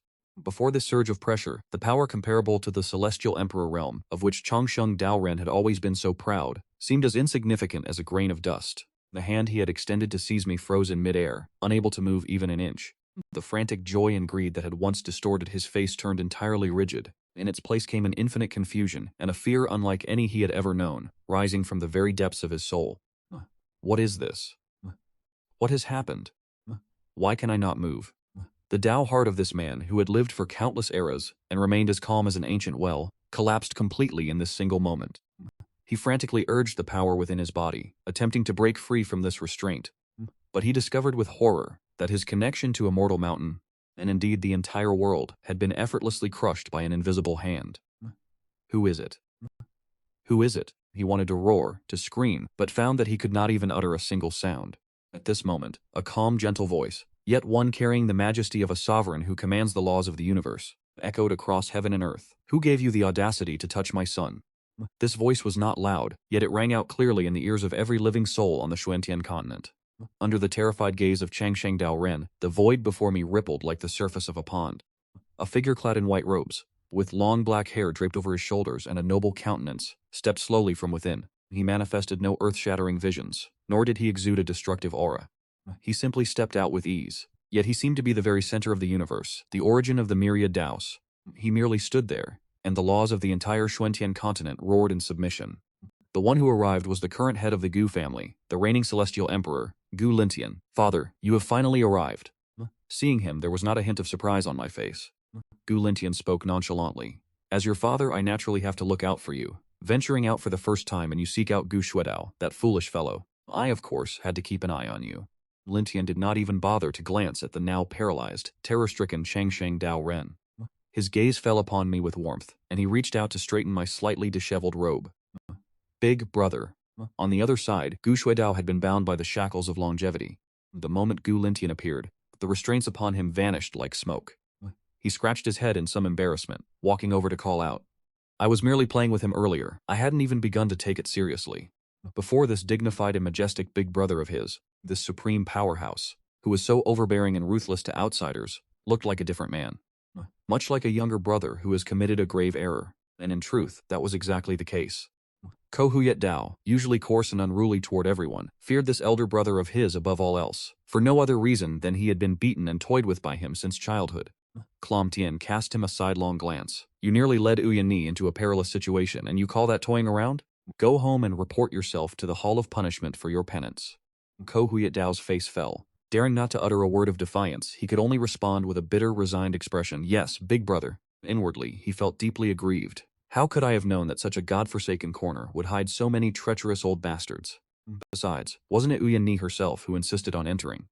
I had already advised her against it. Big brother is clearly just finding an excuse to punish me. The three father and sons conversed as if they were discussing family matters, paying no mind to the onlookers around them. As for Taoist Truong Xin, who had been completely ignored, he had finally regained his senses after his initial shock and terror. He stared intently at Ko Lam Thien, his clouded eyes filled with nothing but boundless despair. A heavenly emperor. This was undoubtedly the genuine article. A supreme heavenly emperor who had surpassed the supreme realm, and one with such deep foundations and monstrous combat strength. A true heavenly emperor. Before such a being, he was not even worth as much as an ant. It was over. Everything was finished. He had schemed for countless eras.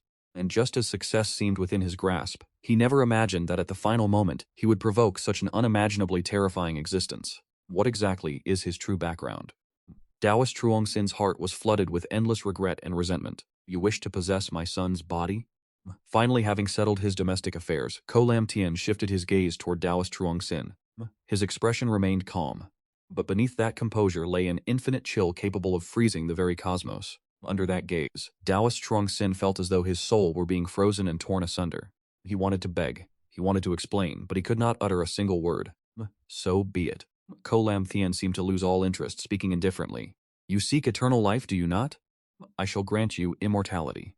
As the words fell, he slowly raised a finger and pointed gently toward Taoist Truong Xin.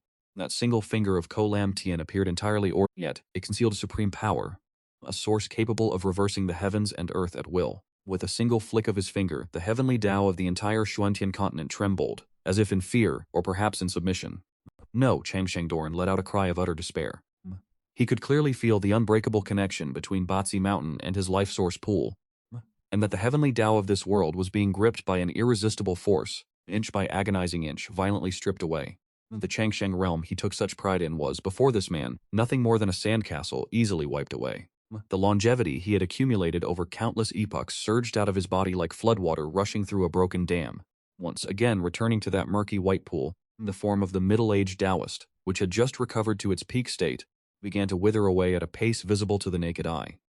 His cultivation base, which had stood at the peak of the supreme realm, and was infinitely close to the heavenly emperor realm, plummeted uncontrollably, late-stage supreme, mid-stage supreme, early-stage supreme, saint realm, god-king realm. In the end, his cultivation fell to a level lower than that of a mere mortal, turning him into a decrepit old man standing at death's door. unable to walk steadily, his body radiating a thick aura of decay.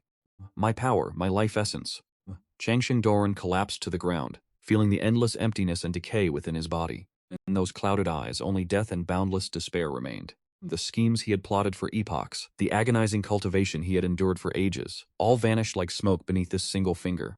Thud. Unable to hold himself up any longer, he knelt and began to kowtow frantically toward Gu Lintian. Heavenly Emperor, spare my life. Young Master, spare me.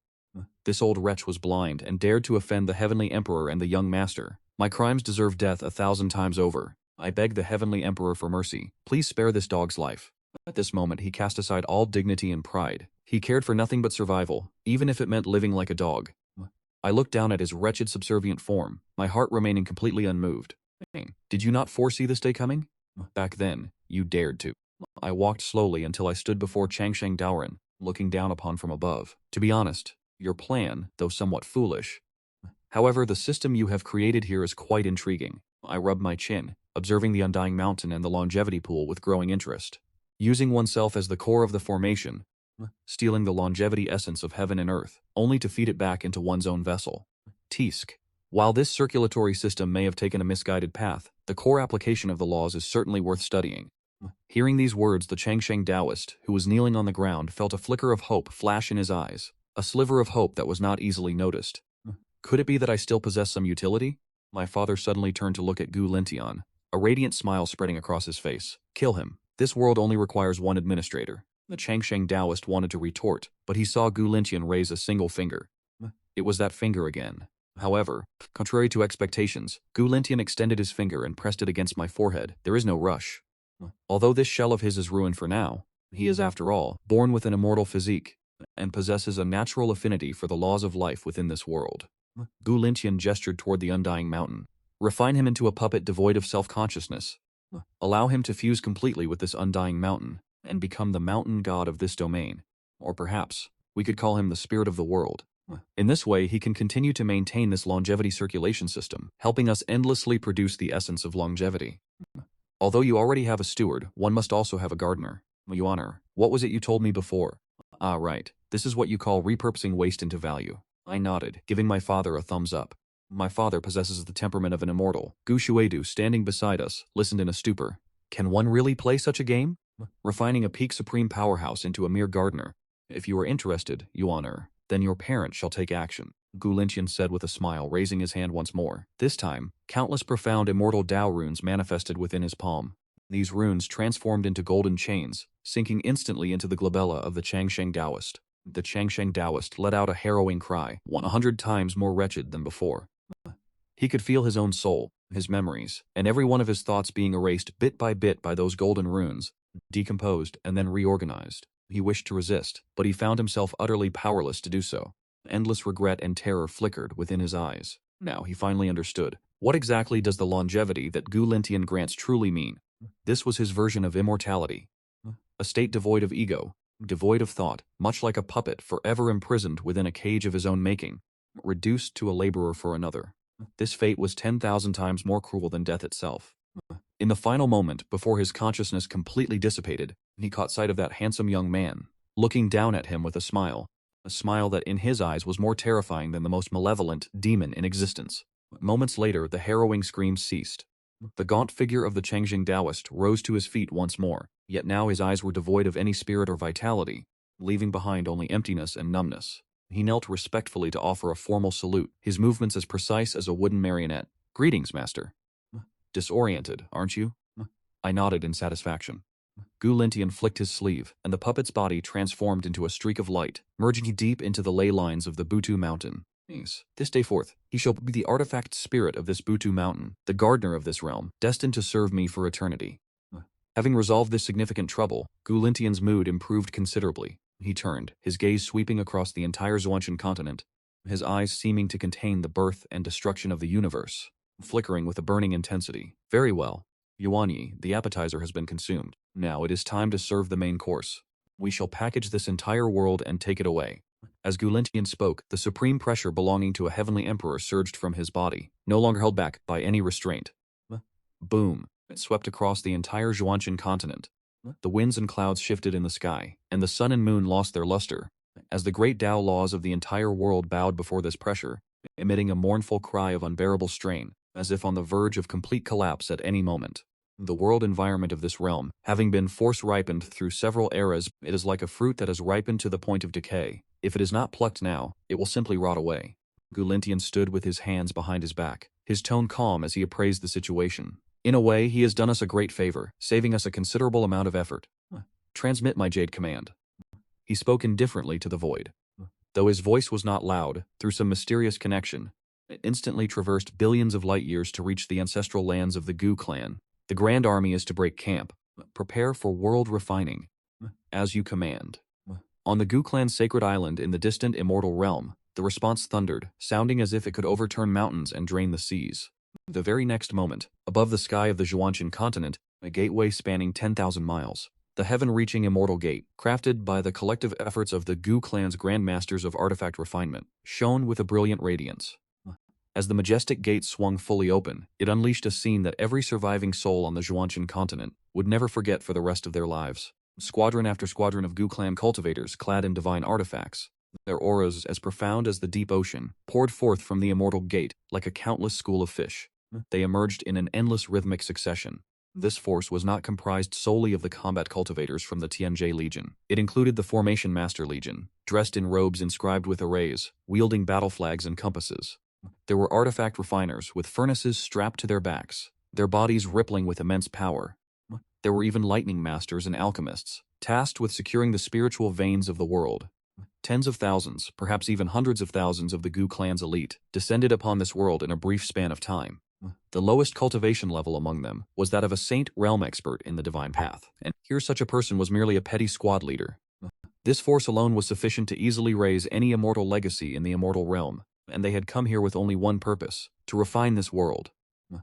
Heavens, what kind of power is this? Far outside the heaven-burial ancient land, Lua Banning was busy clearing the battlefield. Seeing this terrifying legion descend like divine soldiers, she stood completely stunned. Behind her, the old Saint Master Zhang Cheng and tens of thousands of human cultivators gasped in collective disbelief, every one of them frozen, as if witnessing the arrival of divine retribution. They had just been overwhelmed with excitement over the birth of a single saint, yet now they realized that the saints among these invaders did not even appear to rank as high as a squad leader. They watched as squadrons of formation masters flew toward the four corners of the Zhuanshan continent. The formation pillars at the center of the heavens and earth, which appeared small in their hands, were cast into the sky and expanded against the wind in an instant, transforming into massive pillars of 10,000 zhang, supporting the very heavens, soaring straight up into the 9 heavens. Each formation banner was inscribed with celestial runes that they could not comprehend, radiating a terrifying aura that suppressed all existence, sealing heaven and earth. Rumble, rumble, rumble. As each massive formation banner was driven precisely into the ley line nodes of the Xuantian continent, the entire world began to tremble violently. They watched as the master artificers summoned their furnaces, using the void itself as material and the laws of nature as fuel, to forge chains of law that shimmered with an immortal divine light. What are they doing? The old Holy Lord gazed at the unbelievable spectacle before him, his voice trembling. I do not know. Lu Bingning swallowed hard, her beautiful face turning pale. It feels as though they are placing shackles upon our world. The agitation and joy she had felt in her heart at becoming an emissary were, in this moment, replaced by a sense of endless shock and reverence. She had originally assumed that Gu Yuan's clan was merely an incredibly formidable power, but now she understood she had been wrong, and wrong to an absurd degree. The word formidable could no longer even begin to describe them. They were not here to conquer this world. It was as if they were dismantling an intricate machine. They were dismantling this world itself. In their eyes, this world was perhaps nothing more than a mere trophy. And what then was she, this so-called empress, in their eyes? A profound sense of helplessness and insignificance surged within Lu Bingning's heart. Just as she was lost in these thoughts, the sky over the Xuantian continent began to undergo even more shocking changes. Following the planting of every formation banner, and the forging of each chain of law, a massive golden net composed of countless celestial runes obscured the heavens, slowly manifesting in the sky above. That great net expanded continuously at a speed visible to the naked eye, spreading until it quickly enveloped the entire Xuantian continent. The world-refining grand formation is complete, and Gu Shuadao shouted in excitement at the sight. I watched with great interest. Is this the true foundation of the Changsheng Imperial clan? Conquering a world has already become a standardized assembly line. It is truly professional. It is far too professional. I could not help but internally applaud my own household. Huaner, watch closely. The calm voice of Gu Lintian resonated in my ears. Next comes the most crucial step, extracting the origin. With the final manifestation of the realm refining array, the entire Xuantian continent seemed to be trapped within a colossal glass cage. Glintian stood with his hands clasped in the void, the hem of his robes fluttering violently under the agitation of the surrounding energy. His deep eyes were now blindingly bright, as if the sun, moon, and stars were revolving within them. Huaner, this world is your spoils of war. For this father to visit your territory for the first time, I cannot arrive empty-handed. Gu Lintian turned his head and said to me with a smile. Immediately after, his gaze fell upon the vast, milky white lake beneath the Longevity Lake. Although that old man obtained it through heterodox, thieving methods, it contains boundless impurities and lingering resentment, yet its essence is the purest life origin. An ordinary person who touches even a drop would lose their Tao heart, their body disintegrating, and their cultivation shattering. To a murderous fiend like Lin Luocheng, it is nothing but deadly poison, but to a longevity immortal physique, it is a grand tonic. After finishing his sentence, Gu Lintian slowly extended one hand. Today, Father shall refine this lake into a pool of nectar for you. As the words fell, a brilliant immortal radiance flared from his palm. Strips of heavenly laws far exceeding the comprehension of this world emerged from his palm, transforming into fragments of profound immortal Tao runes, descending into the longevity lake. Wisps of black resentment, visible to the naked eye, were forcibly stripped from the lake water, emitting shrill shrieks into the air, before being completely purged by the immortal Tao runes, dissolving into nothingness. The once milky white lake water began to clarify at an unimaginable speed, turning crystalline and translucent. Suddenly, a brilliant seven-colored sunset glow rose from the bottom of the lake. The entire body of water began to emit a fragrance that seeped deep into the soul. In just a brief moment, the longevity lake, once overflowing with resentment and malice, had transformed into a pool of divine liquid, shimmering with multicolored light, as if forged from the essence of countless crystals and gemstones. This is the life origin nectar. Gu Lintian retracted his hand and introduced it indifferently. A single drop is enough for a saint to regrow severed limbs, or for a corpse to manifest fresh flesh. This pool of liquid shall serve as the foundation for the domain you will cultivate in the future. I gazed at this magnificent pool of life essence before me, my eyes wide with sheer astonishment. This is truly incredible. To refine a pit of lethal toxins into a supreme divine artifact with such casual ease, is this the arrogance of a Heavenly Emperor realm powerhouse? Many thanks, Father. I offered my gratitude in haste, my heart brimming with exhilaration. This is merely an appetizer. Gu Lintian smiled, his gaze shifting toward the majestic Immortality Mountain in the distance. And that old man had been cultivating this mountain for several eras, and its very foundation had long since merged with the primal essence of this world, making it indestructible. It is indeed a fine material for artifact refinement. Since you still lack a mobile dwelling, I shall refine it into a portable palace as a gift for you. With those words, Gu Lintian formed a sword gesture with his fingers and slashed through the air toward Immortality Mountain. Swish! A sword beam, though appearing insignificant, flickered and vanished, concealing power capable of severing the ages. The entire expanse of Immortality Mountain, stretching across 10,000 miles, was cleaved from the earth and completely uprooted by this single strike. Gu Lintian gave a soft command. Boom. The entire Immortality Mountain, connected to the massive subterranean earth veins, began to tremble violently, before slowly lifting away from the surface of the earth. This spectacle left Lu Bingning and the others in the distance feeling their scalps go numb once more. Goosebumps covered their skin.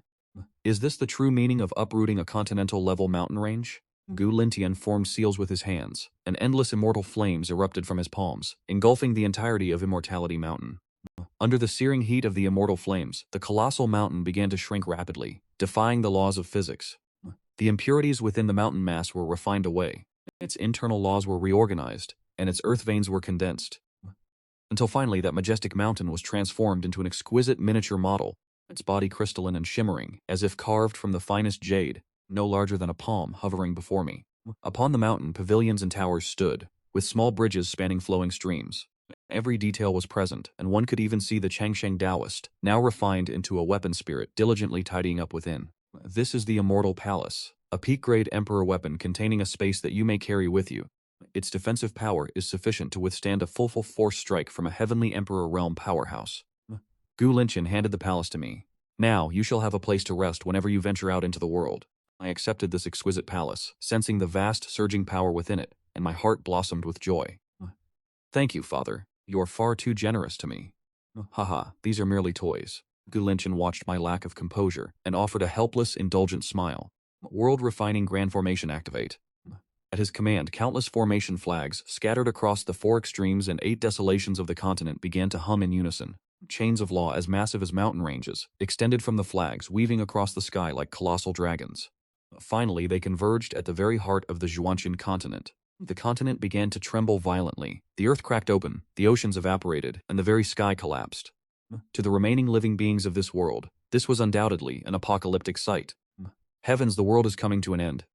Those divine beings, what are they trying to do? The human cultivators, including Lu Bipingning, turned pale, watching in horror as the sky crumbled and the earth shattered. Only Lu Bing and a few elite leaders, though internally shaken, struggled to maintain their composure, because they saw that young Master Gu Yuan and the Heavenly Emperor beside him remained entirely unmoved. This confirmed that everything remained well within their control.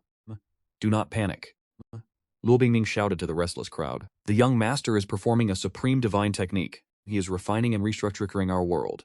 You need only observe, remain silent, and do not speak out of turn. Although she did not fully comprehend what was transpiring, at this moment, stabilizing the hearts of the people was paramount, and even more important was maintaining one's proper place, demonstrating absolute trust in our new master. I watched all of this with great interest, clicking my tongue in amazement. Are we truly intending to refine the entire world? Indeed. Gulinian nodded, patiently explaining to me. The most valuable aspect of any world is its world origin. It is akin to the fruit of a great tree, while the land, mountains, and laws of the entire world are merely the branches and leaves that support it. What we must do now is harvest this fully ripened fruit in its entirety. He pointed toward the massive, ever-thickening web spanning the sky. This world-refining grand formation is the specialized harvesting tool of our Gu family. It can compress the laws, spiritual veins, and terrestrial energy of the entire world, and finally condense all that essence into the world origin, elevating its quality to a higher realm. I nodded repeatedly as I listened. So once the fruit is plucked, will this tree not wither and die? I asked again. Death, you say? Gulin laughed. For our Gu clan, there is no such thing as death. He gestured toward the immortal domain. Once the source is extracted, the remains of this world will be handled by the progenitor himself, to be pulled back into the immortal domain and fused with the sacred island of our Gu family's ancestral grounds. By then, it will become an extension of our Gu clan, bursting with life once more, and becoming even more resilient than before. As for the myriad of living souls here, to them it is merely a change of the heavenly Tao. High above, the massive golden net woven from countless immortal Tao runes had contracted to its limit. At this moment, the entire Zhuanqian continent resembled a giant cocoon, tightly bound by golden silk. Anton uttered a single profound word, refine. Rumble. In that very instant, the entire world let out a final mournful cry. The earth collapsed entirely, dissolving into the most primal elements of fire, water, and wind. The oceans evaporated completely, leaving behind nothing but vast stretches of crystalline salt. The sky fractured, revealing the cold, infinite void of chaos that lay beyond. Every fragment of matter was being broken down, compressed, and refined under the immense power of the world-refining Grand Array. Streams of energy, refined to their most pure essence, surged wildly from all corners of the continent toward its center. There at the heart lay the vessel for the world's origin. In the distance, Lu Bingning and the others stood completely stunned. Right before their very eyes, their world was being slaughtered in cold blood. The shock of witnessing the annihilation of their homeland was something that no language could truly describe. Many cultivators with unstable Tao hearts coughed up blood on the spot and collapsed, unconscious. Even Lu Bingning felt an agonizing ache in her chest, as if something vital was being ripped away from her own life force. After all, she was a being born and raised in this world. 1,000 unseen threads connected her to the world's origin. The world was screaming, and she could feel its pain. She forced herself to endure the suffering, staring intently toward the heart of the continent. I want to see exactly what the final fruit of this world looks like. It is emerging. I discarded my playful demeanor, my focus sharpening instantly. I could sense a massive, incredibly pure surge of energy rapidly coalescing. That surge of energy even stirred a faint craving within my eternal life immortal physique. Finally, compressed to its absolute limit by the great world-refining formation, a crystal the size of a palm, its entire body glowing with chaotic colors, with trillions of divine law chains shimmering across its surface like a heart beating in rhythmic pulses, slowly rose from the ruins of the collapsed world. The world origin. This was it. Accumulated over several eras, it had been forced to maturity by the Changsheng Taoist. It was the result of countless years of spiritual essence, prepared for his breakthrough to the Heavenly Emperor realm. The moment it appeared, the into chaos void fell silent, and the laws of the myriad paths dimmed before its brilliance. A magnificent treasure. Even a supreme-level expert like Gu Shuodao could not help but exclaim the moment he laid eyes on this world origin. He could sense the vast energy contained within this origin. If he were to refine it, it would be enough to advance his current cultivation by a significant margin, and perhaps it was not impossible for him to touch the threshold of the Heavenly Emperor realm. Yet Gulintian remained remarkably composed. With a gentle wave of his hand, the world origin, which radiated supreme divine might, obediently flew into his palm and hovered there, perfectly still. All light and oppressive aura vanished completely. Gulintian held this world origin as if he were merely holding a common marble. He did not even spare it another glance, turning directly to me and offering it. Yuan Yuan, this is your spoils of war. His tone was as casual as if he were saying, son, here's a toy for you. I stared at the world origin that was still pulsing faintly. I blinked. Was this truly the essence of an entire world? It looked truly beautiful. I reached out my hand and carefully received this treasure. Upon contact, I felt as if I were tenderly cradling an entire world in my palms. I could clearly feel my eternal, life-immortal physique howling within me, yearning to devour it in a single gulp. Father, the energy within this thing is immense, I remarked with genuine awe. That is to be expected. Gulintian smiled and said, this is the complete origin of a high-level illusionary world, and it has been pushed to its absolute limit of maturity. Its value is no less than that of a semi-immortal artifact. Father, this item is far too precious. I hesitated for a moment, still attempting to return the world origin to him. Did you not say that this could help you break through to the true immortal realm? Perhaps you should keep it for yourself. Although I was drooling with desire for this origin, I hoped even more that my father could grow stronger. Only when father becomes powerful can I, as a second-generation immortal, act with true impunity. This is what one calls a long-term investment. Hearing my words, Gulintian was first stunned, but soon after his deep eyes revealed boundless joy and pride. He did not immediately accept the origin of the world. Instead, he reached out and patted my shoulder firmly. Good boy. It was not in vain that I doted on you. You know how to honor your father. Warmth bloomed within Gulintian's heart. He had originally feared that because I had been pampered since childhood, my temperament would inevitably be somewhat arrogant and selfish. He never expected that when faced with such a profound treasure, the first person I would think of was him. This realization brought him even more joy than the breakthrough itself. As he prepared to break through, Gu Shudao, standing nearby, laughed heartily. Big brother, look, was I not right? This child you honor is just like you, sensible. The gaze he leveled at me was also filled with admiration. As expected of the Kilin son of our Gu family, his talent, fortune, and character are all top tier. Father, please just take it. I once again moved the world origin toward him. I have only just begun my cultivation. It would be a waste for me to use such a precious item right now. If father uses it, our Gu family will gain a true immortal. That is the best possible outcome. Gulintian looked into my sincere eyes, moved in his heart, yet he still shook his head. You honor, I accept your filial intentions, my child. But you must keep this world origin for yourself. He pushed my hand back, his expression turning solemn. You discovered this world. According to the rules of our clan, this origin rightfully belongs to you. Without rules, there is no order. Even I cannot break the established precedents of the family. Furthermore, for me to achieve a breakthrough, a single world origin is far from sufficient. However, my efforts will not be entirely in vain. I will use a wisp of its aura to attempt a breakthrough. But to truly cross that threshold, one requires time for accumulation and refinement.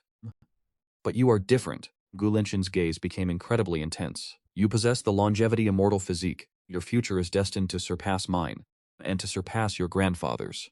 This world's origin will serve as the most stable and vital foundation for you to embark upon the path of the supreme immortal Tao. What you need to focus on right now is not how to help your father achieve a breakthrough, but rather how to make yourself stronger.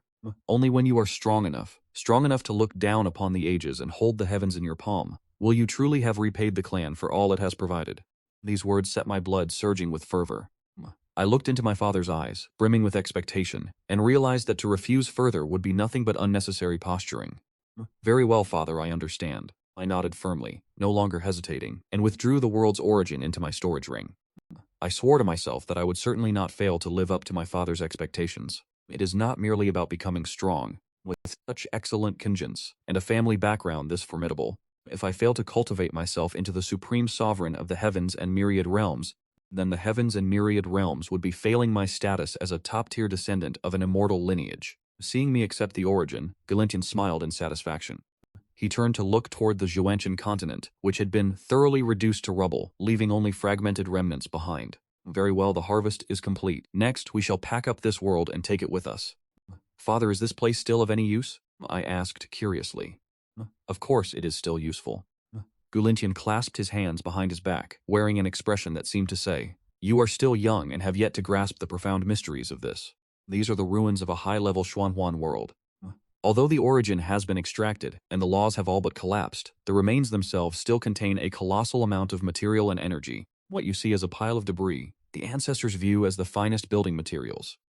Gulintian gestured toward the distant immortal domain, a glimmer of longing in his eyes. The ancestral island of our Gu family is massive, but it is not immutable. Every time we launch a campaign to conquer and annex a world, it serves as an expansion and an upgrade for our ancestral lands. By fusing the remains of this world into our divine island, we can not only expand the clan's territory, but also convert the residual laws of this world into nutrients for our island, helping our clan's protective grand formation become even more impregnable. But most importantly, Galinton paused for a moment, a mysterious smile gracing his face. Since you were the one who discovered this world, once it is integrated into our ancestral lands, this newly expanded territory shall be recorded. Wait until you establish your own estate later.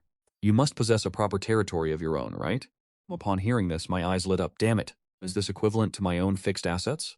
Gulintian paid no heed to my astonishment, turning to face the Tongshan Immortal Gate, which still stood imposing amidst the void. Sending a message through divine sense, I respectfully invite the ancestor to take action. His voice pierced through hundreds of millions of dimensions, echoing directly within the Gu family forbidden land of the inner universe, where the bronze immortal coffin resided. An aged yet majestic voice resonated from behind the immortal gate. In the next heartbeat, an aura of supreme immortality descended, causing the entire chaotic void to tremble, as the myriad great Daos rose and fell in submission. Descend. A hand, condensed from pure celestial light, and so vast it defied description, slowly extended from the Tongshan Immortal Gate. The hand was so immense it seemed capable of cradling a universe in its palm, or crushing a star sea with a single gesture. It hovered in silent stillness, and the surrounding chaotic energy seemed to freeze, not daring the slightest movement. The ancestor has acted. The moment Gu Shuadao beheld that colossal hand, his entire body shuddered, his face revealing an expression of profound fanaticism and reverence, and he immediately knelt on one knee. The Tianyi Legion behind him, along with the reinforcements of the Gu family who had just arrived, followed suit in unison. Their voices roared like a tempest across the chaos. We respectfully welcome the ancestor. As for the members of the Xinyao family in the distance, the moment they saw that massive hand, their ability to think vanished, leaving their minds completely blank. If Gu Linchen's Heavenly Emperor pressure had already made them feel as though they were facing an insurmountable abyss, then the aura radiating from this giant hand was a total annihilation of their very existence on a fundamental level. Before that hand, they felt they were not even equal to a speck of dust. It seemed that with merely a thought from the entity, they would be utterly erased from this world, leaving behind not a single trace. Is this what a true immortal is? Ruo Bingjiao muttered to herself in a daze. She felt that the sixth transition saint cultivation she had once taken such pride in had become truly laughable and pathetic in this moment. I gazed at that hand, both familiar yet utterly alien, my heart struck with boundless terror. Is this the power of a true immortal of the mortal realm? A single hand has forced the entire chaotic void to quake. It is too powerful to the point of being unreasonable. Just as everyone stood in shock, the giant hand of celestial light began to move. It moved with a speed that appeared slow to the eye, yet in reality it was fast to the extreme. Reaching toward the remnants of the Zhuanqian continent drifting within the chaos, reached out to grasp it slowly. The movement was as gentle as picking a withered leaf from the surface of a pond, yet this simple action caused the surrounding space to warp and distort violently. Countless chains of natural law erupted from between the 5 fingers of the colossal hand, spreading like a fisherman's net to envelop every fragment of the continent. Regardless of size or distance, all of them were ensnared with absolute precision. Gather as the old ancestor's aged voice resonated once more. The massive net woven from the chains of law began to contract with a thunderous roar. The remains of the entire Zhuanqian continent, along with tens of thousands of fragmented landmasses, seemed at this moment to be drawn by an irresistible force, converging frantically toward the palm of the gargantuan immortal light hand. In the process of converging, they collided, compressed, and fused together. Finally, under the weight of the supreme power exerted by the immortal light, every continental fragment was seamlessly joined, fusing into a single, complete, and massive diamond-shaped continent. Having accomplished this, the colossal immortal light hand lifted the immense landmass and slowly retreated toward the Tongshan Immortal Gate. This spectacle completely shattered the final glimmer of hope held by Luo Tanyao and his group. They finally understood what kind of existence the Gu family, or rather, the Gu truly represented. Conquering, looting, refining, and packaging it to take away. These were no longer the methods of a mortal, nor even the techniques of any life form within their understanding. This was the act of creation, the act of destruction, the absolute authority to decide the life and death of a world. Young master, who is he? Luo Tanyao gazed at the youth standing nearby with a tranquil expression, who seemed to have grown accustomed to these events long ago. In his heart there remained no trace of stray thought, only boundless reverence, and the profound sense of fortune and honor that comes from being able to follow such a life form. I was completely unaware of the thoughts swirling within Luo Tanyao. Right now I was busy speaking with my father. Father-grandfather's technique is truly magnificent, I exclaimed sincerely. This looks far more exhilarating than any ordinary divine ability or spell. Once you reach the level of your grandfather, you will be able to do the same, Gu Lintian said with a smile, his tone brimming with pride. That was his father, the true anchor of the Gu family. Very soon, the colossal immortal light hand carried the remains of the Zhuanqian continent and vanished completely behind the Tongshan immortal gate. The celestial pressure enveloping the chaotic void dissipated instantly. Very well, our business here is concluded. Gu Lintian turned to face the Grand Army, which remained at the ready, and issued his final command. The entire legion is to withdraw in shifts. The 1st and 2nd divisions shall remain. Strip this world of everything of value that still remains. Leave absolutely nothing behind. The 100,000-strong army responded in unison, acknowledging the decree, and so a massive systematic scouring began. Watching the clansmen move like a swarm of locusts, I felt my mouth twitch. Father, aren't we being a bit too frugal? This is called avoiding waste. Gu Lintian solemnly corrected me. The Gu family built its foundation to this day, precisely because of our virtuous tradition of diligence and thrift. What do you think the world-refining grand formation and the protection of all living beings were for? Naturally, it was so that these living beings could eventually serve the Gu family. It would be a waste for them to simply die. Watching the Gu family cultivators charging forward to haul resources, as if they had been injected with adrenaline, my mouth twitched once more. I finally began to grasp the true nature of my father's frugality. As it turns out, it is a hereditary trait of our family. Very well, our tasks here are finished. It is time for us to return. Watched the Gu army withdraw in perfect order, nodding in satisfaction. This expedition could be considered a harvest of immense proportions. Not only did we acquire a world to bolster the foundation of our family, but I also secured a grand opportunity for my son. You also took the liberty of warning the various factions stirring within the immortal realm. A single arrow hitting multiple targets. Quaner, you should board the command chariot first. Understood, father. I nodded, turning to prepare to board the 9-dragon Alozwood carriage. The original text placeholder was addressed here, continuing as requested. A figure flew up hurriedly from below. It was Luo Tanyao, who had just finished organizing the logistics. She had already replaced her tattered phoenix robes with a clean ivory-white long dress. Although she could not hide the weariness on her face, she possessed an added air of refined otherworldly grace. Young master, please wait. Rua Bingjiao gathered all her courage to block my path. I halted my stride, observing her with a hint of curiosity. Young master, Bang Jiao has a matter she wishes to... Bang Jiao took a deep breath, her eyes burning with intensity as she looked at me. The Zhuanqian continent is currently in ruins, with its people suffering immensely. Relying on my strength alone, I fear it will be nearly impossible to restore order in the immediate future, which is why I am desperate. Therefore, I implore you, young master, to leave behind some of your men to assist me. After finishing her plea, Luo Qingyao bowed low, her head nearly brushing her chest. She knew this request was highly unreasonable. The other party had only just helped them quell the chaos, and to ask him to remain or leave his men behind was truly pushing one's luck. Yet, she had no other choice. The Zhuanqian continent was currently a chaotic pit of demons and monsters. Although the remnants of the opposing factions were being handled, the populace remained in a state of terror. With formations shattered and spirit veins collapsed, the problems were enough to leave her utterly exhausted. She was in dire need of power, a supreme power capable of suppressing all dissidents. Implementing new laws required such force, and the young master before her, along with his clan, was her only remaining hope. I pondered for a few seconds. If I were to leave the Zhuanqian continent to recover on its own, who knows how long it would take. I retrieved a bronze compass from my storage ring, performing a small manipulation as if it were a trivial matter. This is a condensed teleportation formation I have refined, with the coordinates of my clan's divine island already inscribed upon it. Drip a drop of your blood onto it, and it shall be activated. Every era from now on, you shall provide the Gu clan with 30% of your resources as a management fee. Naturally, should you encounter an abyssal demon that you cannot resolve yourself, you may also use this formation to request our aid. Reflected for a moment, then turned and called out, Gu Shatao. From 300 or 400 meters away, Gu Shatao jogged over. Schwanner, what is it this time? From the Tianji army, find me 100 capable individuals at the Heart Saint realm to remain here. Help this Empress Luo maintain order. I commanded casually. Gu Shuatao paused in surprise, then immediately waved his hand. I shall leave a commander for you, and assign 100 centurions as well. Rest assured, they will manage this place for you. Even the centurions shall be at the Silver Realm. Just what realm was a commander then? Holding the teleportation formation, Luo Qingyao listened to their exchange. Feeling as though her mind could no longer keep up, very well, let it be so. I waved my hand. As if dismissing a mere servant, I added, just ensure you do not cause me any trouble in the future. Having said that, I turned around and began to depart. Galintian and Gu Shuetao followed closely behind. The colossal Gula Legion retreated into the massive Nineteenth-Realm Immortal gate like an orderly tide. Soon, the chaos remained, with the stragglers still diligently scavenging through the aftermath. Luo Xinyao stood frozen in place. She watched the Nineteenth-Realm Immortal gate slowly closing, then lowered her gaze to the heavy brass compass in her hand, and the mountains of rewards piled before her, a surge of conflicting emotions washing over her. She felt as though she were dreaming, a dream so absurd, yet undeniably real. "Your Majesty, have we truly been saved?" The old Saint Master approached her, trembling, his voice still laced with a trace of uncertainty. "Yes." Rubing nodded firmly.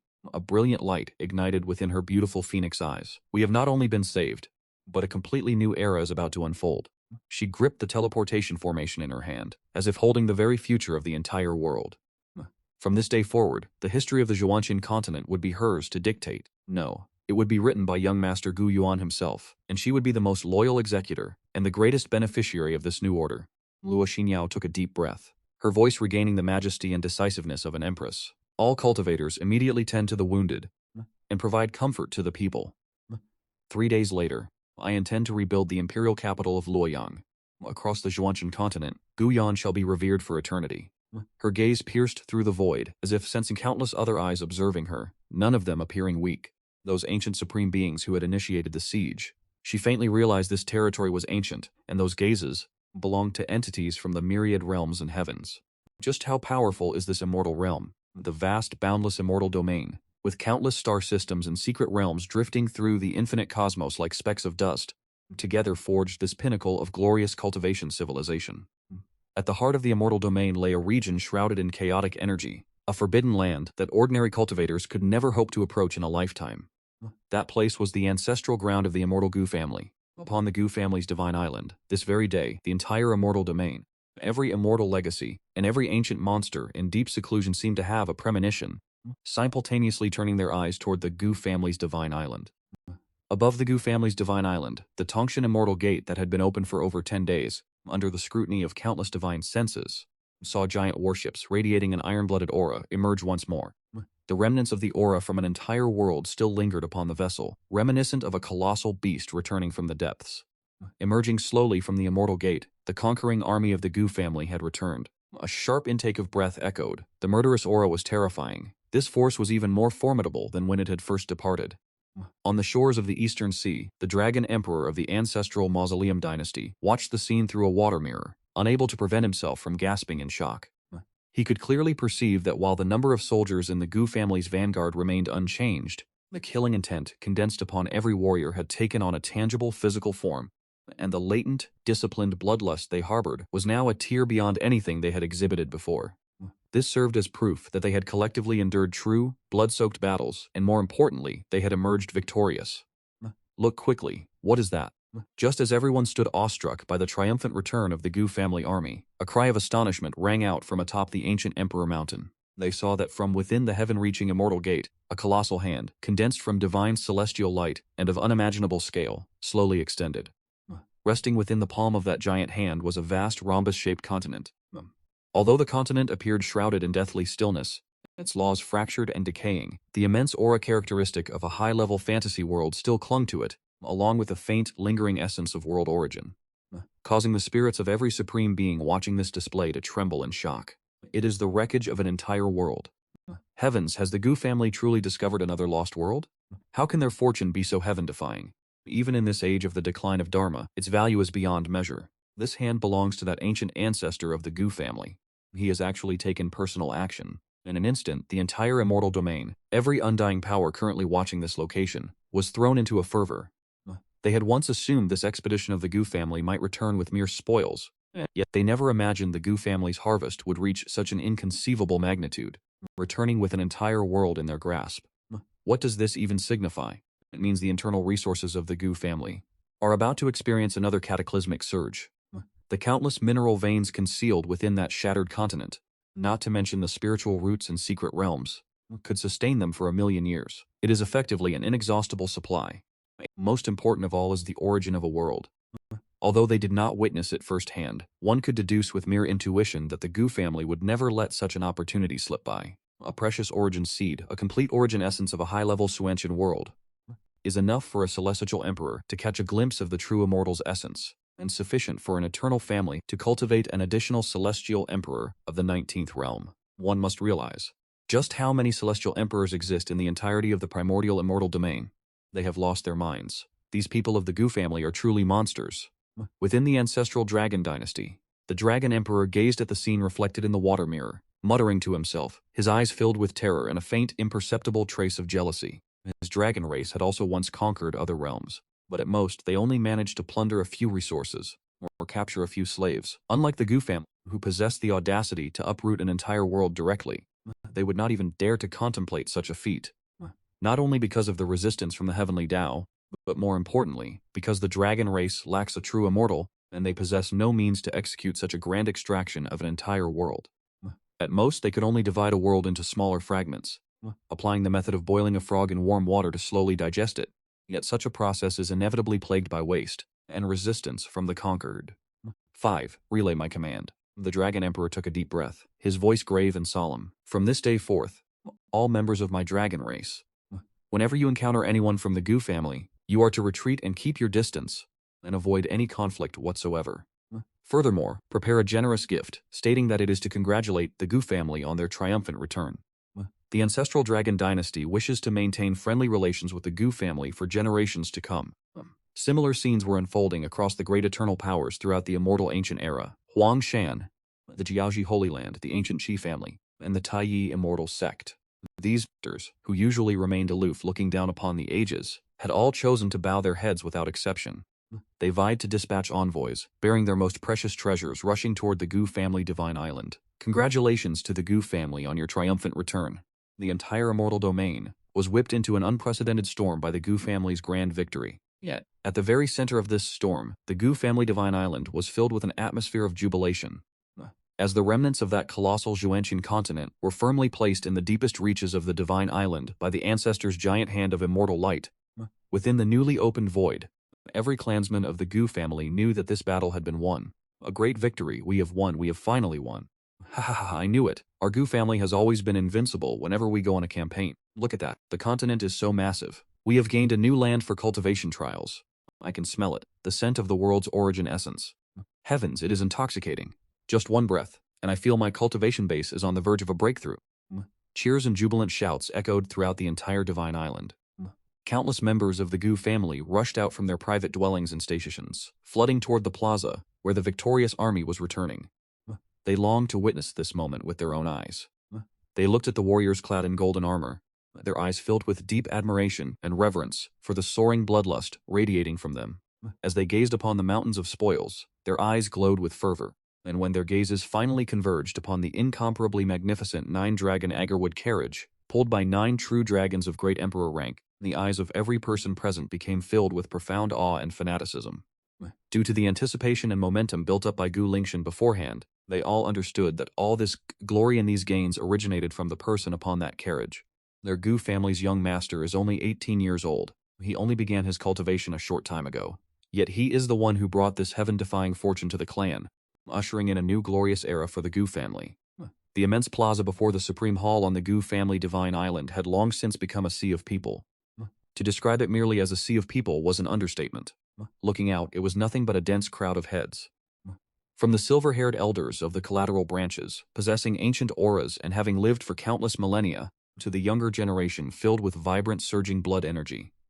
From those who could move mountains to those just beginning, nearly every descendant of the Gu family, whether of the main lineage or the collateral branches, had gathered here.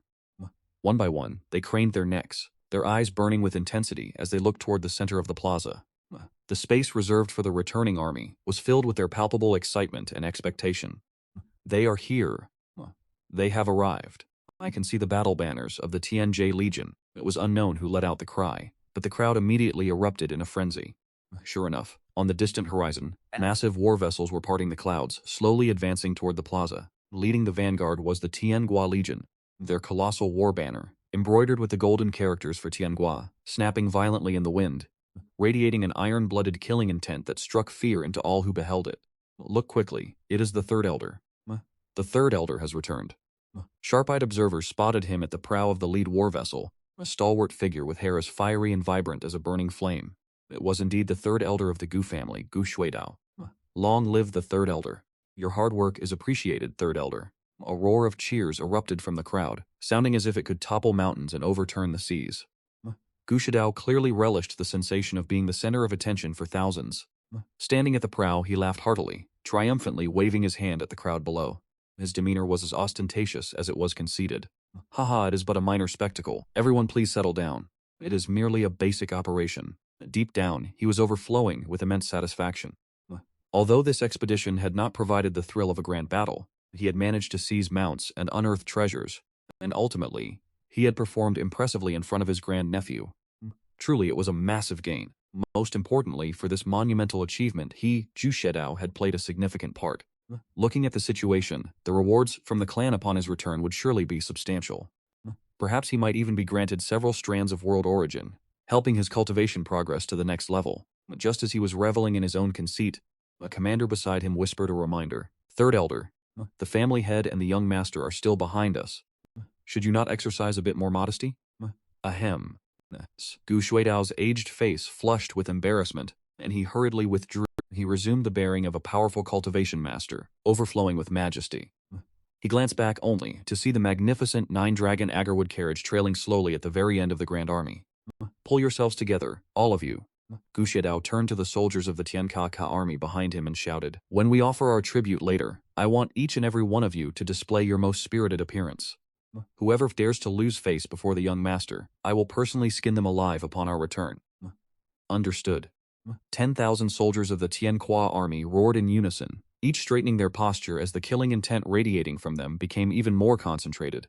Very quickly, the triumphant grand army descended slowly toward the center of the plaza. Gu Shuidao was the first to leap from the warship, striding purposefully toward the high platform at the front of the plaza. Atop the high platform, Patriarch Gu Lingjun, Great Elder Gu Lingjiang, and the key senior officials of the clan had been waiting for a long time. Reporting the Patriarch and the Great Elder, Gu Shuidao, dropping to one knee, his voice rang out like a great bell. The vanguard of the Tianqua Legion has not failed its mission. Having successfully suppressed the rebellion in one realm and expanded the territory of our Gu clan, Gu Lingxian looked at his third younger brother, a man who, though somewhat reckless, possessed immense martial prowess, and a satisfied smile appeared on his face. You have worked hard, Shuidao. Rise. Many thanks. Wu Shidao stood up, an expression of unconcealable pride on his face. Yet at this moment the gazes of everyone in the plaza drifted past him, fixating on the nine-dragon agarwood carriage that was slowly descending. Everyone held their breath. They knew the true protagonist of the day was about to make an appearance. Roar, the true dragon of the Saint Realm, let out a dragon's cry that shook the heavens and moved the earth, bringing the carriage to a firm halt in the center of the plaza. But what left everyone surprised and deeply shaken was that, ahead of the nine-dragon agarwood carriage, there was actually another exotic beast following along. They had never laid eyes on such a creature before. Its physique was massive like a mountain, and its entire body was covered in ink-black scales. It bore a single horn upon its head, and wings sprouted from its back, while black flames erupted beneath its four hooves. Terrifying waves of dark aura emanated from its body, causing every cultivator present below the Saint Realm to experience a surge of dread. What is that thing? The aura is truly horrifying. I can feel my very soul trembling. The strength of this exotic beast absolutely surpasses the Saint Realm. Wait, look at its neck. There appears to be a collar fastened around it. Within the crowd, a sharp-eyed young disciple cried out in alarm. Hearing this, everyone hurriedly focused their attention, straining their eyes to see. Around the neck of that terrifying, aura-drenched beast, there was indeed a collar forged from divine metal. The other end of this collar was, in fact, connected to the carriage shaft of the nine-dragon Verdant incense carriage. This sight was like a heavy bomb, detonating within the minds of all present. A creature with strength, at least in the Saint Realm, was being used as a mere beast of burden to pull a carriage. Even for the Gu family, an eternal lineage, having a beast that has stepped into the Supreme Realm pull the young master's carriage was far too extravagant. Upon the high platform, the Great Elder of Lingjiang and a group of Supreme Elders felt their hearts tremble the moment they laid eyes on that dark beast. Their pupils constricted in shock. That is a dark Kilin at the 17th stage of the Saint Wisdom Realm. Has this creature not been extinct in the primordial immortal domain for ages? Where on earth did this arrogant brat acquire such a thing? The discernment of these supreme experts was unparalleled. With but a single glance, they had seen through the origins of the Dark Keelan. It was precisely because they understood its true power that their astonishment was all the greater. A powerhouse at the 17th stage of the Saint Wisdom realm, no matter which immortal sect or ancient legacy in the immortal domain it belonged to, would be treated as an ancestor-level existence. Yet now it has been reduced to a beast pulling a carriage. Would it truly be willing to submit?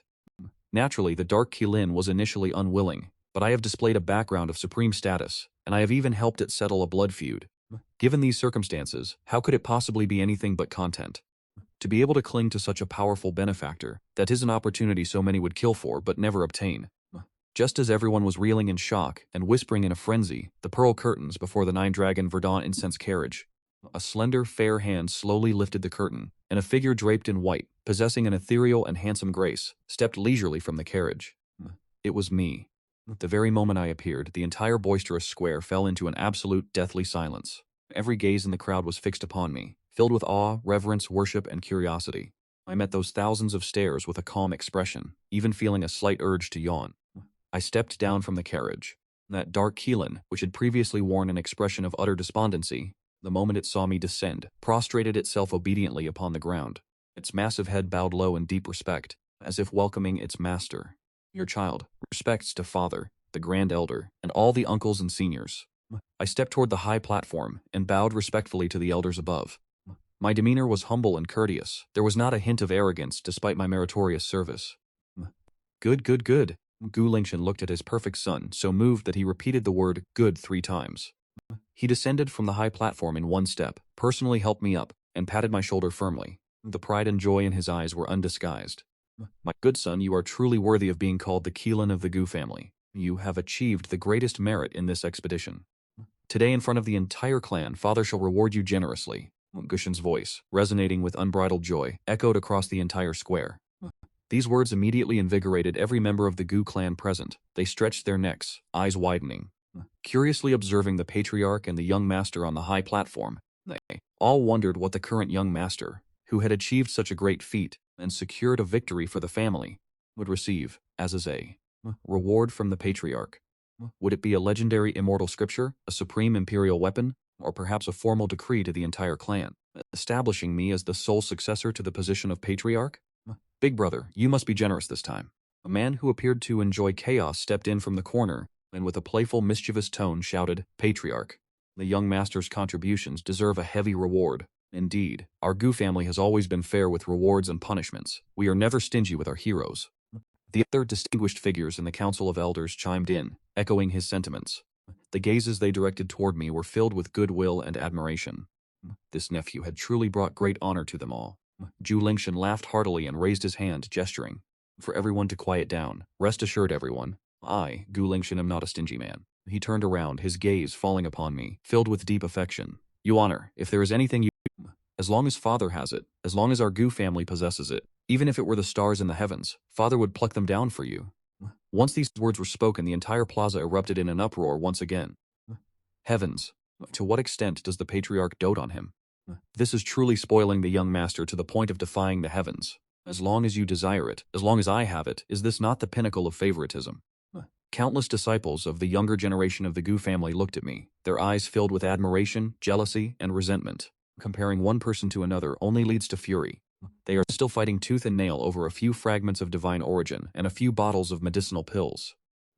And him. He is granted the entire family treasury to choose from as he pleases. Is this truly the gap between the direct lineage and the branch families? No, this is no longer just a gap between lineages. This is the gap between a mortal and a god.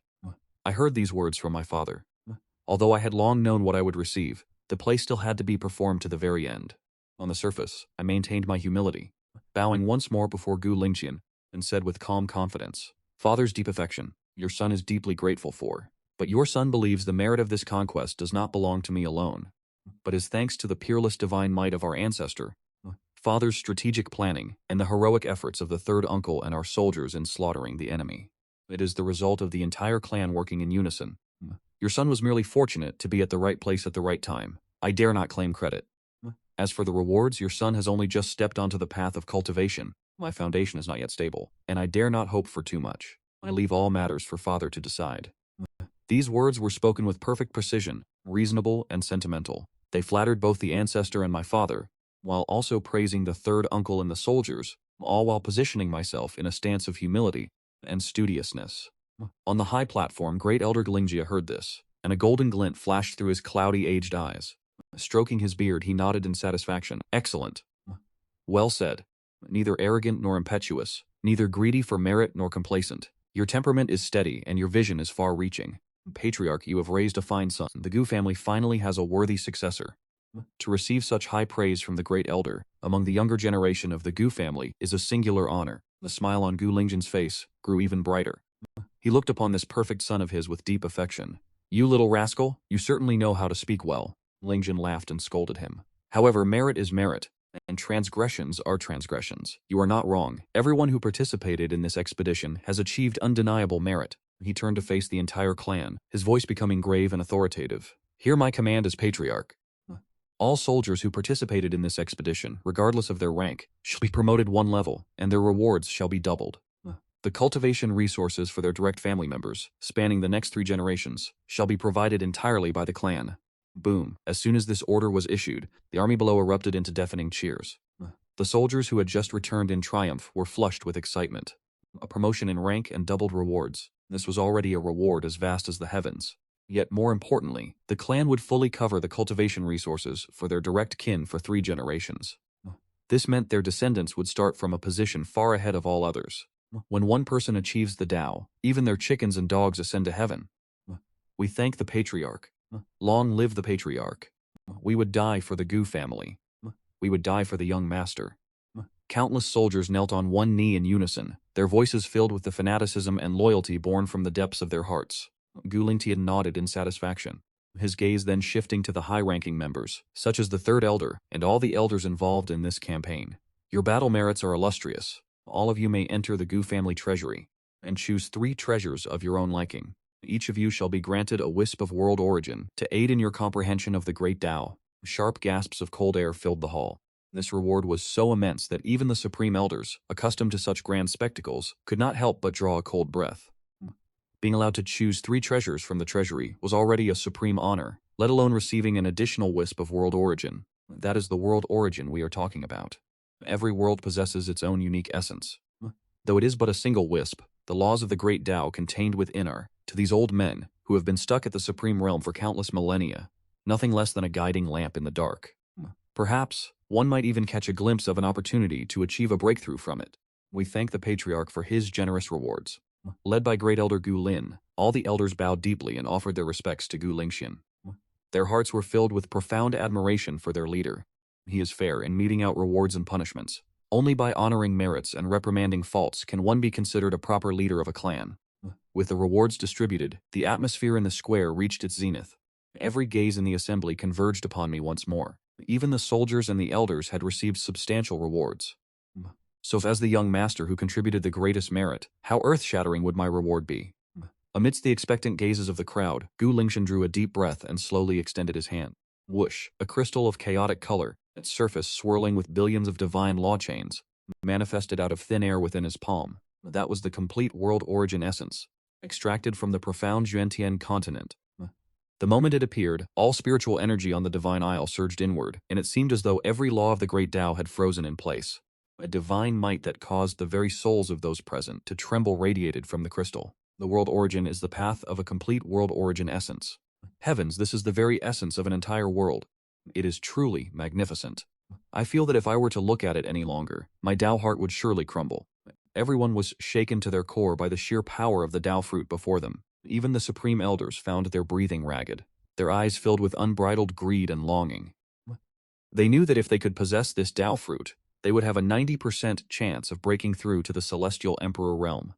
However, in the next instant, a single statement from Gu Lingxian struck the crowd like a bolt of lightning. Holding the world Tao fruit, an object capable of driving the entire immortal domain into a frenzy, he walked slowly toward me, and under the gaze of thousands of disbelieving eyes, he personally bestowed the Tao fruit upon me. You honor, this is your reward. As Gu Lingxian placed the complete world Tao fruit into my hands, the entire square fell into a deathly silence. Everyone, with mouths agape and minds numbed, they stared at the father and son upon the high platform. Their thoughts had completely ground to a halt.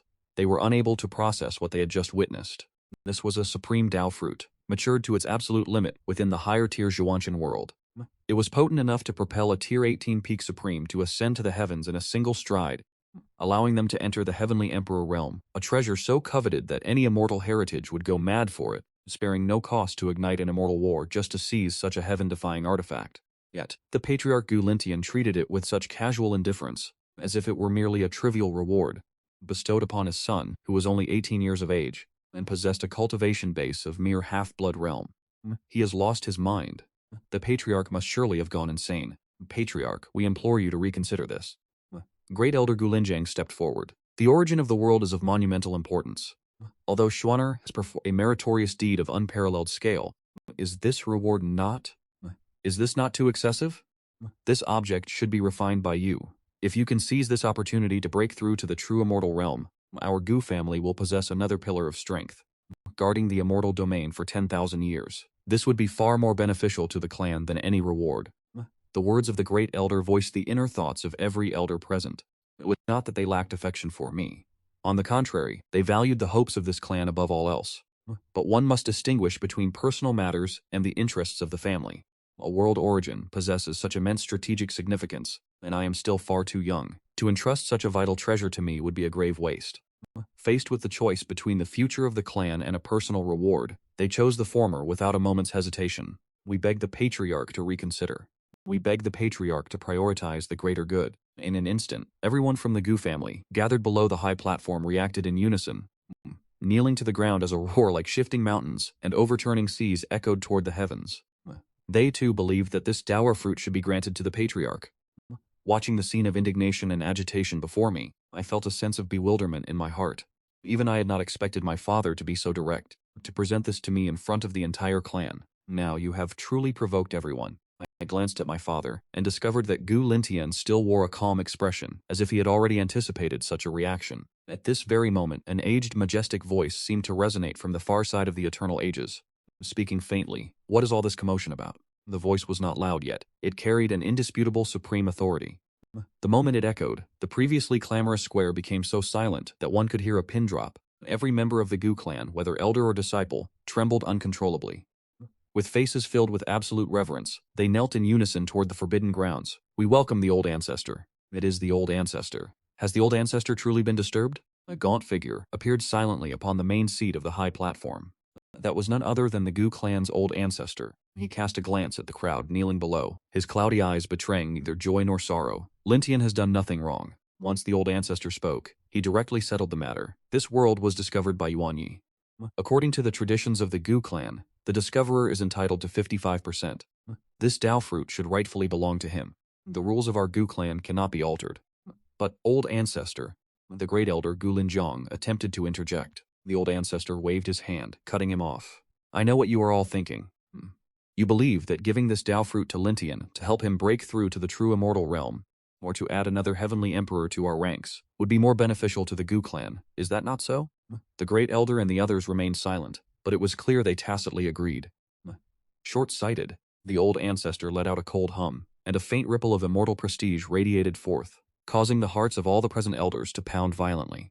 Lintian wishes to attain immortality, but what he lacks is the 1 in 10,000 chance of destiny. That is, a world, a fragment of origin essence sufficient for him to grasp the truth, and see clearly his own path. If he can succeed, then he succeeds. If he cannot, then even with an entire set of such essences, it would be difficult for him to take that final step. However, Yuan Yi is different. The old ancestor's gaze fell upon me. Within those cloudy eyes, a brilliance erupted such as had never been seen before. He possesses the longevity immortal physique, an omen born of destiny. His future is limitless. You only see a single Tao fruit that could create a false immortal. You fail to see a peerless talent with a foundation so profound it defies comprehension, and what such a figure could bring to our Gu family's future. Using one Tao fruit to pave the way for a future immortal king, or perhaps even an immortal emperor of our Gu family. Do you truly consider this a bad trade? Furthermore, this old man is not yet dead. I am more than capable of protecting Wanyan as he rises to power. Immortal king, immortal emperor. The ancestors' words struck like thunder, exploding within the hearts of everyone present. They stood there, mouths agape, completely overwhelmed by the grand blueprint the ancestor had laid out before them. They'd only been considering the immediate benefits, focusing on the acquisition of another true immortal. thinking it would merely solidify the family's current status. Yet they failed to realize the ancestor's vision had long since surpassed the realm of true immortals. He foresaw a far more distant future, the rise of a future immortal king, an immortal emperor. Compared to that, what is a single world origin Tao fruit? If we were to take a step back and ask, even if we gave it to them, would they truly succeed? The ancestor had already shared the secrets of my first epoch creation, and the million streaks of divine brilliance with them. We were truly blind. Great Elder Galinjong was the first to react. He bowed deeply and respectfully toward the ancestor, his face filled with shame and admiration. We were ignorant. The other elders followed suit, bowing in turn, completely humbled by the ancestor's foresight. After all, mere supremes like them could never compare to such vision. The Gu family does not lack supremes, nor do they lack heavenly emperors. What they lack are true immortals, or even existences beyond that realm. Rise. The ancestor waved his hand. The immortal radiance around him faded as he looked at me, a gentle smile appearing on his face. Wanyin, come here. Yes, grandfather. I hurried forward. Keep this Tao fruit safe. The ancestor gestured toward the world essence in Gu Lintian's hand. It will be the finest resource for you to change the next realm. You have already reached the blood exchange realm, condensing a million streaks of divine brilliance. Your foundation is the greatest throughout the ages. The next realm is the aperture sealing realm. For an ordinary cultivator, the aperture sealing realm is nothing more than opening the 360 vital to commune with heaven and earth, to seize the very essence of creation. But you are different. The ancestor looked at me, enunciating each word slowly. Today I shall act as your guardian once more, taking this world essence as the catalyst, using the primordial chaos key as the foundation. We shall carve out 3,000 worlds within your very body, so that every single acupuncture point transforms into a tangible living world, bearing a myriad of treasures, evolving all forms of life, allowing you, while still in the acupoint opening realm, to possess the power comparable to a creator, so that you may shatter the myths once more, and forge a legend that is truly unprecedented. The moment those words, carving out 3,000 worlds, left his lips, every elder and witness present in the Supreme Hall Plaza fell into a state of absolute silence.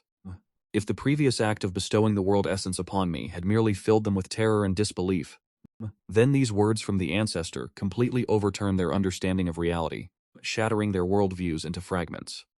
Carving out 3,000 worlds while in the acupoint opening realm. What kind of concept is this?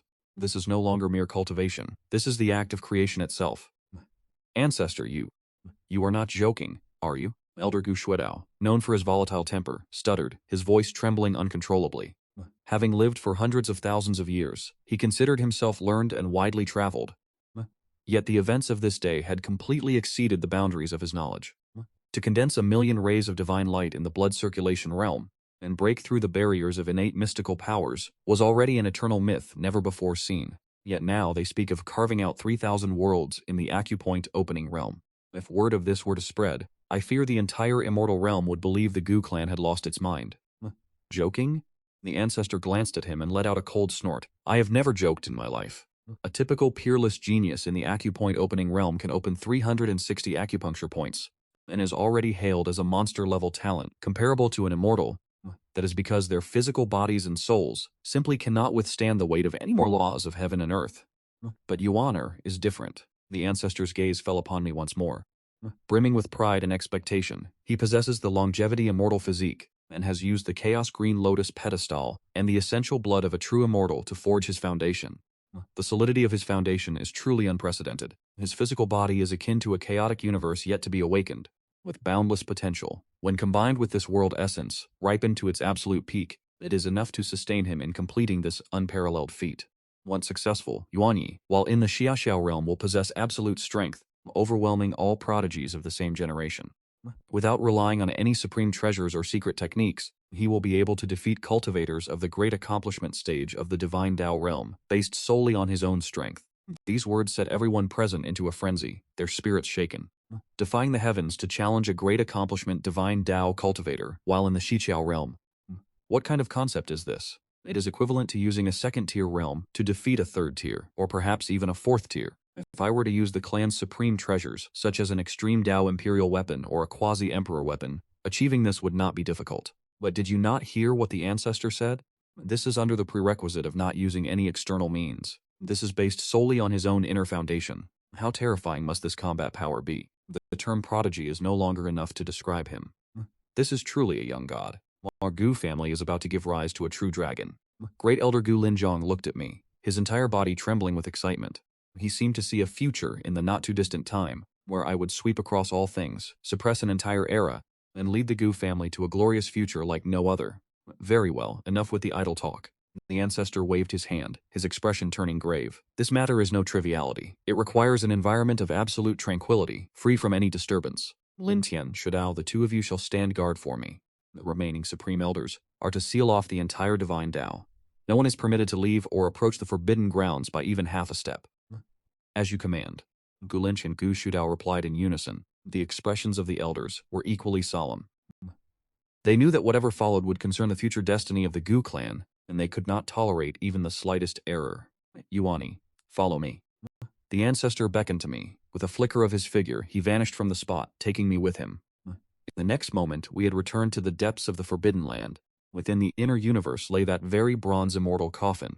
Grandfather, are we to conduct the breakthrough here?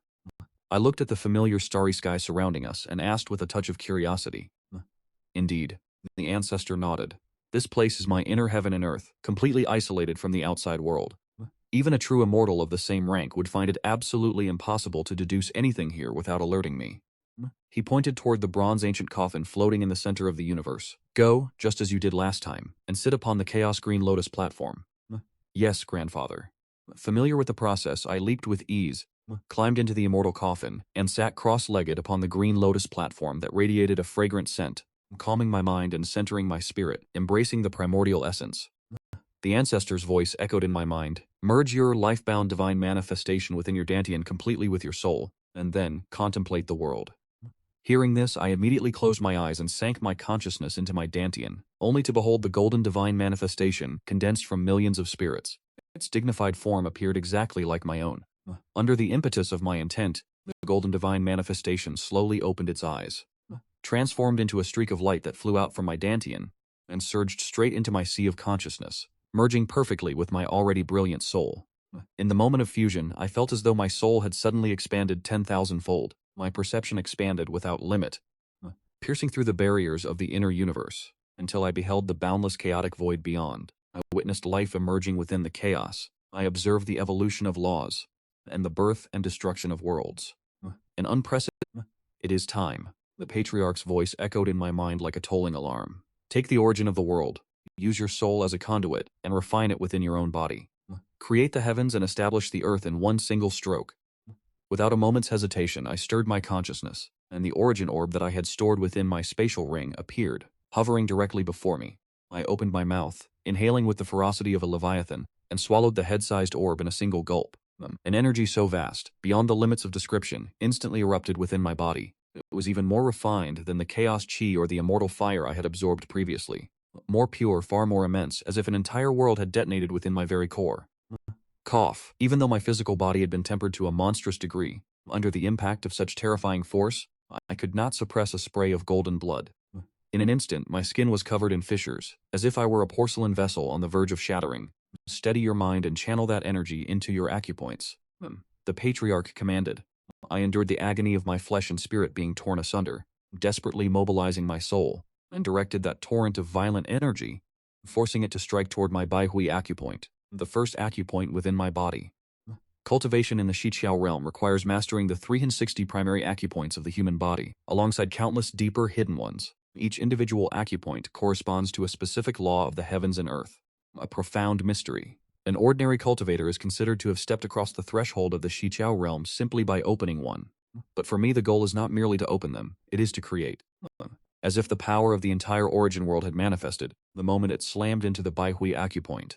A deafening roar, akin to the birth of the universe, resounded within my sea of consciousness.